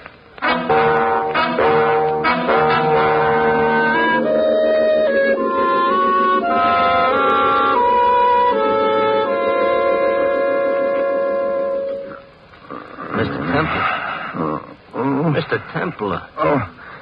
Oh, Louis. Mr. Templar, you all right? Should I call a doctor? No. I'm all right, I guess. Ooh. What happened, Mr. Templar? I knocked on the door just like you said. When nobody answered, I come in. You was on the floor. You're still on the floor. Yeah, and I think I'll stay here. Ooh. Got myself worked over, Louis, by a psychoanalytical muscle boy. Oh, he sure gave you some beautiful lumps. Yeah. Real neat professional job. Hey, what's this business card in your chest, yours? No. Let's see. Frankie must have put it there. This is part of the warning, I guess. What's it say?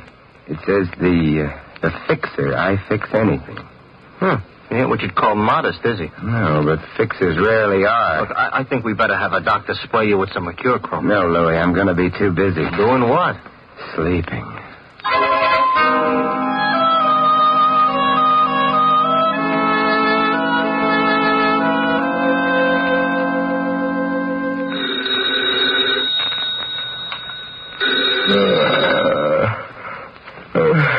Hello. Saint, this is Lefty Miller. Oh, hello, Lefty. What time is it? Midnight. Are you asleep? I went to bed early tonight. Had a rather trying evening. Look, I've been finding out things. Things about the crowd with the dirty money. And who the head of it is. You mean who the fixer is? Yeah. I found out what they're trying to get from the kid, from Phil. Can you meet me here at the hotel? Half an hour. Good. In the bar. I'm going after some more dope now. You better wait until I get there, Lefty. They're rough boys. I know. But don't worry about me. See you in half an hour.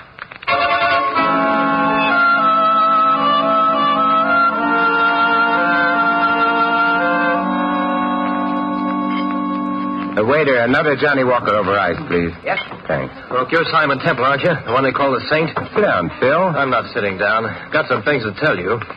I've heard that you've been asking questions about me, and I can guess who sent you. It was my father. Look, isn't it kind of late for you, Phil? You're supposed to pitch tomorrow. I don't need anybody to run my life for me. You or my father either. Where is he? Well, I was to meet him here, but he hasn't shown up yet. Most likely up in his room. All right, come on, let's go up and see him. I want to straighten you both out together. Do you know what room he's in? Sure. 908. Right come with on. you, Phil. All right. Oh, waiter. Yes? Hold that drink for me. I'll be back for it sooner or later.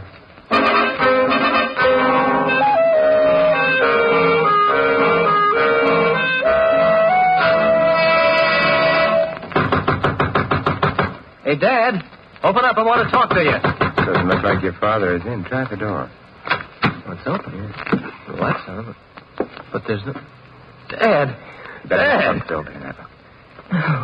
Look, I told you not to look. He shot himself. Why? Why? He's dead, Phil, and there's a gun in his hand, but he didn't pull the trigger. What are you trying to prove? Who did?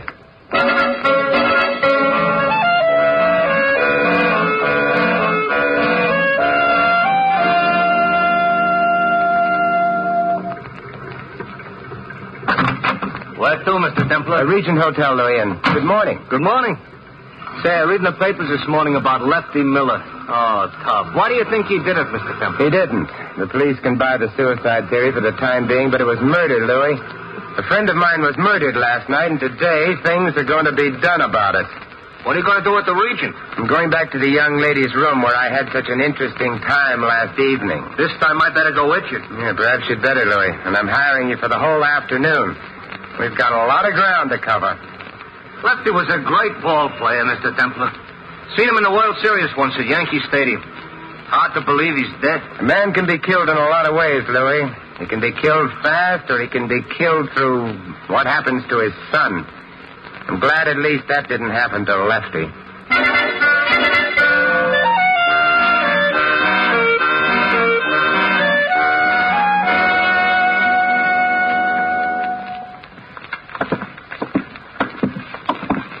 You sure nobody is in? I called on the house phone before we came up. I think this key will fit. Hey, how did you get a key? I remember to make an impression of the lock after that beating last evening. There. We're in. Nobody here, all right. Shut the door, Louis, and lock it. Okay. What are you looking for, Mr. Templar? The truth, Louis. As my friend Philip Marlowe would say, crime detection is an adventure in search of the hidden truth. To find the hidden truth looking out that window on the fire escape? Perhaps, Louis, perhaps. Mr. Templar, somebody's at the door. Quiet, Louis. I'll handle this. If I need help, You need help, we're in trouble. Good morning, Miss Courtney. Hey, what are you doing Come here? in, Diane. Miss Courtney, my good friend Louis. Oh, charmed.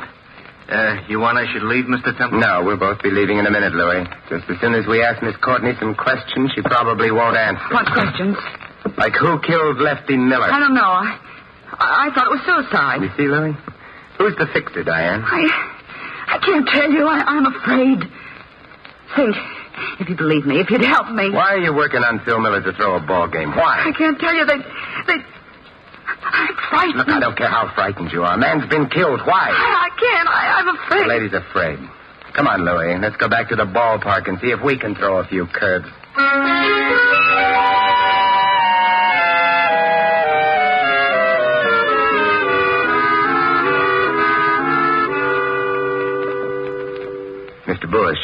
As manager of the Blue Sox, you must have known Lefty Miller fairly well. Not well, no. I manage the team, but you don't manage an old pro like Lefty. You just tell him what time the game is, and he does the rest. Yes. From what I saw of him, no, he's a good guy.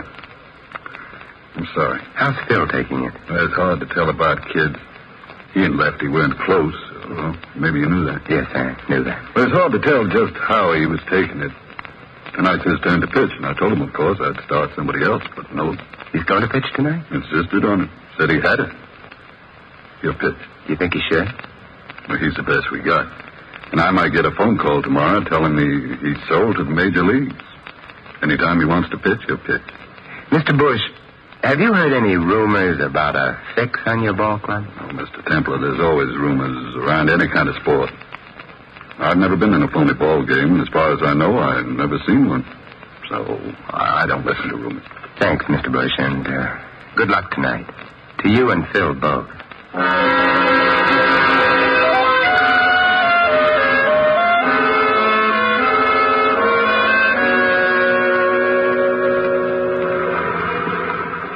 Where to now, Mr. Templer? I want to go see a bookmaker, Louis. Sam the Spender. Do you know him? Sure, I know him. Biggest bookie in town.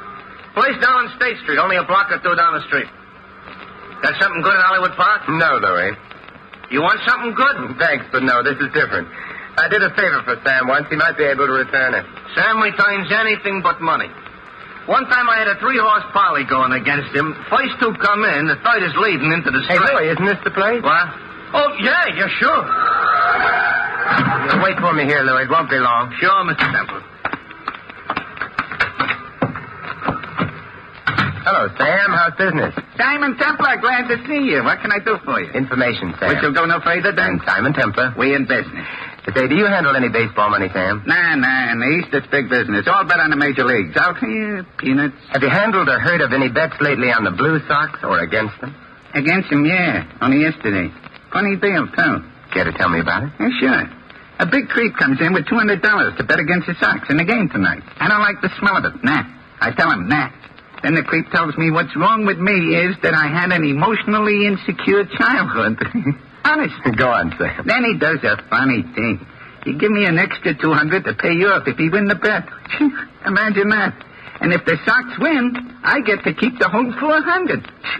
The guy's nuts. I can't lose. The best he can do is break even. Where's the payoff, Sam, if the Sox lose?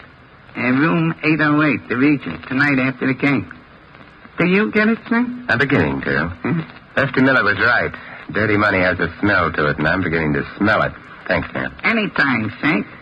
See you soon? Maybe tonight. Tonight? I hope so, Saint. Nothing personal, Sam, but I hope not.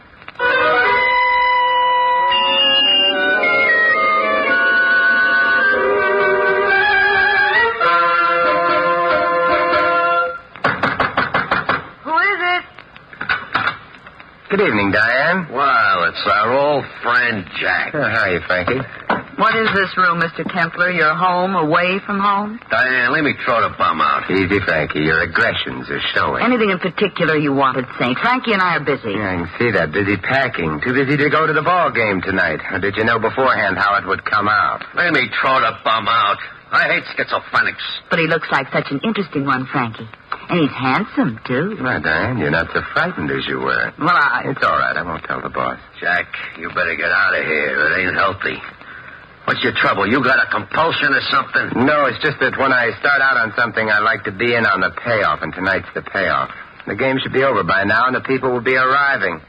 I'll be the host of our little party. You'll be host for a party of one in a wood box, Jack. Diane, shall I... Diane? It's a kid. Don't let him in, Frankie. Come in, Phil. Hello, sweetie. Hello, Diane. Frankie? Yeah. Hello, Mr. Templar. Hello, Phil. Ball game over, honey? Yeah, it's over. How you feel? Dirty. Oh, don't feel bad about it, sweetie. In a week or two, you'll forget all about it. Sit down, Phil. I've taken over the party. Let's all find out what games we've been playing. Diane, I'm getting an awful frustration listening to him. Let him talk. Thank you. Phil. Yes, Mr. Templar? What line did Diane use to get you to throw the game tonight? The fixer had something on her she was afraid of him, something would happen to her if you didn't do as he wanted? No, it doesn't matter.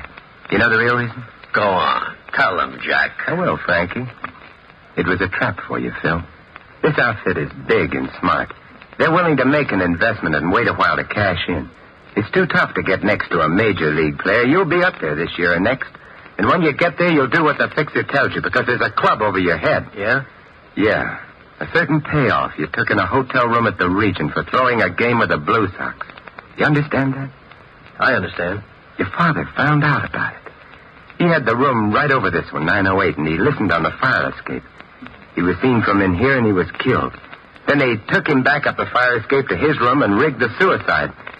But they forgot to wash all the blood off the iron outside this window. You're going to listen to him, kid? He's a neurotic. Diane, aren't you going to say something? I didn't have anything to do with it, honey. It was the fixer who did it. Yeah, I believed in the fixer, too, at first, Diane, until I came to your room the first time. Down in the bar, you said you didn't know me. Up here, you told Frankie I was the saint. You made other slips tonight. So? So I know who the fixer is. Who is he? You mean, who is she? Fixer is a very beautiful woman, Diane. The fixer is you. What is this, a filibuster or something? Let's assume you're right, Mr. Templar. Where does it get you? Where does it change things? I'm turning you over to the police, and Frankie can hardly shoot both Phil and myself. You won't have to, just you. You underestimate me, Saint. We should have had more time alone together. Phil will do whatever I tell him in spite of what's happened. Won't you, sweetie? Will you, Phil? Diane, See? I made sure of Phil, Saint. I made sure of him first. And he'll crawl on his hands and knees if I tell him to. Because if he doesn't, I might stop being nice to him. And he couldn't stand that. You should have thought of that, Saint. You got a mental block or something? Finish with Mr. Templar, Frank. We've got to finish packing. This gun says get over to the window, Saint. This time there won't be no blood on the fire escape. Just a lot on the sidewalk. Pretty messy that way, Frankie. Your subconscious will hate you. I won't look down. Now, you going over to the window quiet? Phil, sit down. Stand back, kid. I ain't playing with this thing. Phil, I told you to sit down. Watch out, Phil. He's going to... You killed my father. Give me that gun, Frankie, or I'll break your wrist. I'll kill you. No, you won't, Frankie. Think what your analyst would say. And this makes us even. Frankie. Phil, how bad is it? Not bad. Just my arm. But not my pitching arm. Oh, good. Why, you... Diane, stand still. Better go for the police, Phil. Can you make it? Yeah, I can make it. And Phil, thanks. What you did makes up for the game. We'll figure out that later. About Dad, Saint. He did all he could to protect you, Phil. Yeah, he did like me then. More than anything else, he told me. You better leave. I want you out of here before that bookie shows up to pay off. Mr. Templar, he won't be showing up. I didn't lose the game tonight. Tell me more, Phil. I pitched a 3-hit shutout. I figured it was the least I could do for Lefty.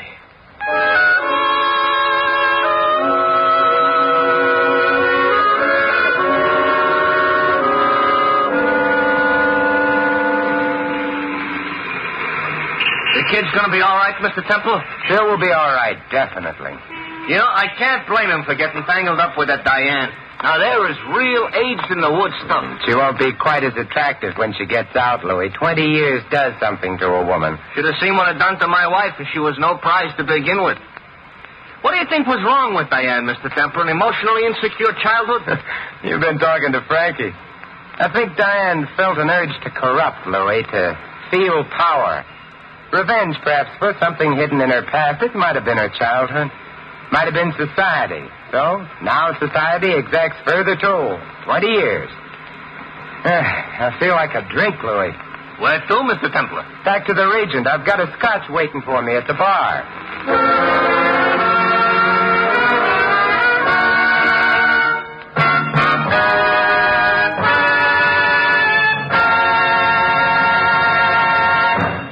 You have been listening to another transcribed adventure of The Saint, the Robin Hood of modern crime.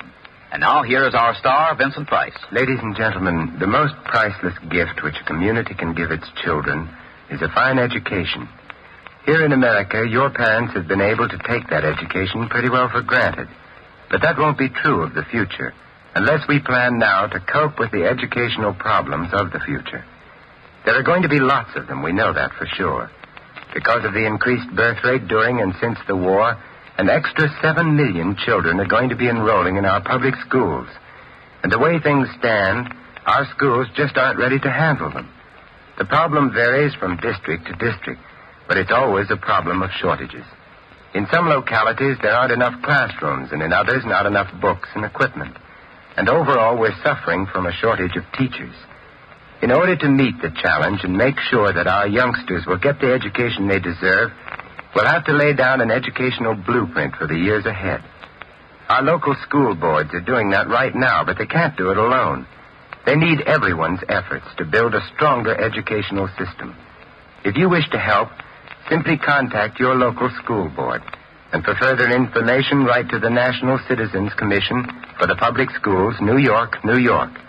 That's the National Citizens Commission for the Public Schools, New York, New York. Good citizens everywhere are helping, for they know that better schools make better communities. This is Vincent Price inviting you to join us again next week at this same time for another exciting adventure of the Saint. Good night.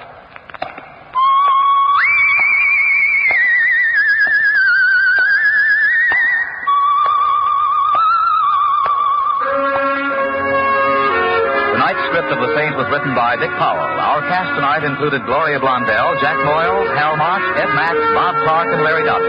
The music was composed and conducted by Von Dexter.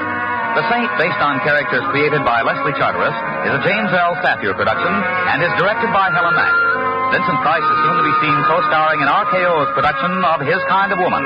All you Saint fans will be glad to know that the Saint comic books are on sale at all newsstands. Your announcer, Val Brown. 3 chimes mean good times on NBC. There's fine entertainment on Theater Guild on the Air returning next Sunday on NBC. This weekend, 400 Americans have a holiday date with death. Stay off the list. Be careful. Next, Sam Spade. Then hear Katherine Grayson on NBC.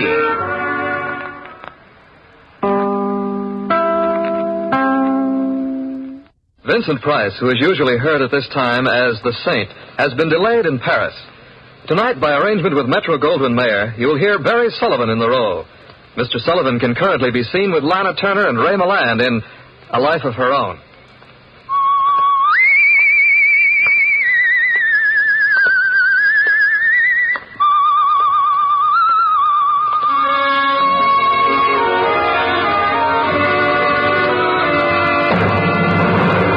The Adventures of the Saint, starring Barry Sullivan.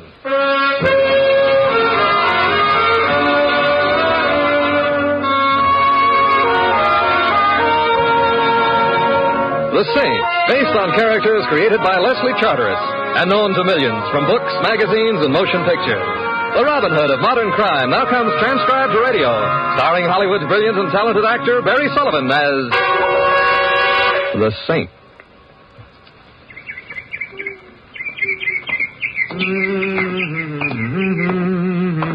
Oh, I beg your pardon, sir, or madam, as the case may be.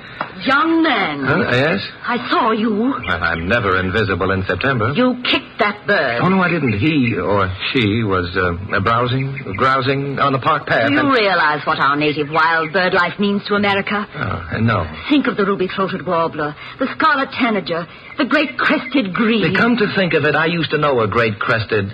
No. The man I knew was a Greek. He wrestled. The bird life of our country must be protected at all costs, young man, at all costs. Madam, I assure you, I would not deliberately kick a bird, not even a bullfinch.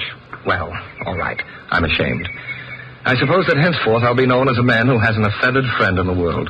The beat of tiny wings will never brighten the declining years of Simon Templar's life. Did you say your name was Simon Templar? Not exactly, but it is. You're the Saint? After our unfortunate introduction to each other, you may find that hard to believe. But I was on my way to visit you. Oh? I wanted to ask you to help my brother. Your brother, he kicks birds, or perhaps birds kick him? Warburton has nothing to do with birds. Warburton. His trouble is, well, a little different. What is his trouble? He's haunted. Madam, I have a feeling James Thurber is the man you want. Don't be irreverent. I beg your pardon. Warburton is haunted by a ghost. That sounds reasonable. This Warburton, he's older than you are. If you're implying by that, is he senile? The answer is no. He's a year older than I am, but perfectly sane. Nevertheless, he's haunted, I know. How do you know? I've heard the ghost myself. It giggles. Giggles? Giggles. I'm strongly tempted to murmur happy haunting, but I'll resist temptation. And what is even more dreadful, Mr. Templar, and of course you're coming with me at once to investigate the matter. Not only is my brother haunted, But he likes it.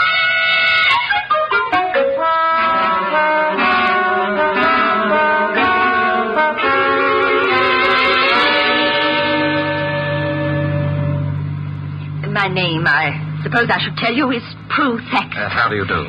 And my brother is, of course, Warburton Thaxter. How does he... no, I guess he doesn't do so well.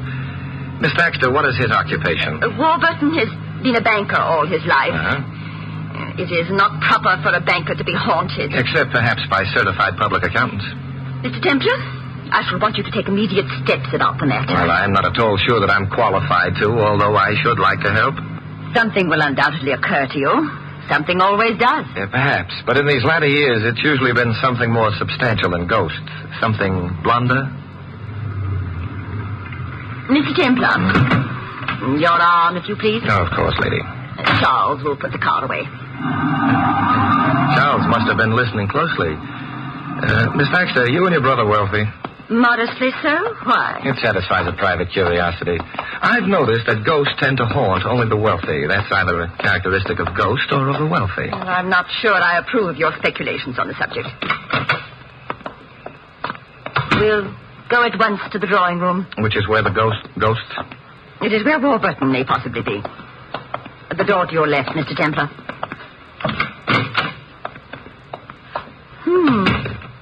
Warburton is not here. Mr. Templar, this is the room where we spend most of our evenings. It's where we've heard the ghost. Something's been bothering me. You said it giggles. He giggles?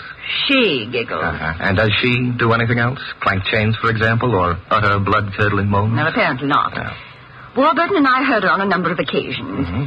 The sound seemed to come from the study. The door on the right wall leads to it. And you investigated? Warburton did, naturally. He went into the study.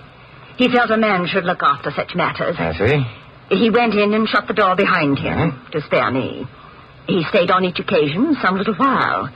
I heard the giggle again and insisted on being let into the study. You were perfectly right, I imagine. Warburton let me in. There was no one there. I was momentarily unnerved, of course. Of course. But Warburton seemed quite undisturbed. As a matter of fact, he seemed positively happy about it all. Did you ask him why? His reply was frivolous. He said that at his age it was flattering to be haunted by a ghost whose giggle was so youthful. This happened how many times? Well, perhaps half a dozen. I wonder where Warburton is. Perhaps in the study. Oh! That wasn't a giggle, but it did come from the study. Yes, we must see at once.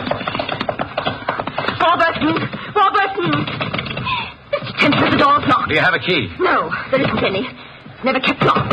Let me in. Miss Thaxter, ghosts don't generally go about opening doors. Must be latched from the inside. Is there any other way of getting into the study? There's a window overlooking the garden. And suppose we try the garden. All right. It's this way. Oh, Mr. Templar, I'm frightened. What are we going to find in there?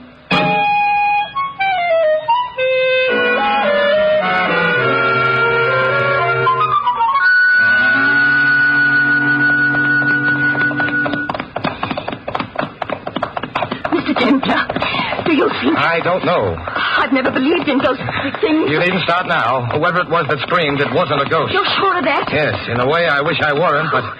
I don't think I quite understand. Well, let's wait and find out before... Now, this would be the window of the study. Yes. It's quite a bit higher than my head. Concrete walk directly underneath the window.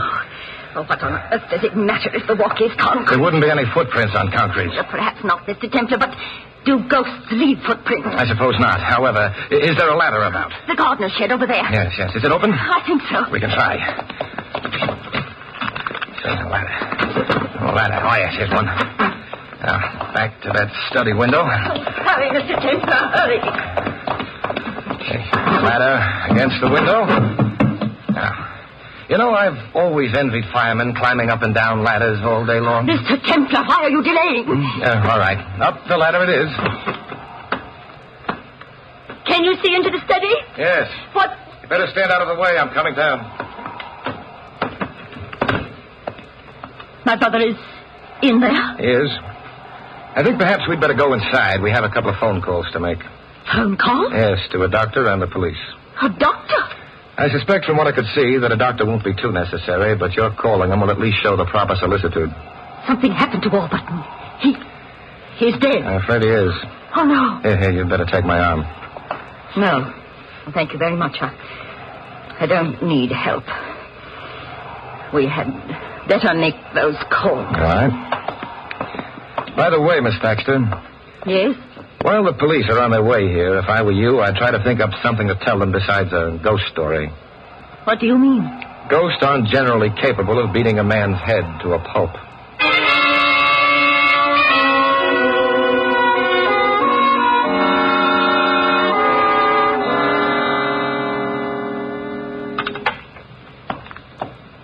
The police will be here, they said, quite soon. Now run along then, Miss Baxter. But, Mr. There's Templar... nothing I could tell them that would be of any help to anyone.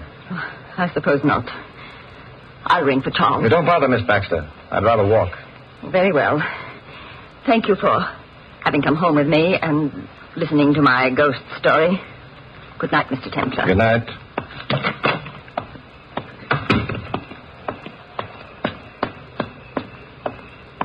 Here you are, sir. Huh? I ride whether I want to or not, eh? Yes, sir. Thank you. You're welcome, sir. Now, look, Charles, I beg your pardon. I seem to be sitting on you. Not entirely, of course, but enough to know that you're not a ghost. Look, I don't like to seem inquisitive, but you can speak? Of course I can. What's your name? Simon Templar. Oh? Do saints often go around sitting on girls' laps? I am not sitting on your lap. No, but you didn't miss by much. As a matter of fact, I am now at the opposite end of the seat. Afraid? What's your name? Lorraine. I think Prue Thaxter thinks you're a ghost. Do you? Now, you needn't slide any closer to me. I already have sufficient evidence that you're not. Are you glad? I'll admit that you have a delightful way of not being ghostly. However, I would like to know why Miss Thaxter thought that you were. Oh, that's because she hoped I was. Or would be. Is that right? I'm not very good on grammar. Well, what are you good on? No, ignore that, please. Why does she dislike you? I make Warburton laugh. Oh. You'd have a difficult time making him laugh now. I know. You were in that study with him? Your silence fear or discretion? I wish you wouldn't say things like that. I mightn't like you if you do. I'll survive. Will you? Oh, now you're threatening me. Yet if you hadn't waited for me in this car, I'd never have known who you are. And somehow it doesn't hang together. Because then I couldn't have been of any danger to you. You couldn't have been of any help either. How can I help you? By handing it right over. Handing what over? The key. The key, of course. The key to... Please, don't be difficult. I'm terribly sorry, but actually I don't know enough to know if I'm being difficult or foolish. Let me search. Oh, no. Why not? I'm ticklish. If you don't let me search you, I'll scream. You needn't bother. You forget, I've already heard you scream. Maybe, but Charles hasn't. He'd stop the car and come charging back here, probably with a wrench. But he hit you on the head with... And it's the only head I have to my name. Uh-huh. Lorraine? Yes, Simon? Search me.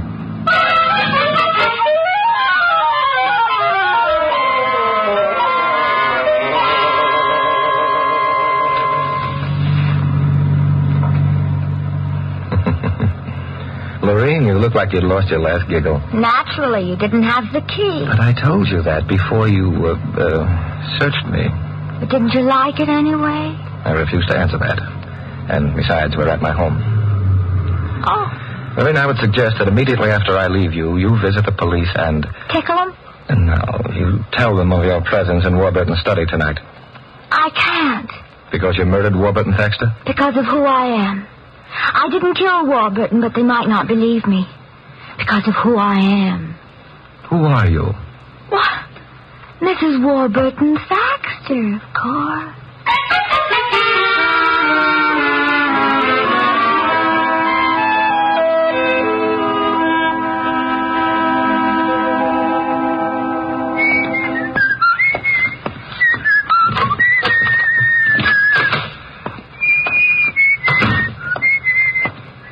Hiya, Templar.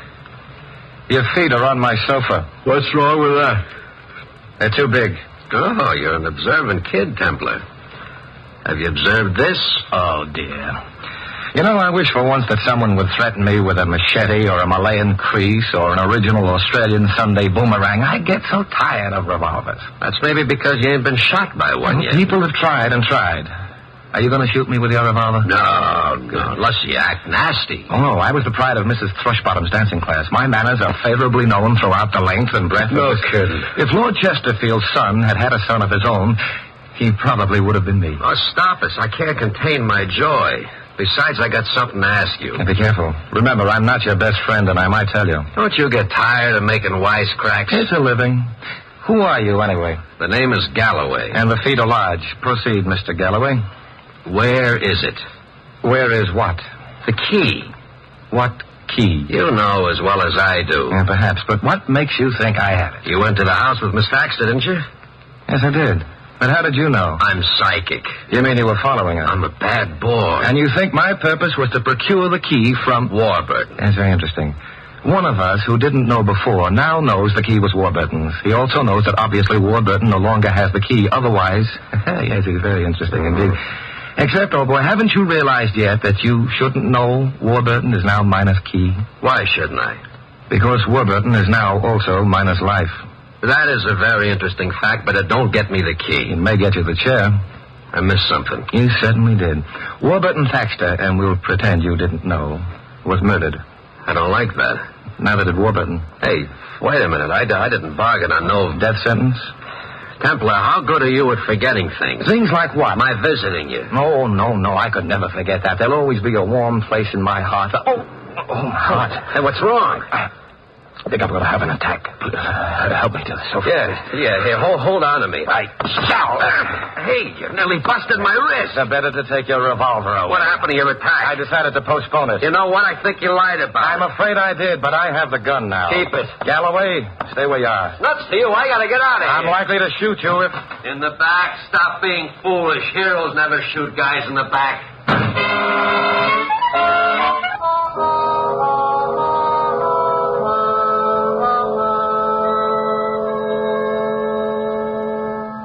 Lieutenant Cool, I'll bet you never knew I was a hero. Go away, Templar. I was just about to take my nap. Oh, it can't be. They must have put you on the Thaxter case. I'll tell you all about it next spring. Were any keys found on his body? Well, sure. So? Was a safe deposit key among them? Your sister wanted to know the same thing. And? No safe deposit key. I see. Cool, did you leave a policeman in the house with Miss Thaxter? This may come as a shock to you and the readers of mystery stories, but I did. I'm bracing myself. One more question, Cool. If I had a key to somebody else's safe deposit box, would the bank let me get at the box? Just because you had the key to it? No. In that event, why have people threatened me, assaulted me, tickled, well, that is, applied pressure, and involved themselves in a murder case for something that can be of no earthly use to them?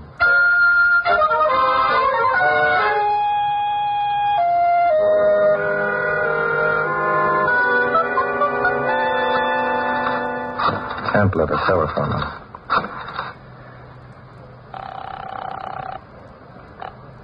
Yes? Miss Thaxter, this is Simon Templar. I hope I haven't waked you. Oh, I haven't been asleep. Not this night. I thought perhaps you might still be up. Miss Thaxter, I've had a visitor who, among other things, carried about a good deal of earth on his shoes. You know a man named Galloway? Of course I do. Who is he? My gardener.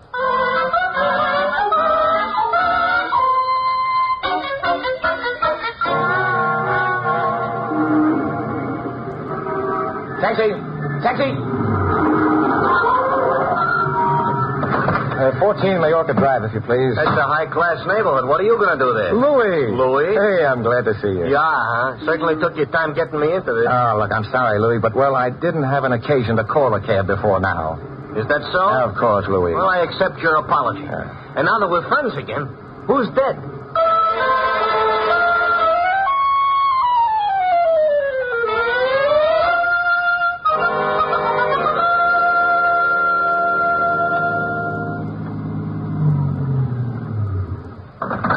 The scene of the tragedy. I wait.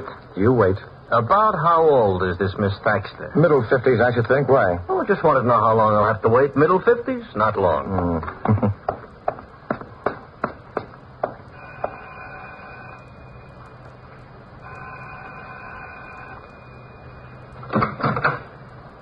Templar? My name is Simon Templar, officer. Miss Thaxter's expecting me. Oh, yeah. In the drawing room. Thank you. Oh, hey. Yeah? I've been in there. I'm perplexed. Why? No drawings. Till later, officer. Come in. Hello, Miss Thaxter. Sorry it's so late. It's kind of you to come and ask me questions. It may keep me from... What did you want to know? First, how long has Galloway been with you? Oh, a good many years. Where does he sleep? Garden house. And I can stop and see him on my way out. Miss Thaxter, did you know your brother had been married?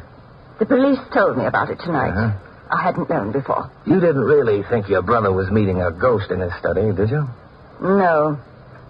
I would have preferred it to be that, however. You've never met Laureen Anderson. She's cheap, Mr. Templar. Cheap and grasping. And you told the police about hearing her in the study before we discovered your brother's body? I told them nothing. It might have been safer, too. Do you know where she lives? A theatrical hotel Which somewhere. one? I'm not sure. Well, you've got to remember, and quickly. Why? Because I'm afraid there'll have to be another death before this is over. Oh.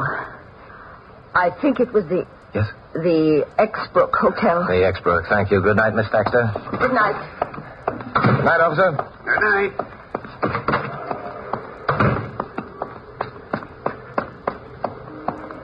Louis? Huh? Get out of that cab. Come with me. Where you going? Around the house to the gardener's place. Want him to pick you a few flowers? No, I want a witness with me. Ooh, that gate ought to be oiled. You ought to speak to the gardener about it. Yeah, this is the place, all right? Hey, shouldn't you have knocked? Unnecessary, unless I'm mistaken. And I wasn't mistaken. Oh, you mean you expected him to be dead?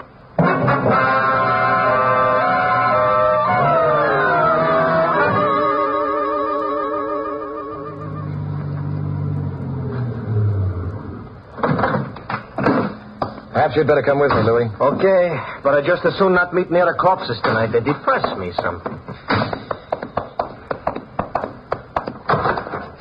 Oh, beautiful lobby. Yeah, palms decaying like mad, and that place asleep. However, mailbox pigeonholes. Yes. Yeah. Lorene's room number is 111. That would be down the corridor towards the back of the hotel, I imagine. This lady we're going to visit, she ain't in her middle 50s? Good heavens, no. And I don't understand it. Why do you want me along? To stand... Oh, yes, this is the room. To stand outside the door. To stand outside the... Mr. Templar, you think you can trust me with such an important assignment?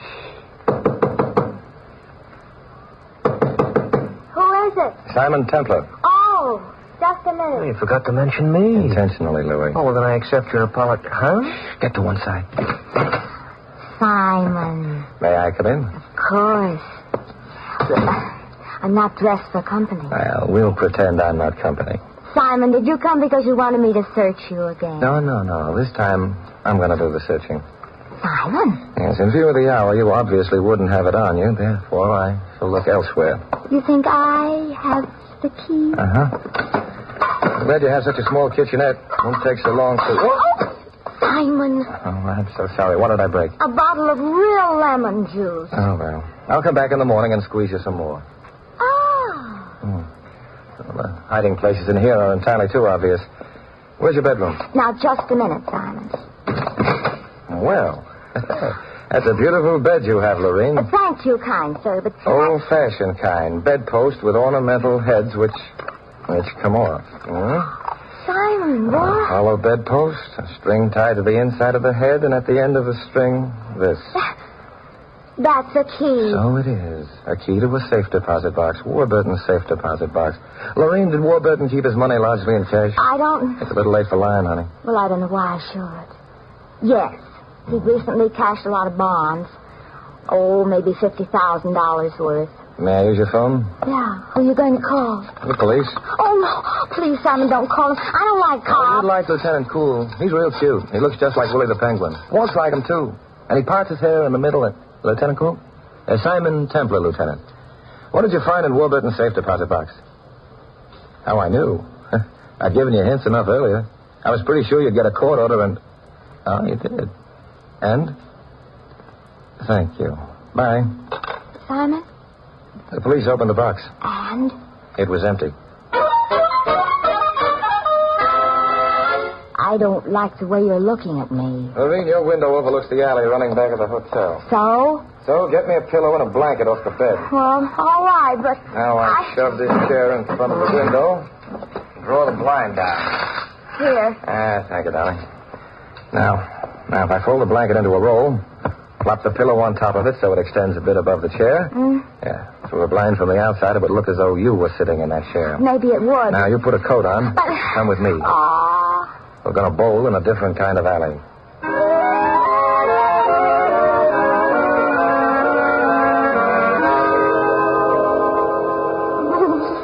I'm cold. Why do we have to stand here? Because from where we are, we can't be seen. But we can see your window with a silhouette on the blind. And if anyone comes up the alley... Simon, I don't understand at all. Suppose you were an aging woman who owned nothing but an old house. Suppose you'd spent all your life with your brother who had all the money. Suppose your brother then met and married a pretty girl. And then he cashed in all his money and was preparing to leave you. How would you feel? Well, I'd be unhappy about it. You'd kill your brother if you were half insane with pride and anger. You'd try to have his wife convicted of a murder. You'd call in somebody like me, to be around when you discovered your brother dead. You'd plant a safe deposit box key someplace in your brother's wife's room. You'd hire your gardener to threaten me about the key and then kill him before he could get frightened and blow up the whole scheme. Simon! But then when you realized the man you'd been using as a blind had stumbled onto a part of the truth, what would you do? You'd try to wind up the case quick. I wouldn't. You'd try to shoot your brother's wife, then make it look like suicide, huh?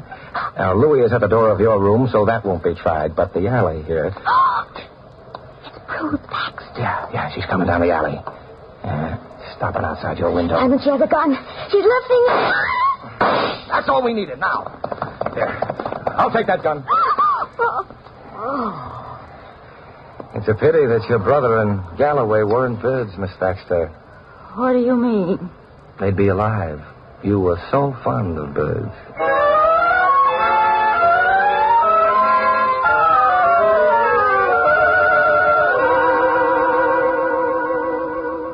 You see, Lorene, that safe deposit key couldn't have been of any use to Galloway or yourself. No. But Miss Baxter, she had two uses for it. First, she'd rented a safe deposit box at the same bank, next to her brother's. Mm-hmm. She was known to the guard at the bank, therefore she could go down into the vault and, by working quickly, empty Warburton's box, which she did. And then she planted the key on you. I'm so grateful to you. Oh, nonsense, Addie. Simon, I don't know how I can repay you. You? Well, as children say when they don't know something. Search me.